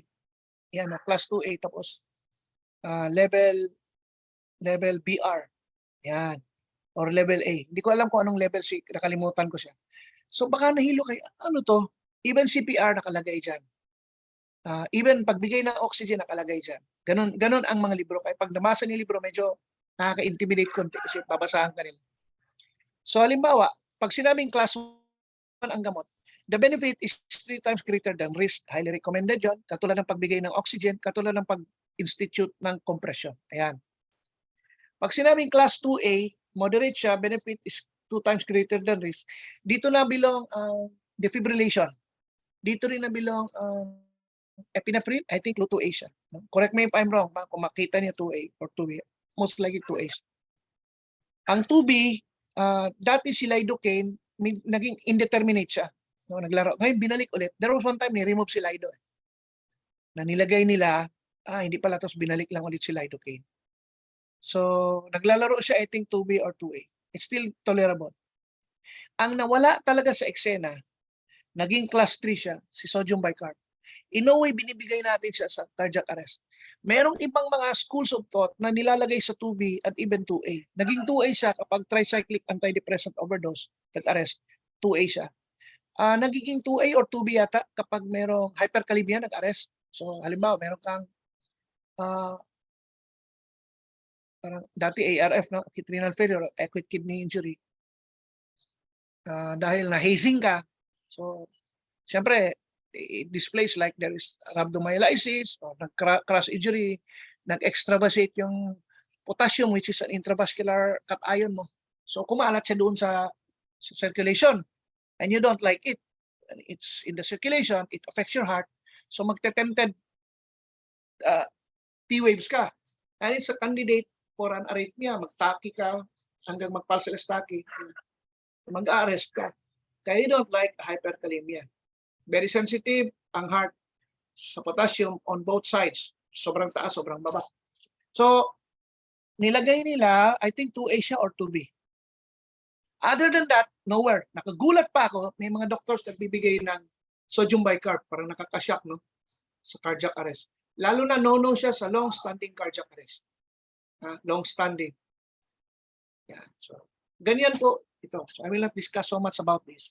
Pero alam niyo lang na lalabas. Ito namang level A, dito sa level of evidence, ito yung mga high quality evidence na more than one randomized clinical trial. Yung sakto ang meta-analysis mo, napaka high quality ng RCTs mo. So, pag sinabing randomized, ito yung nag-undergo talaga ng mga what do you call this?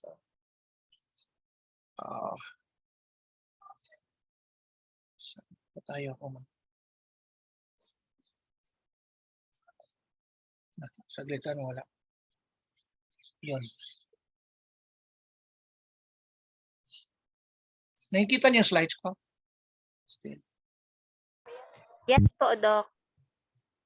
Anyway, yan ang nag-undergo ng mga tinatawag nating, pag sinabing randomized, no? Mga cohort, yan, no? Kung if you're familiar with mga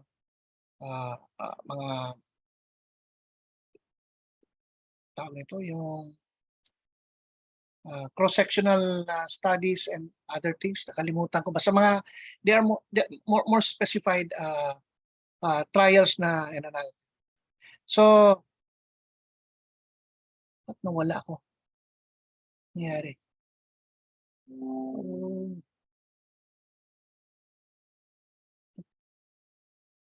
I see. Saglit, nawala ako. Ayan, lumaki, no? Klaro ba, lumaki? Yes po. Oh, yeah. Nag-overlap yung picture. I don't know how to remove this. Anyway, sige, ayaw mo na. Ayaw talaga mag-move eh. Nakainis.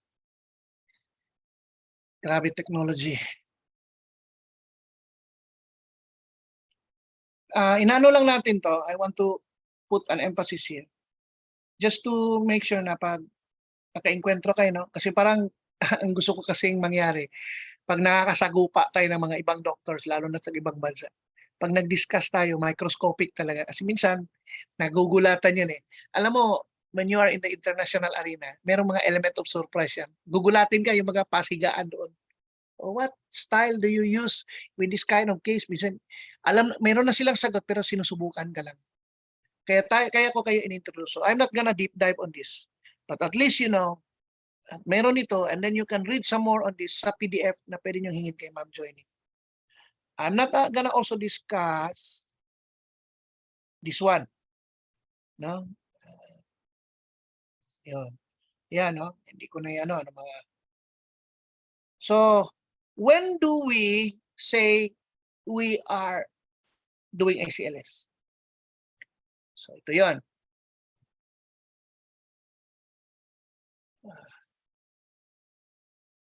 Bakit? Saglit, tinatanggal ko yung picture na, yun.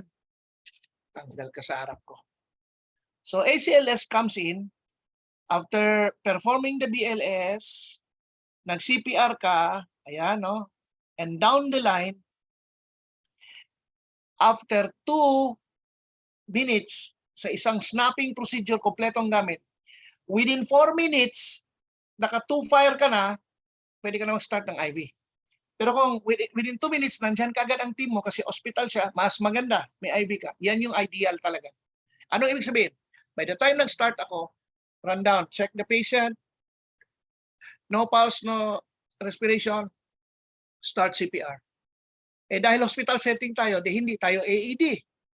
Hospital setting, cardiac monitor, pagtingin sa cardiac monitor, kung may filter, pag may filter, no stopping of CPR, pindot ang filter, BF on screen. Yan.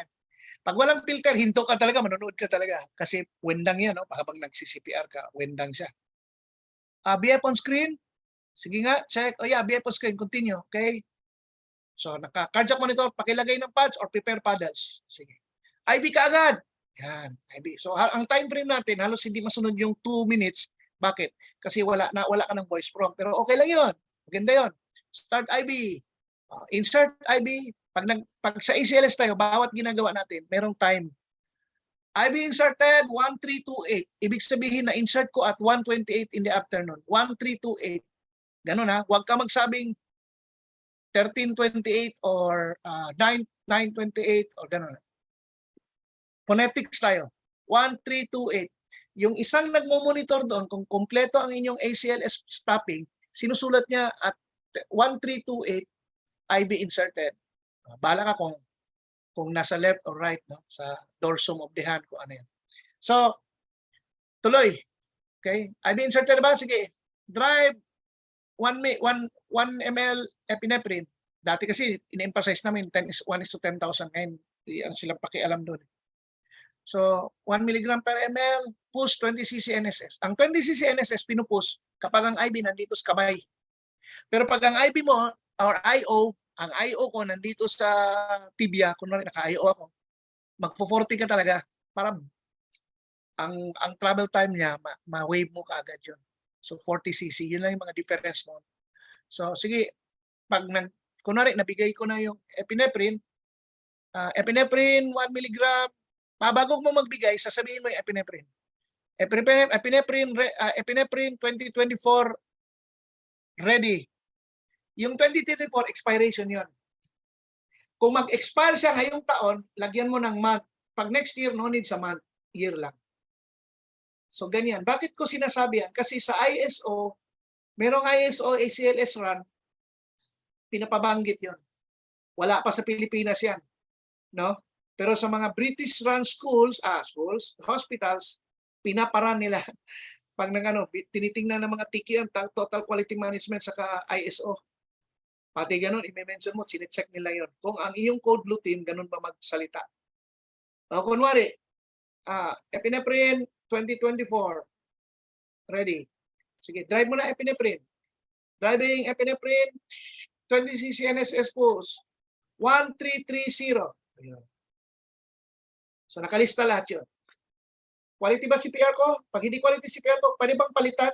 Ganun ang team leader. The team leader is on the foot side. So ngayon, may IV na ako, may epinephrine ako, ACLS ka na. Okay, standby. Wala kang filter, pakitingnan ko nga yung rhythm, standby. Pag tingin ng rhythm ng team leader, yung electrical therapist tumingin din, yung nagko-compress tumingin din, yung airway nakatingin. Therefore, ladies and gentlemen listening to me now, the monitor of your, the cardiac monitor attached to your patient must be seen by these 5 people. 4 to 5. Team leader at the foot part, compressor, electrical therapy, airway, and then the IV guy. So 5. Kita. So kailangan ka rin positioning. Sa bagong ACLS 2020 standard, in-emphasize yan. So yan ang ating magiging run. Why is it is not moving again? Yun. Kung makikita niyo rito, sa bagong sa next slide ko, ito na ngayon yung ACLS program natin. So pag tumingin ka dito sa shockable rhythm, ang laro dito is drug shock na lang siya. Until kung ano pa ang escalating procedures ang gagawin mo or other intervention. This procedure sa ACLS, our objective is looking at the reversible causes. Hypovolemia, bigyan natin ng oxygen. Hypovolemia, bigyan natin ng fluid or blood. Sa Pilipinas, we have hard-time blood. Kailangan cross-matching. Okay? Sa ibang bansa or sa military medicine, pag sa ibang bansa, sa military medicine dito sa Pilipinas, wala din. Naalala ko noon when I was working in a military hospital, Armed Forces Southern Hospital Region. Meron kaming mga O-neg. Yung O-negative, nasa higher echelon, i-pronounce it echelon, higher echelon of medical treatment facility. At kinakarga namin sa helicopter kasi helicopter namin may ref yun eh. Ang ambulance namin may ref. So nagkakarga kami ng mga succinylcholine, mga antivenin kasi may mga ahas din doon. At saka blood products. So O-neg, yung O-neg, bigay mo lang. Hindi nagre-react ang tao doon. Sa Pilipinas, kasi nakakita ka lang O-neg, mainly Caucasian eh. Dito wala tayong O-neg. Kaya hulog pa rin. Cross-matching. Kaya karamihan ng uniform ko, laging merong Esguera A positive. Meron ba ako dito?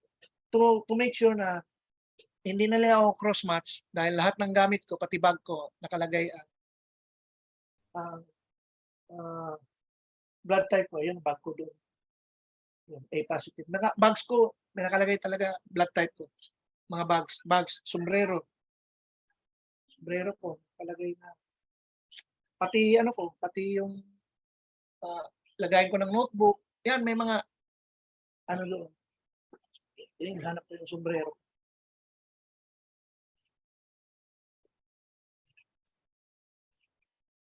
Ayun yung sombrero.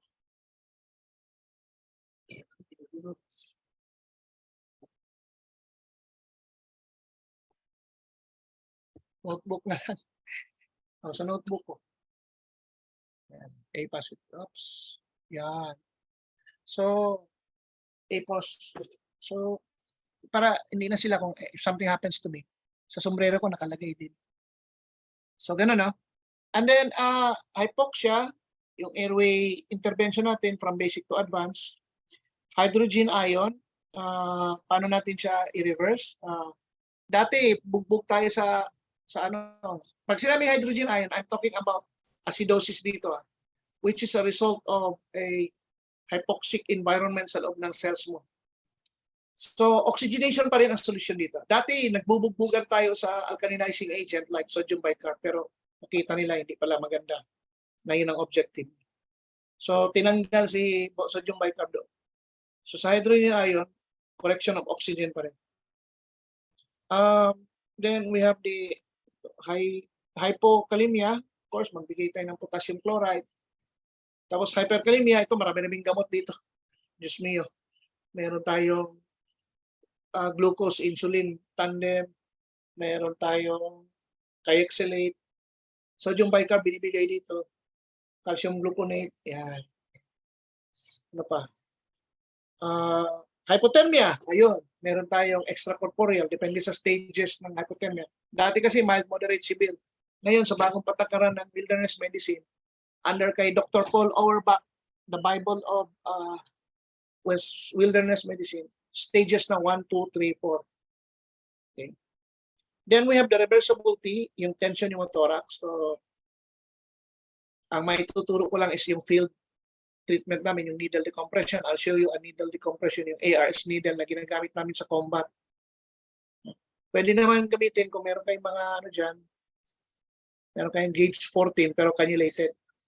Kasi wag tayo maggamit ng parang spinal needle kasi habang lumalaki ang lungs, tapos yung needle na yun, harmful yun, mabubutas naman tayo ng alveolar tissue.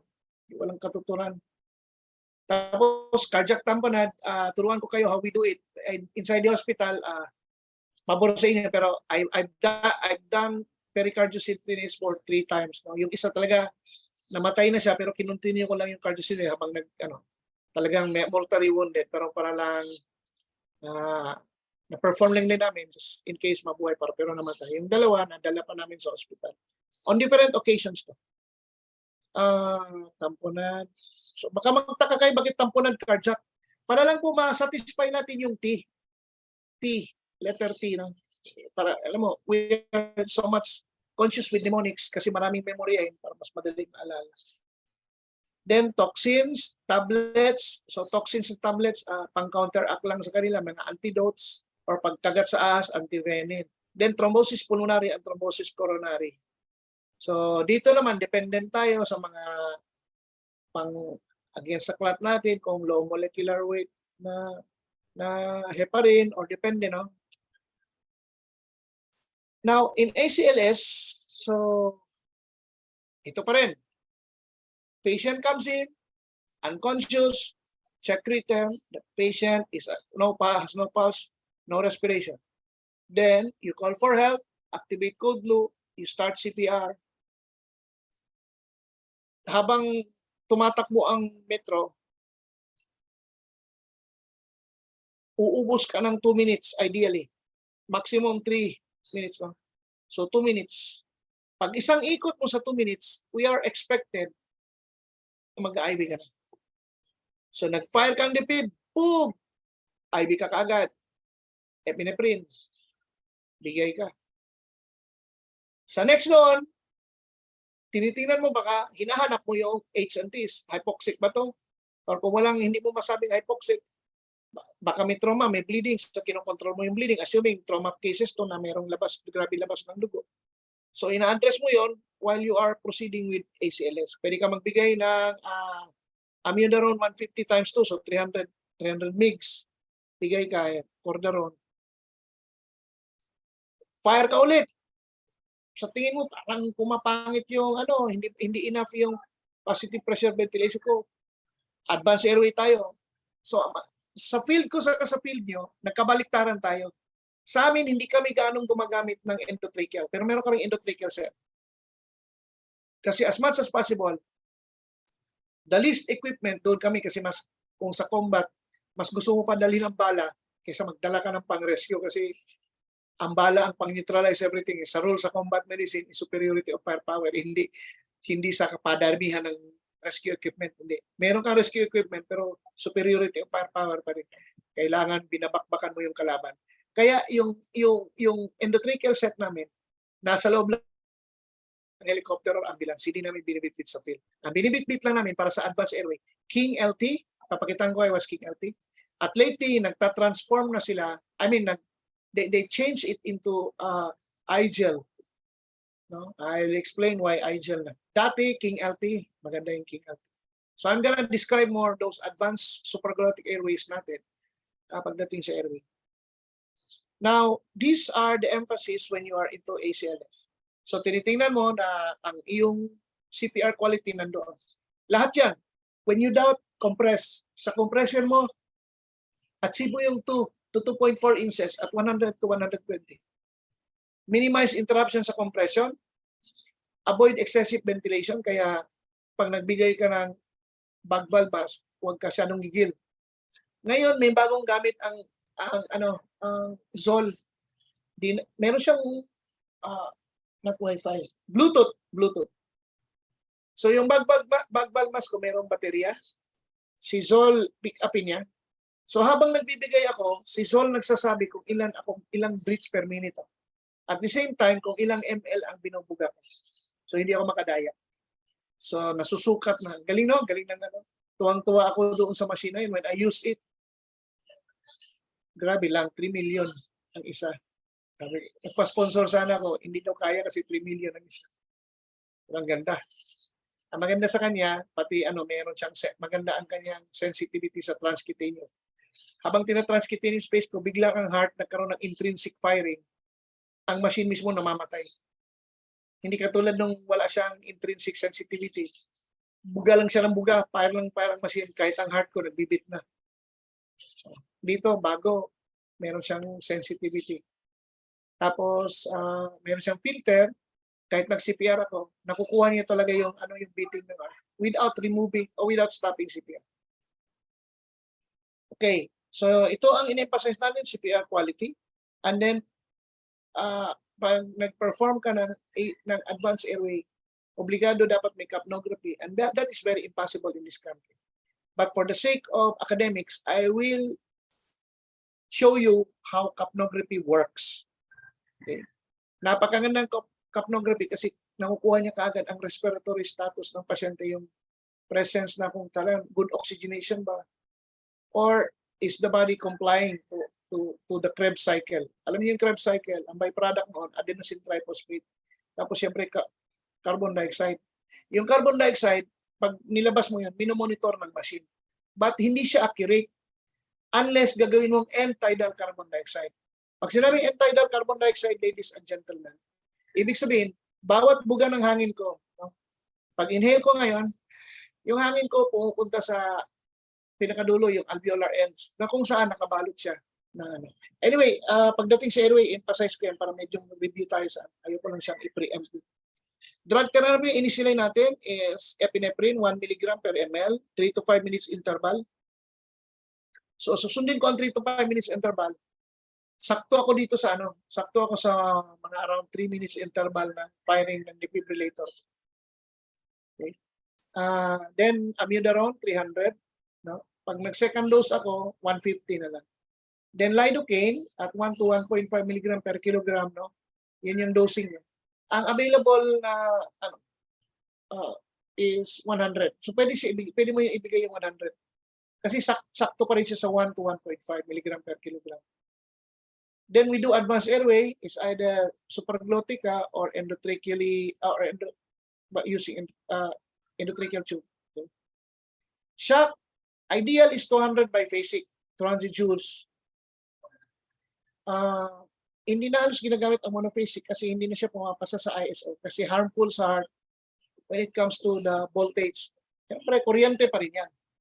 And the kuryente can somehow burn tissues along the way and further alter yung tinatawag natin physiological the physiological format of the cell. And again, the reversible causes. So ito, sa ACLS, the algorithm, CPR ako, pag-hook sa oxygen sa cardiac monitor, anong lumitaw? Pag lumitaw niya, kunwari, BF, BTAC, then I will order for shock manually. Pag nag-manual shock ka, dalawa, it's either use pads or use paddles. Pag nag-paddles ka, kailangan alam mo gaano ang diin to achieve some sort of a very good impedance. Depende din yan sa kapal ng chest ng tao, pero maganda yung paddle. Tinanggal ang paddle dati for safety reasons kasi pwedeng maka-injure kung napamali-mali ka. Pero binalik ngayon. Mga bagong patakaran, bumalik din sila sa paddles, although option. So, pwedeng paddles ang malagay mo, pwedeng pads.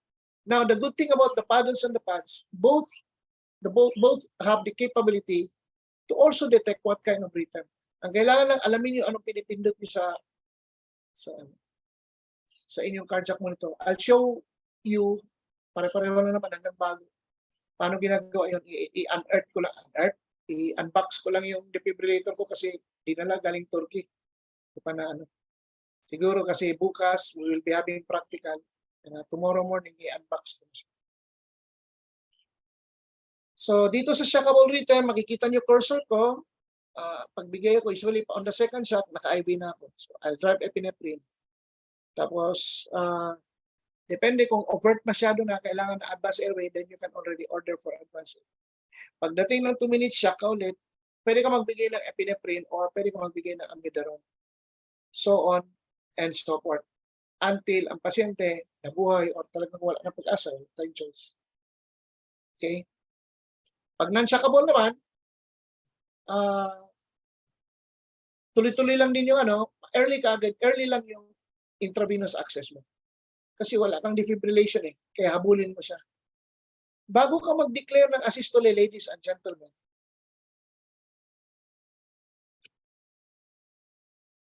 ang ating default lead is 2. Can somebody answer me in the chat why the default lead is 2? Roman numeral 2. These are limb leads. There are 6 limb leads. 1, Roman numeral 1, 2, and 3, AVR, AVL, AVL. Then we have the chest leads, V1 to V6. My question is, why is lead 2 the default lead? Why not lead 3? Why not lead 1?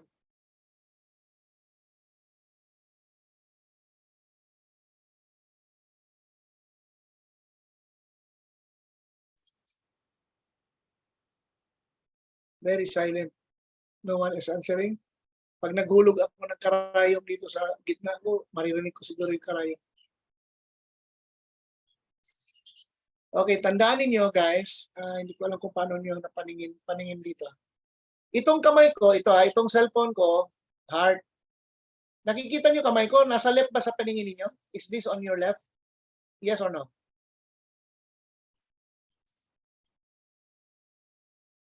Ang kamay ko nasa left ng cellphone? Or nasa right? Nasa right. So baliktarin ko. Ito left na. Yes po. Okay. So sige. Left to. Yes. Ang lead 1 ay nasa 0. Ang lead 2 ay somewhere around 30 plus. 30. Pababa. Kasi 0 to So ito 90 pababa. 90. 0, 90. So 1, 0. Nasa 30 to 30, between 30 35. Tama ba? 35 to 40 ata. 35 to 40. Lead 2. Ang lead 3 nasa kabila. Okay? Nandito banda.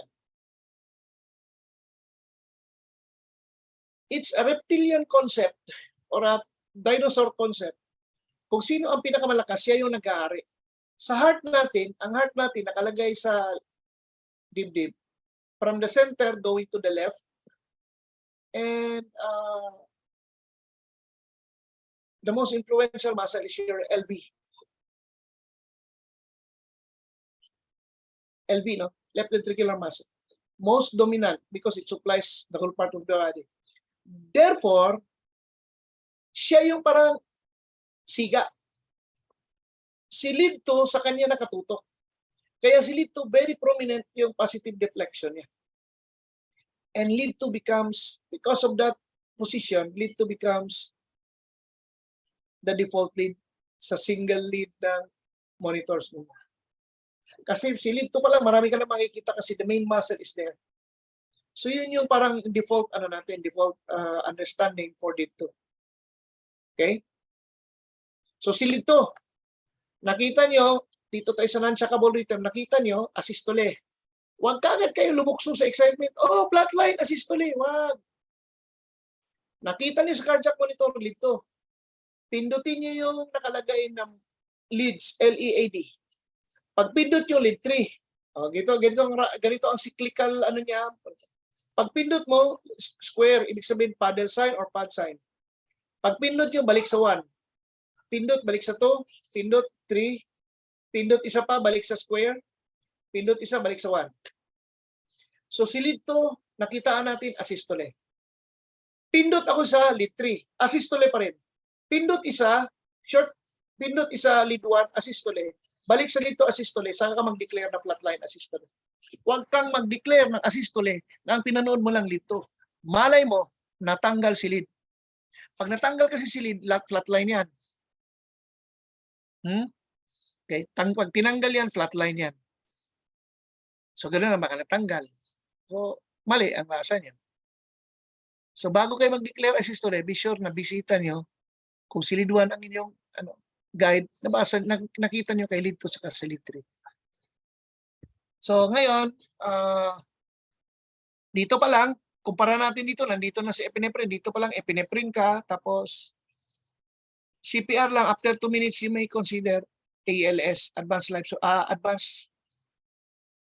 advanced airway, to ascertain na yung capnography ko ay okay. No? So, depende.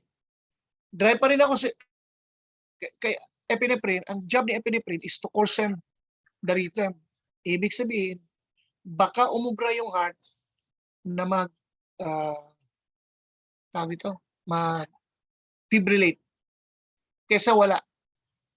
Pag nag-fibrillate yan, nakita mo fine BF, mas kaya nating buhayin pag dinidefibrillate. Kaya binibigyan natin ng epinephrine. Ngayon, sabi ko, sorry ha.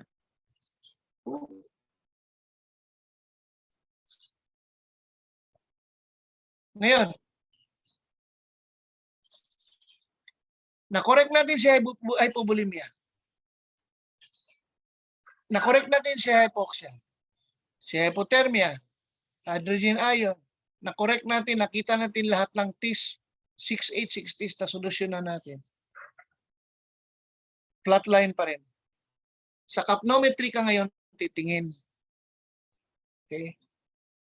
So doon ang ating judge if the patient will be declared dead according to hindi mata-mata kundi capnometry.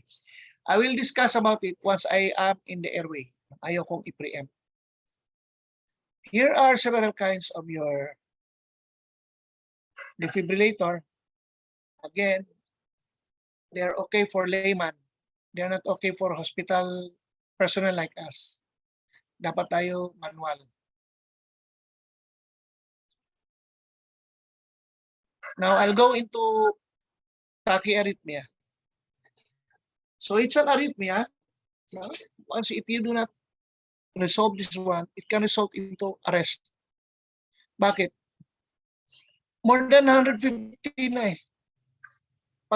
Kasi pag grabe yung pagtibok ng puso, like 180, like 200 per minute, mauubos metabolized yan, madadali yan. So, yun pa lang, bantayan na natin. So, number 1, assess responsive rate ng pasyente. Lahat ginawa mo, oxygen, baseline vital signs, baseline blood, gano'n lang. Tapos pag-hook sa monitor, ang nakitaan natin ay tachyarrhythmia. Pwedeng atrial flutter with rapid ventricular response,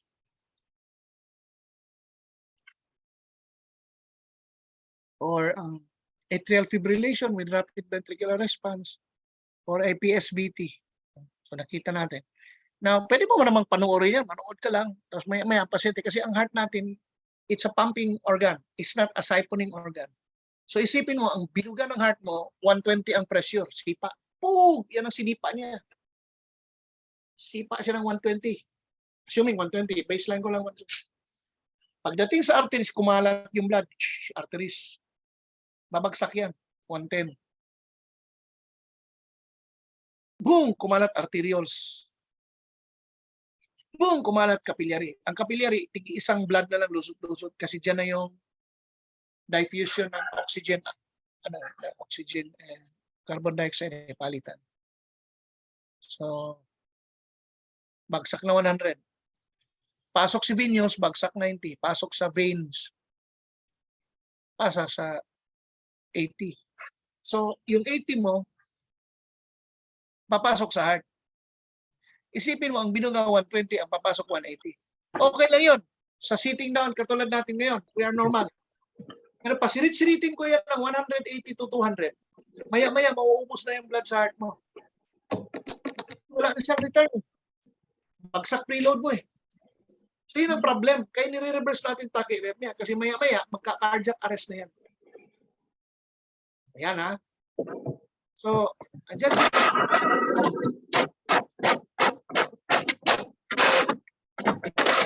Mute lang po.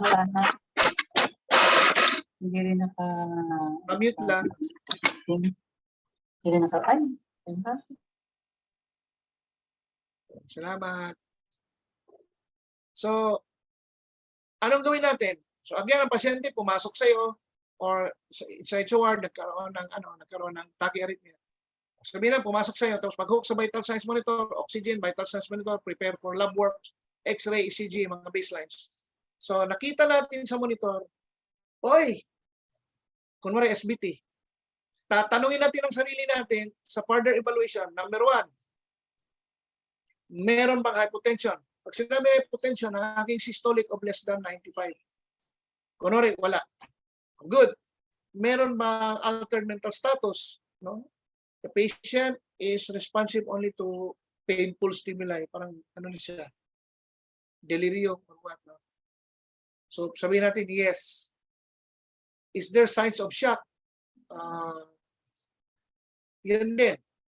Pwedeng sa BP natin may kita, assuming na ang systolic niya ay 95. So okay pa yan. Meron bang ischemic chest discomfort bago dinala or pagpasok sa ER or sa ward, nakaramdam pa? Assuming yes, so dagdag na naman. And then acute heart failure, meron siyang history. Assuming no. Yung palang dalawa na yon, pwede na natin iwaran. Kahit isa lang, pwede natin iwaran na the patient can be subject for synchronized cardioversion. So I will teach you how to use a synchronized cardioversion tomorrow. Siyempre, pag synchronized cardioversion, kuryente pa rin yun, patutulugin mo pasyente. So dito nagkakaiba-iba tayo lahat kasi ako kaya kong patulugin, midasolam lang. Hindi naman ako mag-RSI. By the way, rapid sequence intubation induction, hindi siya ACLS product. So kung nagpapadown kayo ng patient, anong style niyo, pati pag gumagamit kayo ng succinylcholine, yung iba, wala pa dito yata, pancoronio. No? So kanya-kanyang style yun, depende sa pasyente, kung trauma ba yung pasyente o what. So ito, prepare natin ang pasyente sa cardioversion kasi may presence of two. Okay, so patulugin ka and then dito sa Sa cursor ko, itong hasiya. Assuming wala to, no, baba ka. Kumusta ang QRS complex niya? So sisilipin natin if it's more than 0.12. I-discuss ko kumaya ano yung mga 0.12, blah, blah, blah. Assuming no naman, IBA natin, access, tapos 12 ECG to verify. So most likely SBT to, so mag-vagal maneuver ka. To vagus nerve, di ba? Cranial nerve number 10.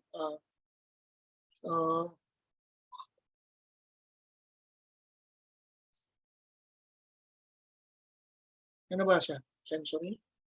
O ano? Both. Ano ba siya? Vagus.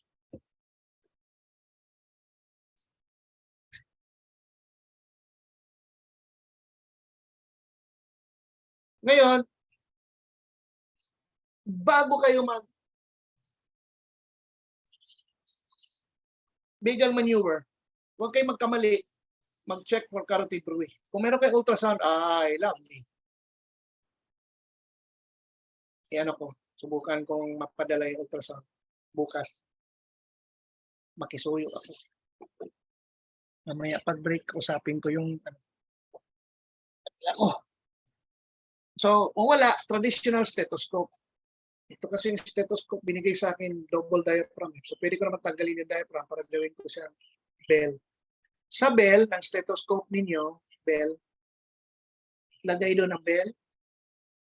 Pag makarinig kayo, ang parinig sa bell is heart between mainly two heart sounds. Blub, blub, blub, blub, blub, blub, blub, mabilis, blub, blub, blub, blub, blub, blub, blub, blub, blub, blub, pag nakarinig kayo yung blub, blub, blub, blub, blub, ganun, parang merong awas, lipat kayo sa kabila. Lipat kayo. Ngayon, ang gagawin nyo, may na sounds ko. Gawin nyo, kumpara. Nilipat mo sa kabila, ang dinig mo, blug, blug, blug, blug, blug, blug, blug, blug, blug, ganun. Balik ka ulit, blug, blug, blug, blug, ganun. Matakot ka, huwag ka doon mag-vagal maneuver. Baka meron kang, kasi carotid bruit yun eh. So, anong nangyari sa artery? Yung mga tunika-tunika niya lumuwag. Delikado. Aneurysm. No? So dahil dumaan si blood, tapos may aneurysm, kaya it creates some sort of turbulence, kaya makalikat, ganun. There's extra sound. Lipat ka sa kabila, ganun lang. Lipat ka sa kabila, ganun siya. That's a bruit. Huwag ka doon. Pag ginaganyan-ganyan mo, minamassage mo. Assuming clear, walang bruit. Okay, I will not make things complicated to you. Pag minasage mo, makikita mo yung SBT, assuming SBT yung lumitaw, mabagal siya. Yan ang parang determinant mo na, SBT nga. So of course, pag sanay na yung clinical eye, you will never miss an SBT. But it's not the cure. Buying time mo lang yan, habang utusan mo yung nurse mo, guys, prepare yung ano bang meron ka, adenosine. Adenosine 6. Yung masalimuot yun si adenosine, mahal na, pero napakaganda. Pero masalimuot kasi pag hindi ka marunong magbigay ng adenosine, useless si adenosine. Madaling patayin ng enzymes ng red blood cell mo. So, kung ayaw mo, wala kang adenosine kasi medyo kulang sa budget, yung calcium channel blocker, Verapamil. Yan, pwede yan. Nakapag-reverse ako ng SBT, Verapamil lang. Wala akong adenosine. But for quite number of times, adenosine talaga ginagamit. Grabe no, kayabang ko. Saan ka kumuha adenosine? Nanghihingi lang po ako. Kasi mahal po adenosine. Saka kailangan adenosine, cool place. Malamig ang lugar.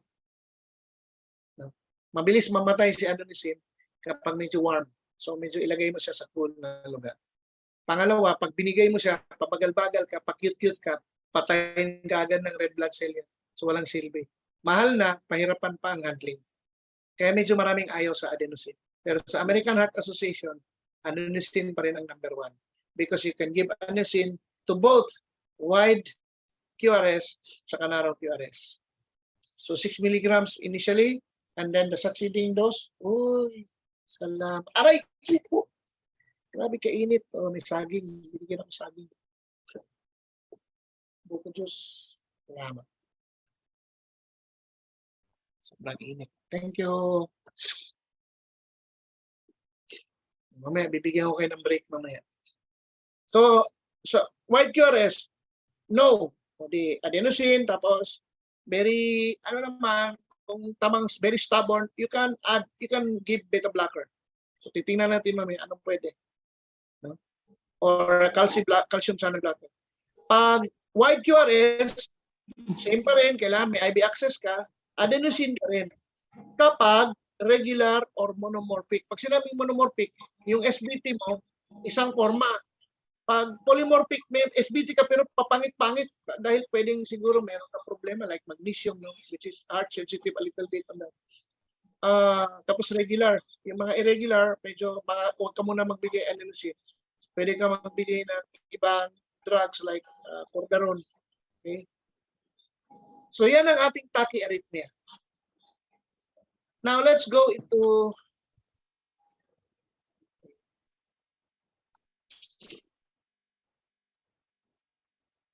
ayun.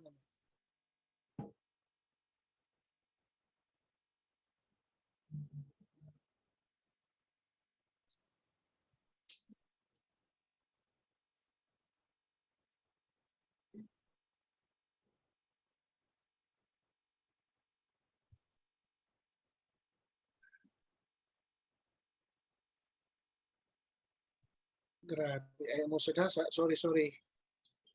Ay, nako. Mga technology problematic. Hindi dito lang ako sa hindi ko na hindi ko na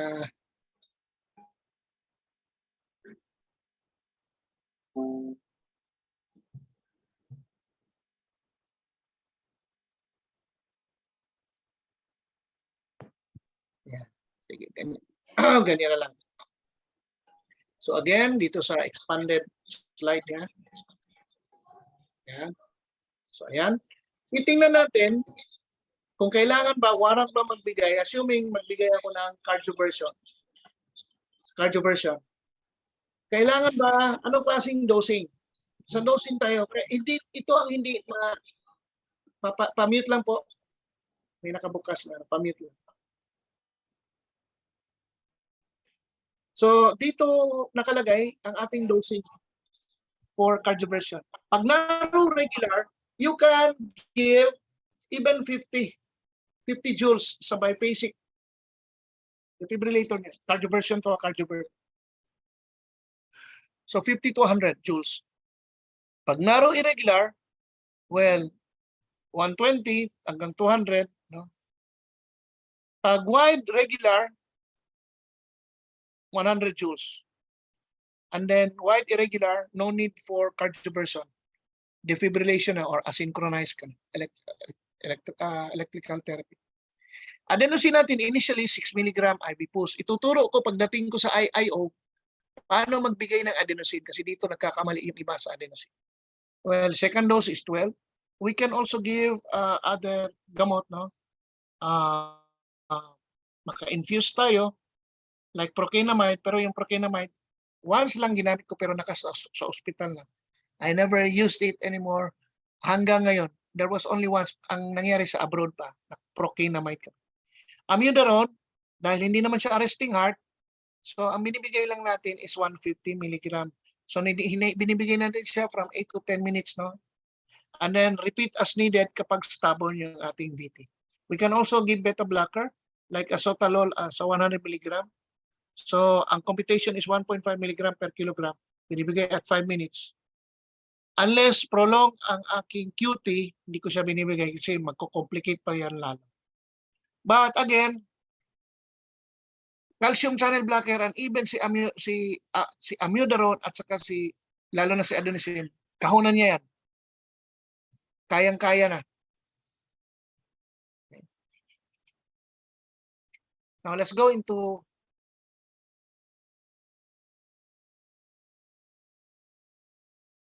Brady. alisin. So si bradyarrhythmia, usually makikita natin ito lalo na pag may mga heart blocks. No? Pumasok sa'yo, or nakita mo sa ward, kita mo na parang nagpapawis ang pasyente, hirap na hirap, kuha ka ng BP. Uy, bakit ganitong BP nito? And then, bigay tayo ng oxygen. Pag labas sa cardiac monitor, nakikita mo bradyarrhythmia. Then, kung walang access, automatic IV access ka, tapos 12-lead ECG. Sa Pilipinas, nadadagdagan pa ng no? The rational medicine, minsan nawawala, dinagdagdagan ng X-ray. X-ray kapag fresh case galing sa ER. Okay lang yan. Pero sa US, pag bradyarrhythmia fresh in the ER, hindi mo na in-X-ray yan. Pero sa atin, it's just fine kung yung internal protocol ninyo. Then, hanapin ulit natin yung HASIA. Is there hypotension, altered mental status, and or signs of shock, and or with ischemic chest discomfort, and or acute heart failure. Pag no, monitor. Pag yes, drive tayo ng 1 mg of atropine. Means, hindi umakyat. Then, depende sa'yo, pwede ka mag-dopamine from 5 to 20 microgram per kilogram. Ang bago ngayon, itinatitrate lang to. Depende sa display ng heart. Hindi katulad dati nung panahon ko, hiniwa sa 3. Hanggang 5, yan ang tinatawag na renal dose. Pag 5 to 10, or 6 to 10, ang tinatawag na cardiac dose. 11 to 20, tinatawag na vasopressor dose. Hindi na natin po yan ginagamit ngayon. Tinatitrate lang natin kung merong reaction yung heart natin. Pa-increase yung ating dosage. Epinephrine naman, pwede ka rin mag-IV infusion. No? And kung hindi kaya, tapos detach ka, pag sinabing detach, yung iyong ospital ay medyo may kalayuan, kunwari nasa isla, at may gamit ka, then you can submit patient for transcutaneous spacing. Kung social ka, meron kang TVP, transvenous spacing, no problema, mas maganda.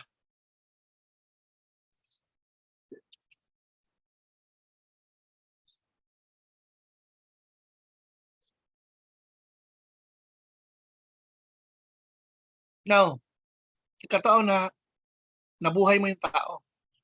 Huwag mo siyang iwanan kasi hindi ibig sabihin ng nabuhay mo yung tao, yung heart niya, lalo na pag medyo edad-edaran na yan, yung heart niya, lalo na pag long-standing arrest, yung heart niya bugbog yan. Na-defibrillate mo, tapos long-standing arrest. So yung sipa ng cardiac muscle, grabing pag-gather ng metabolites niya, ng lactic acid, no? Taas-taas ng LDH niya, pati trop mo pa, kasi kagagaling MI, tapos nag-arrest. Hirap yan. Mahirapan yan mag-contract. So, alalayan yun muna. So, pagbalik, tapos bagsak pa rin BP, pero meron ka ng heart rate, no? Paakyat-akyat konti yung pulse ox mo. So, tuloy pa rin. Kung hindi ka naka-advance airway, pwede mo siyang bigyan ng advance airway. Pwede ka mag-drive ng bolus, depende, lalo na pag mga inferior wall MI galing, pwede ka mag-bolus niyan.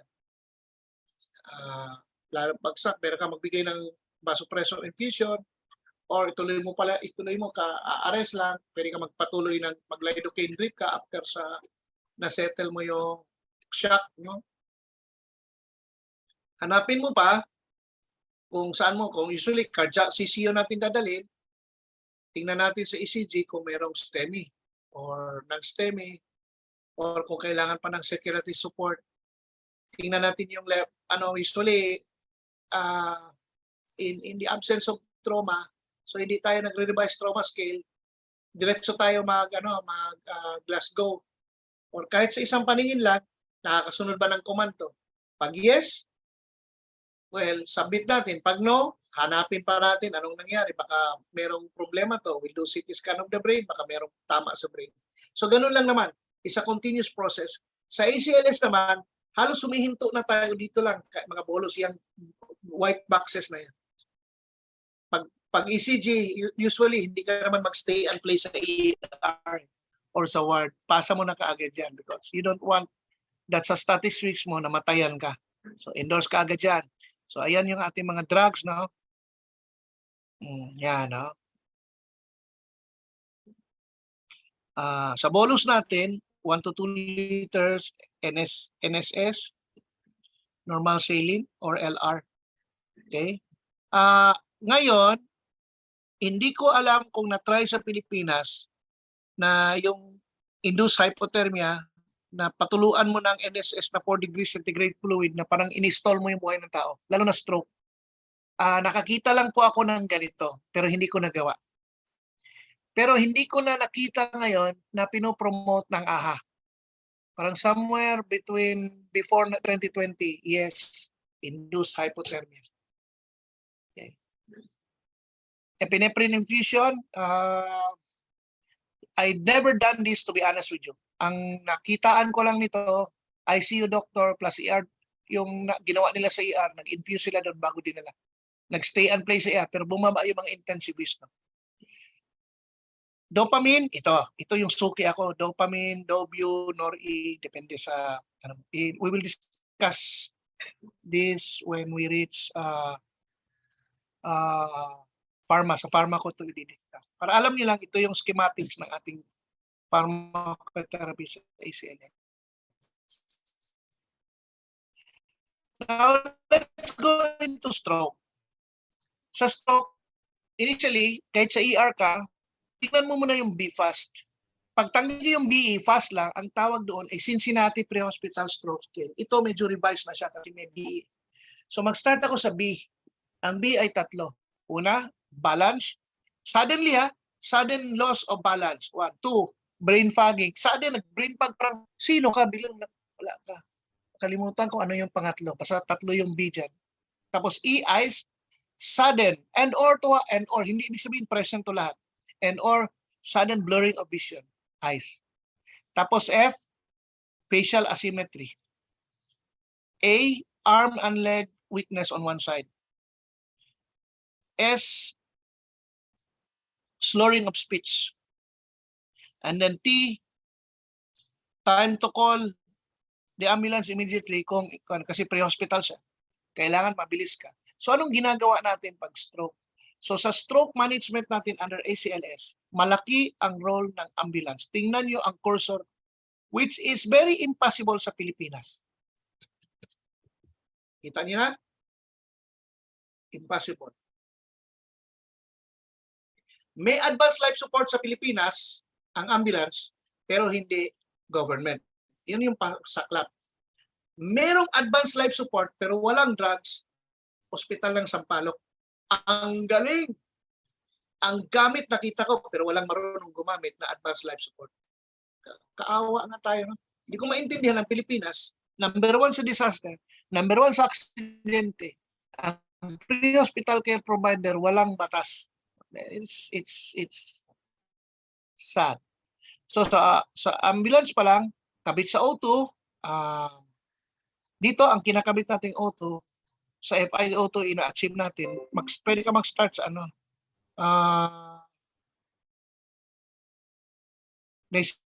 kanila, may nag-text sa akin. And then, perform ka ng Cincinnati Pre-Hospital Care, tapos glucometer ka, no? You can already get yung tinatawag nating door-to-needle approach, time of onset of symptoms, kasi time-bound tong approach na to. Then, sa target hospital, para ma-activate ang stroke team, nakita mo na kasi Cincinnati Pre-Hospital Stroke Scale ka. So na-alert yung hospital, na-alert yun, no? Anong gagawin sa ER? From the hospital, from the ambulance, pagdating sa ER, tingnan mo ang time frame ko. 10 minutes. Within, takbo ng ambulance, 10 minutes. Grabe, no? Malabo gawin sa Pilipinas. 10 minutes na sa ER. Wow! Malabo Pero sige lang. From 10 minutes to another 10 minutes, which is 20 minutes, nagawa na to ulit. May 12 lead ECG ka. Naka-obtain ka ng mga baseline, check glucose level, IV access, no? Yan. Nagawa lahat. Sabay-sabay kasi meron kang stroke. Kasabay nun, may patient history, initially, tapos neurologic evaluation ka. Pwede ka maggamit ng Canadian CNS, no? Depende yon kung ano-ano. Ngayon, lumukso ako. Obligadong may CT scan. So pagdating ng 45 minutes, dek ka na for CT scan. Dito ngayon yung malaking problema natin. Kasi hindi lahat ng ospital sa Pilipinas may CT scan. Ospital ng Sampaloc nga, walang CT scan, dinadala pa sila, basta ibalik sa kanila. So toxic yun. Swerte kung no hemorrhage. So pwede natin kandidato for fibrinolytic therapy. So titingnan natin siya. Kung gusto natin i-deck, no? Kung mag-RTPA tayo, kung ano man yun, titingnan natin itong 1 hour to 3 hours. No? Ito yung ating time frame para ma-reoxygenate natin ang brain. Pero pag may hemorrhage, stroke pathway pa rin kung ano yung internal protocol ninyo. No? Depende kung kailangan nyo i-decongest yung utak na yan kasi punong-puno ng blood or what. So depende na yan sa neurologist, neurosurgeon. So ganito, ang baseline of all na kung saan ang ACLS team hinto unless ikaw ay nagtatrabaho sa intensive care unit, bagsak ka pa dito. Pero hanggang dito na lang tayo sa city para malaman lang natin kung may hemorrhage or walang hemorrhage. Now let's go into ACS. Sa ACS, ito ulit. So kailangan sa loob ng ambulansya, may muna. Ang letter M, morphine, which is malabo. Unless ako nasa ambulansya, meron ako morphine, I have like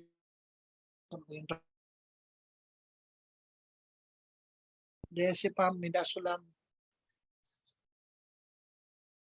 Nabasagan lang ako, hindi ko alam, pero yung basag, i-report ko, pinicturean ko kasi yung bag ko galing sa Turkey, naka-hard case, pinagtatapon-tapon siguro sa daming hard case, nabasagan ako ng dalawa.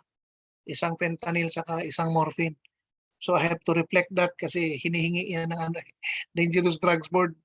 Lots of experience. Hindi na ako mahirapan kasi alam naman nilang nasa Turkey ako galing. So sa ambulansya pa lang, ito yung door to needle, strictong door to needle. Dapat nakapagbigay ka ng aspirin if definite na chest pain mo is cardiac in origin. So sa loob, bakit 12 lead ECG meron sa ambulance? Dapat po, ideally may 12 lead ECG. Ngayon ang usong platform ngayon 12 lead ECG na sa ambulance. Hindi na cardiac monitor na limb leads. No? Hindi naman ganyan ang Pilipinas. Dito ngayon nagkakabuhol-buhol tayo. Kasi ito yung standard, ito yung Pilipinas, paano natin emerge? Big problem. So, on my end naman, meron naman akong 12 lead ECG na siguro bukas, ilabas ko bukas para makita niyo na hindi siya impossible. I have a 12 lead ECG na pang-ambulance, maliit lang siya. Kabit lang yung machine, so meron akong 12 lead readout. Tapos meron siyang bato na pwede ko siya within 12 km radius, yung basa ko, napapasa sa ospital. No? Napapasa sa ospital. Para yung ospital, na-alert na siya, anterior wall MI ito. Kita na. So pagdating ko sa, pwedeng helicopter or naka-ready na yung cut lab ko. Pwedeng bypass, pwede nang bypassing ER na. Hindi na dadaan ng ER diretso cut lab. May mga ganun approaches. So muna, pwede kang bigay ng morphine and or oxygen mandatory. Tapos nitroglycerin, which is sa atin hindi ang available natin dito. Hindi tayo ng nitroglycerin dito. I think na dinitrate ba o mononitrate? No? Correct me kung anong ginagamit niyo. Kasi parang nasanay ako ng international formula. I mean, foreign formulary ako kasi karamihang dispatch ko foreign eh. So may nitroglycerin. So dito alam ko mga mononitrate, dinitrate, i-correct nyo na lang ako. And then aspirin 325. Alam ko yung aspirin dito hindi 325. Kalimutan ko yung aspirin ilan dito. I forgot kung ilang milligrams. Na meron akong dala pero kakaibang milligrams. But it serves the purpose. Pagdating sa ER, same pa rin procedure gagawin. No? They do these things. And then kailangan ma-ECG. Pag ECG na, anong interpretation? STEMI, non-STEMI, saka hindi natin malaman kung anong klaseng ACS to. Sige, observe, tingnan natin, kunin natin yung mga enzymes, markers, kung meron ba. Masaya tayo pag STEMI kasi malalaro natin. Meron tayong tinatawag na door-to-needle fibrinolysis, which is our objective is 30 minutes, which is very much impossible in the Philippines. Unless na-disgrasya ka, nasa Makati ka, nasa Pasig ka, nasa pwedeng Valenzuela, nasa Quezon City, nasa Cebu, kayang i-achieve. Kasi meron silang mga ALS configuration kahit ilan at ang hospital nila, continuity. Sabay. Ang ambulance sa hospital nag-uusap, hindi yung nilalapag mo lang doon. Kaya ang galing nila. So, time of onset, pag less than 12 hours, kailangan ma-PCI natin ito. Okay? Pag more than 12 hours, halos ganun din ang natin, i-fibrinolyze natin, but we can use nitroglide, heparin, low molecular weight. No? So depende yan sa protocol ng inyong in-house. But this is the protocol suggested by the American Heart at saka ILCOR. If you have whatever you have in you share it to us, no? Kung medyo may kulang ako kasi hindi na ako nakaka-deep dive. The only nabigay ko sa isang pasyente nung sobrang layo ko talaga, ang nabigay ko talaga sa kanya is streptokinase 750 IU. Nagbigay ako ng dalawang strepto of 1.5 IU, international unit. Tanggal yung bara, nag-arrhythmia ang pasyente, nagulantang yung heart. bara, no? STEMI siya, although we don't call it STEMI before. Pero ST elevation siya, pero hindi STEMI yung categorization namin. So natanggal ko while I was aboard, dalawa lang kami. No, long range yung biyahe namin. So natanggal siya and then nag-arrhythmia yung patient. Na-reverse naman namin. For first time ko nakakita ng paggamit ko ng streptokinase. Although streptokinase amongst sa mga fibrinolytics in the market, siya yung masabi natin hindi ganong halos maganda yung meta-analysis. But it's still being used. Ikumpara ko sa Acls, mas maganda siya. Okay. Ano po ba yan? Now, ano ang ating emphasis? Sige, shortcut ko lang sa choreo reading. So, dito tayo sa capnography. Don't worry guys, bibigyan ko kayo ng break, 5 minutes na lang. Ang capnometry, ganito yon. Ang normal is 35 to 45 millimeters of mercury. So, I'm gonna explain it to you in this context. Yung heart, yung cell natin, alam niyo naman na ang pagkain ng cell ay tatlo. Oxygen, water, and glucose. So yun, pupunta yun sa powerhouse, sa mitochondria, mag-undergo yun ng Krebs cycle. So for the production of ATP, the byproduct of which, sa glucose, nako-convert into energy measured by calorie. Si water, nako-convert into water for the purpose na ginagamit natin sa water para sa reabsorption of water kung kailangan. At pangalawa, para sa vessel, para maging medium, para mag-waste disposal through urine. And then si oxygen, attachment of your carbon, carboxylation, nagiging CO2. So, paglabas ng carbon dioxide, kailan siya minimeasure? Okay, ganito yan. Pag nag-inhale ako, siguro naalala nyo naman, no? Kasi medyo ako, hindi naman ako magaling na estudyante. Meron dito, classmate ko, tumabright to, si Doktora, si Jean, no? So, kay tanongin niya si Doktora Jean, nakulo-kulo ko estudyante. So, mga grades ko, pati board exam ko, wendang, no? So, this is according to Guyton. Pag nag-inhale ka, hindi lahat ng oxygen in-inhale ko ay mapupunta doon sa lungs, sa blood vessel. Bakit? Kanon ko na itong picture. Hindi ko nakikita sarili ko. Ito sarili ko. Tao-tao. Okay, huwag na yung tao-tao ko na lang. Inhale ako, tingnan nyo. Pag inhale ko, yung ibang oxygen nandun sa capillary bed. Ang capillary natin ay napalibutan ng, sa alveolus, napalibutan ng capillary, tapos nagpalitan. No? Pero ang nangyari, nandito sa trachea ko at saka sa bronchus, walang palitan. So anong mangyari? 21 pa rin. Pag bunga ngayon, maghalo-halo yung lahat. There is still 16% of oxygen in my the exhaled gas. And the funny thing about the 16%, pwede siya makakreate ng fire. Kaya, pwede pala magbigay ng mouth-to-mouth. in the days of old. Of course, ngayon, hindi pwede mag-mouth to mouth unless ka mag-anak mo or anak mo yan. Pwede ka mag-mouth to mouth. Pero sa totoong buhay, pag hindi, bawal. May COVID because of COVID. Kailan nagkakaroon ng totoong carbon dioxide lumabas? Doon sa last part of your tidal volume. If you remember the total lung capacity, yung gitna na wave, yung TV mo, tidal volume, yun yung normal na humihinga kayo, nakikinig sa akin, yun yung TV nyo. Doon sa huling TV, yun yung talagang carbon dioxide kasi lumabas na yung anatomical dead space na kung saan mataas ang percentage ng oxygen. So, hinihila ko, ang naiwan dito walang palitan. Pag exhale ko, purely halos karamihan oxygen, may hanggang sa last part carbon dioxide. The machine, itong nasa harap ninyong slide ko, ang minimeasure yan, the last part of your tidal volume. Kaya ang tawag sa kanya, end-tidal carbon dioxide. ETCO2. Yan, capnometer. ETCO2. Oh, yan. Oh, yan oh. Yun. So ito, nag-CPR ako, nakabitan ng capnometer. 12.5. 12.5 to 20. Wala yan. Biglang nag-return to spontaneous circulation ako. Uy, galing ah. So happy ka. Before intubation, wala. Kasi wala capnometer. Nang kinabitan mo, intubated mo na ngayon. Assuming, ito ha, tingnan niyo lang to. Nakikita niyo itong cursor na sinasayaw ko, yes or no? Sagot. Yes. Okay. Itong makalinawan tayo dito. I'll give you the bad news. Asystole ang pasyente. Dahil sa patakaran ng AHA, kailangan ma-intubate. At bago natin i-declare ng patay, inubos mo na si H&Ts. Oh, na-remember niyo si H&Ts, inubos ko. H&T.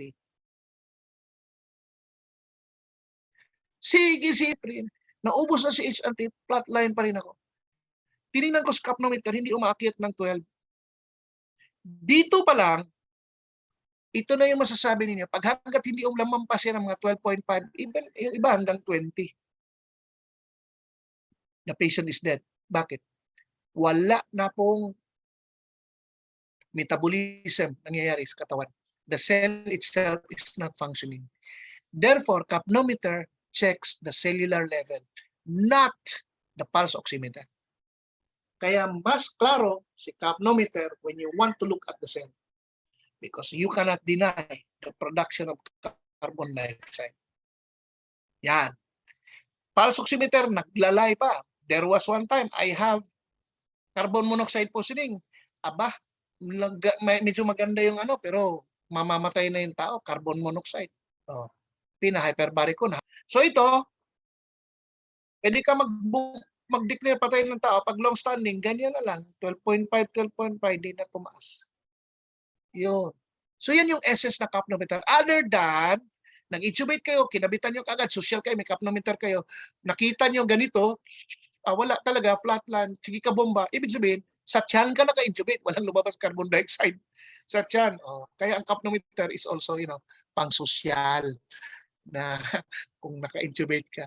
No, but ginagamit nila colorimetric. Tayo wala. Check lang natin sa baga, tiyan. Oh, pasok. Oh, ganun lang. Alam mo, medicine is trying to make itself simple na with all the gadgets, no fancy gadgets. But the best thing about capnometer is this one, to check the respiratory status of the patient. Okay, so ito si capnometer sa picture, yan, hindi maliit lang siya, but I'll show you, meron ako dyan, pero nasira. But I'll hope if I have money, I'll buy one na talaga gumaga. So yan si capnometer. In between my endotracheal tube and my bag valve mask, nilalagay siya. So dalawa ang kanyang binemeasure. The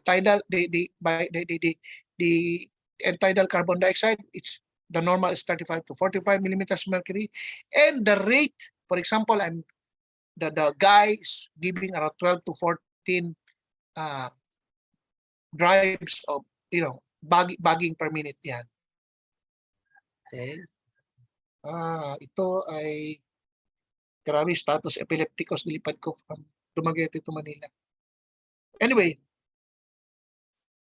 what else do we need to emphasize? Bago ko kayo bigyan ng break, tapusin ko lang to para makatransfer. Ito. So ito lang yung solution.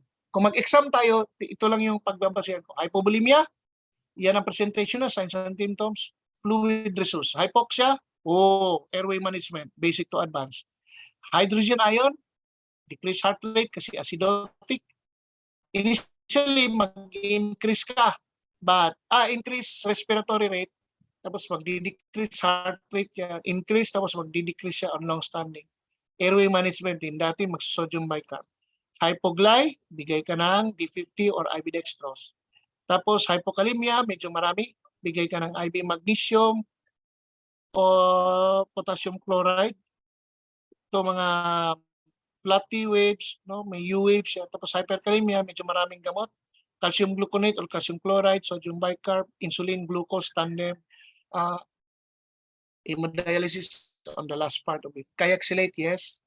Tapos hypothermia, rewarming, no? Extracorporeal or invasive, no? Then sa TIS, pneumothorax, pwede ka mag-thoracotomy or needle decompression using ALS needle, tamponade, pericardiocentesis, i-demo ko yan sa inyo tomorrow. And then toxins and tablets, bigay ka ng antidote, antivenin, any pang-kontra doon sa overdose. Tapos thrombosis, pulmonary, fibrinolytic sa embolectomy. Embolectomy, no? And then, iba yung coronary. Dito tayo mag-fibrinolytic sa PCI. Yan. And then yung forma natin sa ACLS ay ganito. Forma natin. Okay? So tingnan niyo yung picture. Hindi ko alam, nawala yung picture. So ito si red, airway. Ito si yellow, assuming compression, taga-compress. Ang kapalit niyang taga-compress ay si blue, which is the IV drug. Palitan yung dalawa. Ito, electrical therapist, itong ano bang kulay ito? Green ba? Ano bang nakalagay? Green. Sidepib or electrical therapy. Ito, ideally, ay documentation. Pwede rin siyang kapalit doon. Team leader must be on the foot part of the patient para nakikita niya ang patient at yung team niya. Ang monitor is somewhere on the side na nakikita ng lahat. Ganyan ang forma ng code blue team. Okay, I'm gonna give you a break and I will start my next lecture with this picture. Nag-aresto, nabuhay namin. Nagtuturo ako sa counter-terrorist unit, tapos biglang nag-aresto siya. So, nabuhay to siya. Kinasuhan niya ako kasi nangitim yung dibdib niya. Pero hindi nagpursu yung kaso kasi sabi ng mga counter-terrorist unit, ilubog daw siya kasi ungrateful na tao, binuhay na, nagreklamo, ba't nangitim dibdib niya. Siyempre, nadibib ka ba naman? So, yan po yung example how we do it in the field. And these co-instructors of mine are still around, no?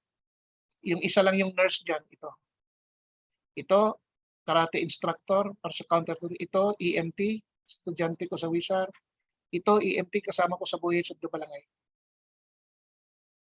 And they are good in ACLS, despite the fact na hindi sila doctors. Okay. So, I'll give you a break. Siguro 12 minutes lang, huwag natin habaan. Kaya naman, no? Para makaano kayo. So, break muna. And see you after 12 minutes.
Wait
Okay?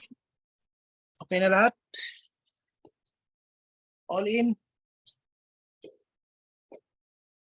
Hey, are you okay? Yes po. So, allow me to show a slide. 2003 pa siya pero hindi naman nagluluma ECG. Machine lang yung nagbabago. But the concept is still there. But I have quite number of slides that you can pwede niyong hingin, no? Bigay sa inyo ni Ma'am Joy. So, nakikita yung slides ko na, niro-roll ko. Kuha? Yes po. Okay. So, start muna tayo in understanding little anatomy, not really deep dive into it. So, we look at the heart. The heart is a organ of 3 features. It's a mechanical organ because it's made of muscle. It's a chemical organ because it reacts on chemicals like epinephrine, nagre-react siya.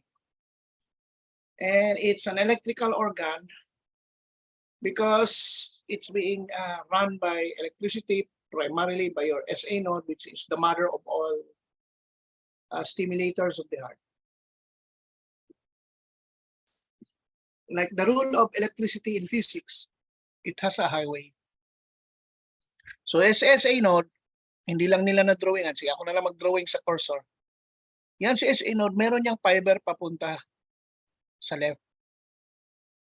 Para pang nag-fire, halos simultaneously, pero sa tenga ng cardiologist, hindi talaga yan magkasabay. There are 4 heart sounds. Sa atin, gawin lang 2. So yan po yun. Yan si SA node, pag-fire niya, no, kakainin ni ventricle yung blood. So meron tayong delay of 12 to 20 of a second. 12 to 20 milliseconds. Ayan, ganunin ko na lang. Kasi baka malito kayo sa of a second. So bumabiyay siya dito sa tinatawag nating hindi ng drawingan. So ako na lang nag-drawing. Ganunin ko lang. May 3 fibers dyan or kalsada. 3. Ang tawag doon, internodal tracts. Okay? Internodal tracts. So yung internodal tracts, guys, may pangalan. Internal tract of Bachmann, Torel, and Wenckebach. Maalala. Kung may mali ako, correct nyo na lang ako. Pero yan pa naalala ko simula nung estudyante pa ako. Kung makalimutan yan eh. Bachmann, Torel, and Wenckebach. Pag dumaan dyan, yun yung delay to allow the feeling of your ventricles. Okay? So pag na-feel si ventricles, kakasa si AB node, which is a big node.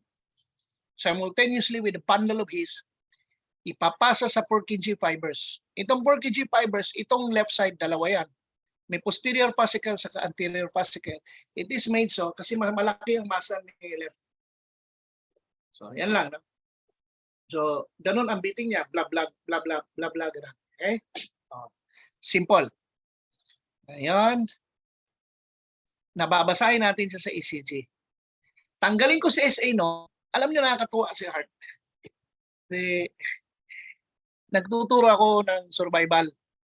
Paano magdakip ng bayawak. So there was one time I was invited in Malaysia to teach F-16 pilot ng Malaysia. Buti pa Malaysia may F-16 pilot tayo. Naku, wala tayong mga ganong jet. Saka meron silang MiG-29 Fulcrum. No, medyo pasay na yan ngayon. Mga SU na kasi yung mga modern Russian jets. Pero Malaysia, their Air Force is no joke. Talo talaga tayo. Hindi katulad so many years ago, panahon pa na the old Marcos, na medyo advanced tayo sa Air Force. Ngayon sila na nag-advance. Sa kabutihang palad, ngayong July, babalik ako. I have an invitation sa ARMAP, Royal Malaysian Air Force. Magtuturo ako ng survival. So, kadoktor-doktor ko pero nag-aral ko sa survival, paano maghuli ng bayawak, ganun, katayin yung bayawak. So, tinuruan ko sila kasi doon sa Muslim country, bawal kainin ng bayawak. Gusto nyo mabuhay, sabi ko din, idasal nyo na lang, idasal sa Diyos na pwede kayo kumain ng bayawak, survival. So, kailangan ko muna ituro. Naku, ang bayawak doon dahil hindi kinakain, parang buhaya sa laki. Ang laki! Kasi walang kumakain eh. Sabi ko, pag ito, pag-aari ng Pilipinas tong lugar nyo, ubos yung bayawak na yan eh. No? Nung hinuli namin, hindi ko talaga mahuli, sobrang bigat. So, ginawa ng isang piloto, binaril na lang niya eh. So, sira ulo kasi takatakbo bayawak, takbuhan yung mga piloto, tawa ko ng tawa, paporma-porma kay piloto, duwag kayo sa bayawak. So, napatay, binaril. So, binaril, inihaw ko kagad. Nang tinanggal ko yung heart tinanggal ko yung heart, nagbibit pa siya. That is the characteristic of the heart. Meron siyang self-excitatory nature. Hindi katulad tanggalin ko tong flexor dito, muscle, flexor muscle lang siya. Pero yung heart, pag biglaan tinanggal ko yan sa dibdib mo, nagbibit yan until it consumes all its metabolites at hindi na siya magbit. That's why here in the slide, bitawan ko yan sa SA node, may firing rate yan.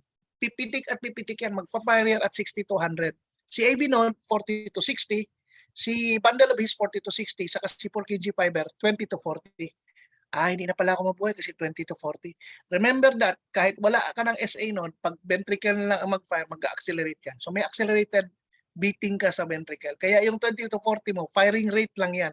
Pero sa totoong buhay, magko-compensate yung heart mo, magre-release ng mga stress chemicals para mag-fire siya sa more. Ang tinatawag ng accelerated, no, na ventricular response, no, na para mag-react yung masa mo. Kung ventricle firing ka na lang, wala ng SA. So, anong expectation natin sa ECG?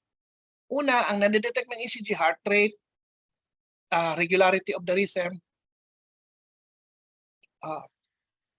conduction time, tapos abnormal pathways, nakikita natin. No? Yung iba, nakikita nila kapag mayroong hypertrophy. Pero hindi natin in-encourage yan kasi usually tinatabi sa x-ray. Pero kung magaling ka talaga, kahit sa ECG, alam mo may hypertrophy. So, yes or no ako dito. Ha? Hindi ako, kinontra ko lang to. Hindi to absolutely no ako. Yes and no. Sa isang magaling na mata na doktor, nakikita niya hypertrophy. Okay. So, electrocardiogram or EKG or ECG is a machine that can give you a graphic representation of the electrical activity of the heart. So magbabato siya ng electrical impulse, so binabasa niya. And we print it in the days of old, naalala ko pa noon, kasama ko si Dr. Jean noon, classmate ko yan eh.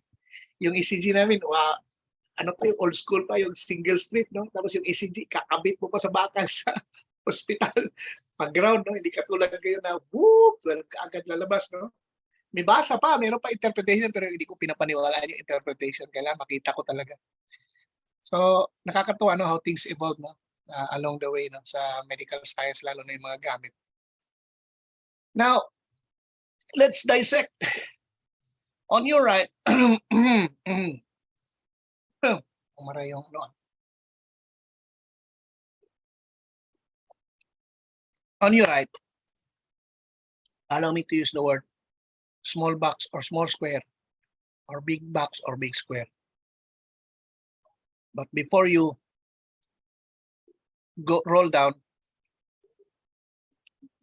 let's look at it horizontally and vertically. Okay.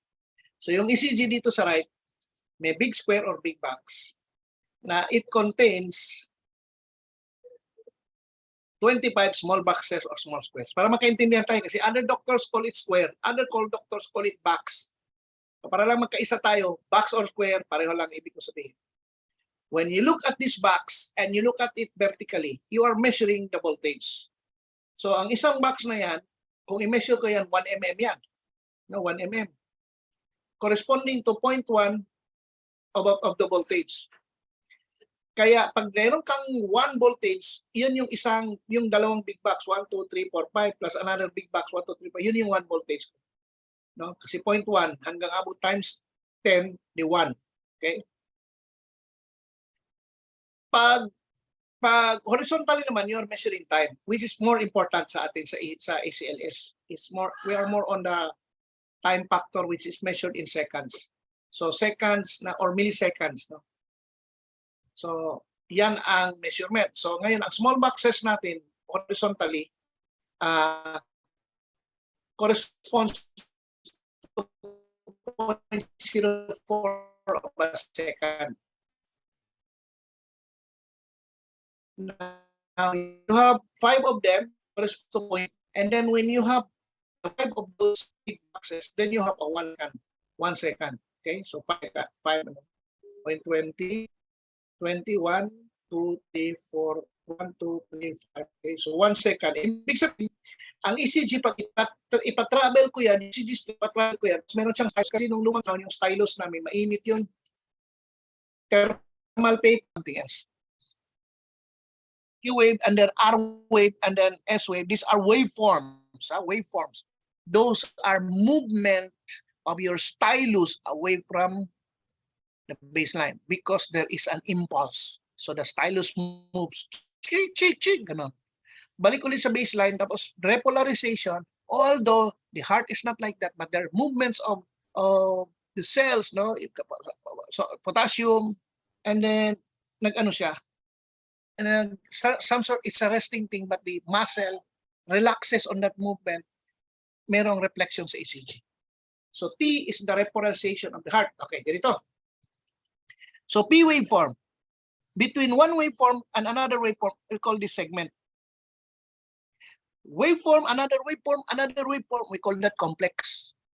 And this waveform, QRS, and this hanggang T, segment ulit, and then T, which is a waveform. Okay? Waveform na pataas is a positive deflection. Waveform na pababa is a negative deflection. Okay? Hindi nilagay dyan, dinagdag ko na lang para alis, alam niyo lang, no? Nag-review lang tayo konti. Now, I have a P wave, waveform, plus the segment, it's called an interval. Kaya pag sinabi yung PR interval, P tapos yung R, magsisimula ka dito sa start ng P, matatapos ka bago mag-Q. Kasi minsan magtatanong ka, bakit tawag PR magsimula sa Q? Again, reptilian rule or dinosaur rule. Kung sino yung pinakamalakas, siya yung sundin. Si R yung pinakama-influensya. Si R ang sinunod because the complex, the ruling guy is R. Yan na lang yun, collective, no? Minsan kasi, ang tao, kung sino naka-invento niyan, don't detach the man from its anthropological biases. No, parang puti, kailangan puti yung center of the world, tapos pag hindi ka puti, mababa ka na uri na species. Kasi that time, they were victors, sila yung conquistador. Ganon talaga, i-impose nilang kanila, ilagay nila zero meridian, ang Britain sa Greenwich Meridian, sa GMT, zero, para ang dating noon subliminally, the center of the world is London. Parang ganon. Ganon din lahat ng bagay. Merong some sort of a signature kung sino yung conqueror or kung sino yung inventor. Meron siyang signature. So hindi ko na, wala na akong magawa dyan. Bakit tawag niya? Bakit PR interval? Huminto bago mag-Q. Style nila yon. Kasi yan ang tingin nila. Parang may mga subliminal. If you study social anthropology, may mga ganun yan. Anyway, so the P and the segment is called an interval. So may interval yan at binibilang natin yan para malaman natin pag may heart block. Okay, yan. Tapos si QRS complex, binibilang din natin kung ilang small squares, yung 0.04 mo. Kasi para malaman natin kung wide versus narrow QRS. QRS. Okay? So, sa mga doctors, sisiyo yan. Alam ko, yung ibang nurses, baka dumugo ilong ninyo. Okay? So, ulitin ko context. P-wave, atrial depolarization. So, nag-fire siya. Meron siyang segment. The waveform plus segment is an interval. Nilagyan natin ng interval, ang tawag dyan, in honor of P, saka in honor of RQRS complex, si R pinakamalaki, ang tawag PR interval. So si PR interval, dapat nasa 3 to 5 small boxes. Okay? 3 to 5. Therefore, ang PR interval ko should not exceed 5 boxes, which is like 0.20 of a second. Pag lumampas dyan, may first degree heart block na. Pag nag-less than 12, hindi siya halos topic sa ACLS, pero baka lang may magtanong, baka may mga pilosopo dito. Kung less than 12, ano yon? Well, meron din, natawag doon early take-off. Kapag napapansin mo yan, may mga usually addiction, or yung merong Wolff-Parkinson-White syndrome. Pag P, mag-fire ka agad. QRS, hindi pa nakasigop ng dugo hindi pa nakatulak dugo papunta sa ventricle, nag-fire siya. Nag-early take-off ngayon, yung segment mo papunta sa R. Makikita mo sa ECG, nag-early take-off siya. So napapansin mo yan pag WPW, Wolff-Parkinson-White, no? So bihira lang yon. And it's not even a topic sa ACLS kasi hindi naman siya masabing magkukos talaga siya ng ano. But kung ikaw ay cardiologist, siyempre, madadaanan yan. So dito lang tayo sa heart block na kung saan lumampas siya sa 0.20. Again, 0.20, 5 small squares of 0.04 times 5, 0.20. Tapos, from 3, which is 0.12 to 0.20. So yan lang po yung normal. Sa QRS, dapat 3. Hindi lalampas sa 0.12. Pag lumampas sa 0.12, yung QRS complex mo, ang tawag doon, wide QRS. Okay. Whew. Okay, next slide. Now, P wave, usually 0.10 seconds in length, around 2 to 2.5, no? Kasi ang 2 is 0.04 plus 0.04, 0.08, ito 0.10. So mga 2.5. So yan yung ano. Other ano, pag medyo mataas talaga siya, others say, meron tayo atrial hypertrophy. May mga doctors ganun ba, pero hindi yan topic sa ACLS. So ito, PR interval, which is, should be, the normals must be 0.12 to 0.20. QRS complex should only be up to 0.12 of a second. T-wave, ito yung resting phase, yung repolarization of the heart.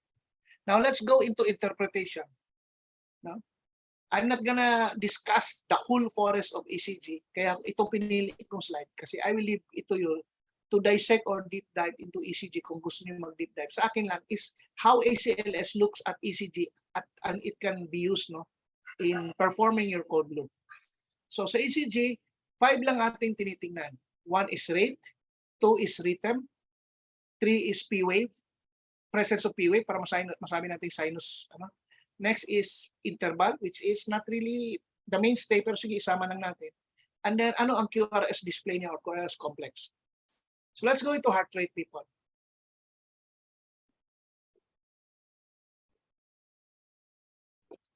Di tayo mag-division method.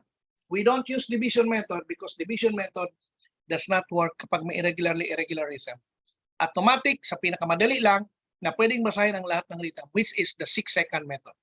Tingin sa slide at sa cursor. The usual ECG has a broad marker. Not so broad, which corresponds to 1 second, 1 second, to 3 seconds. Broad, another 6. Pag 6 seconds broad, yung run na yan ang tawag 6 seconds. Kunin mo lang yung 6 seconds ng ECG, no? Huwag kayong daya kasi ECG ngayon meron ng heart rate. Huwag yung dayain. Kaya marunong kayo ng marunong kayo ng basics. Parang sa survival. Hindi ko kayo turuan mag-GPS. Turuan ko kayo magbasa ng map. Azimuth, alam nyo. Identify nyo ano ang true north, compass north. Para in the absence of technology, mabubuhay kayo. Yung masyado kayong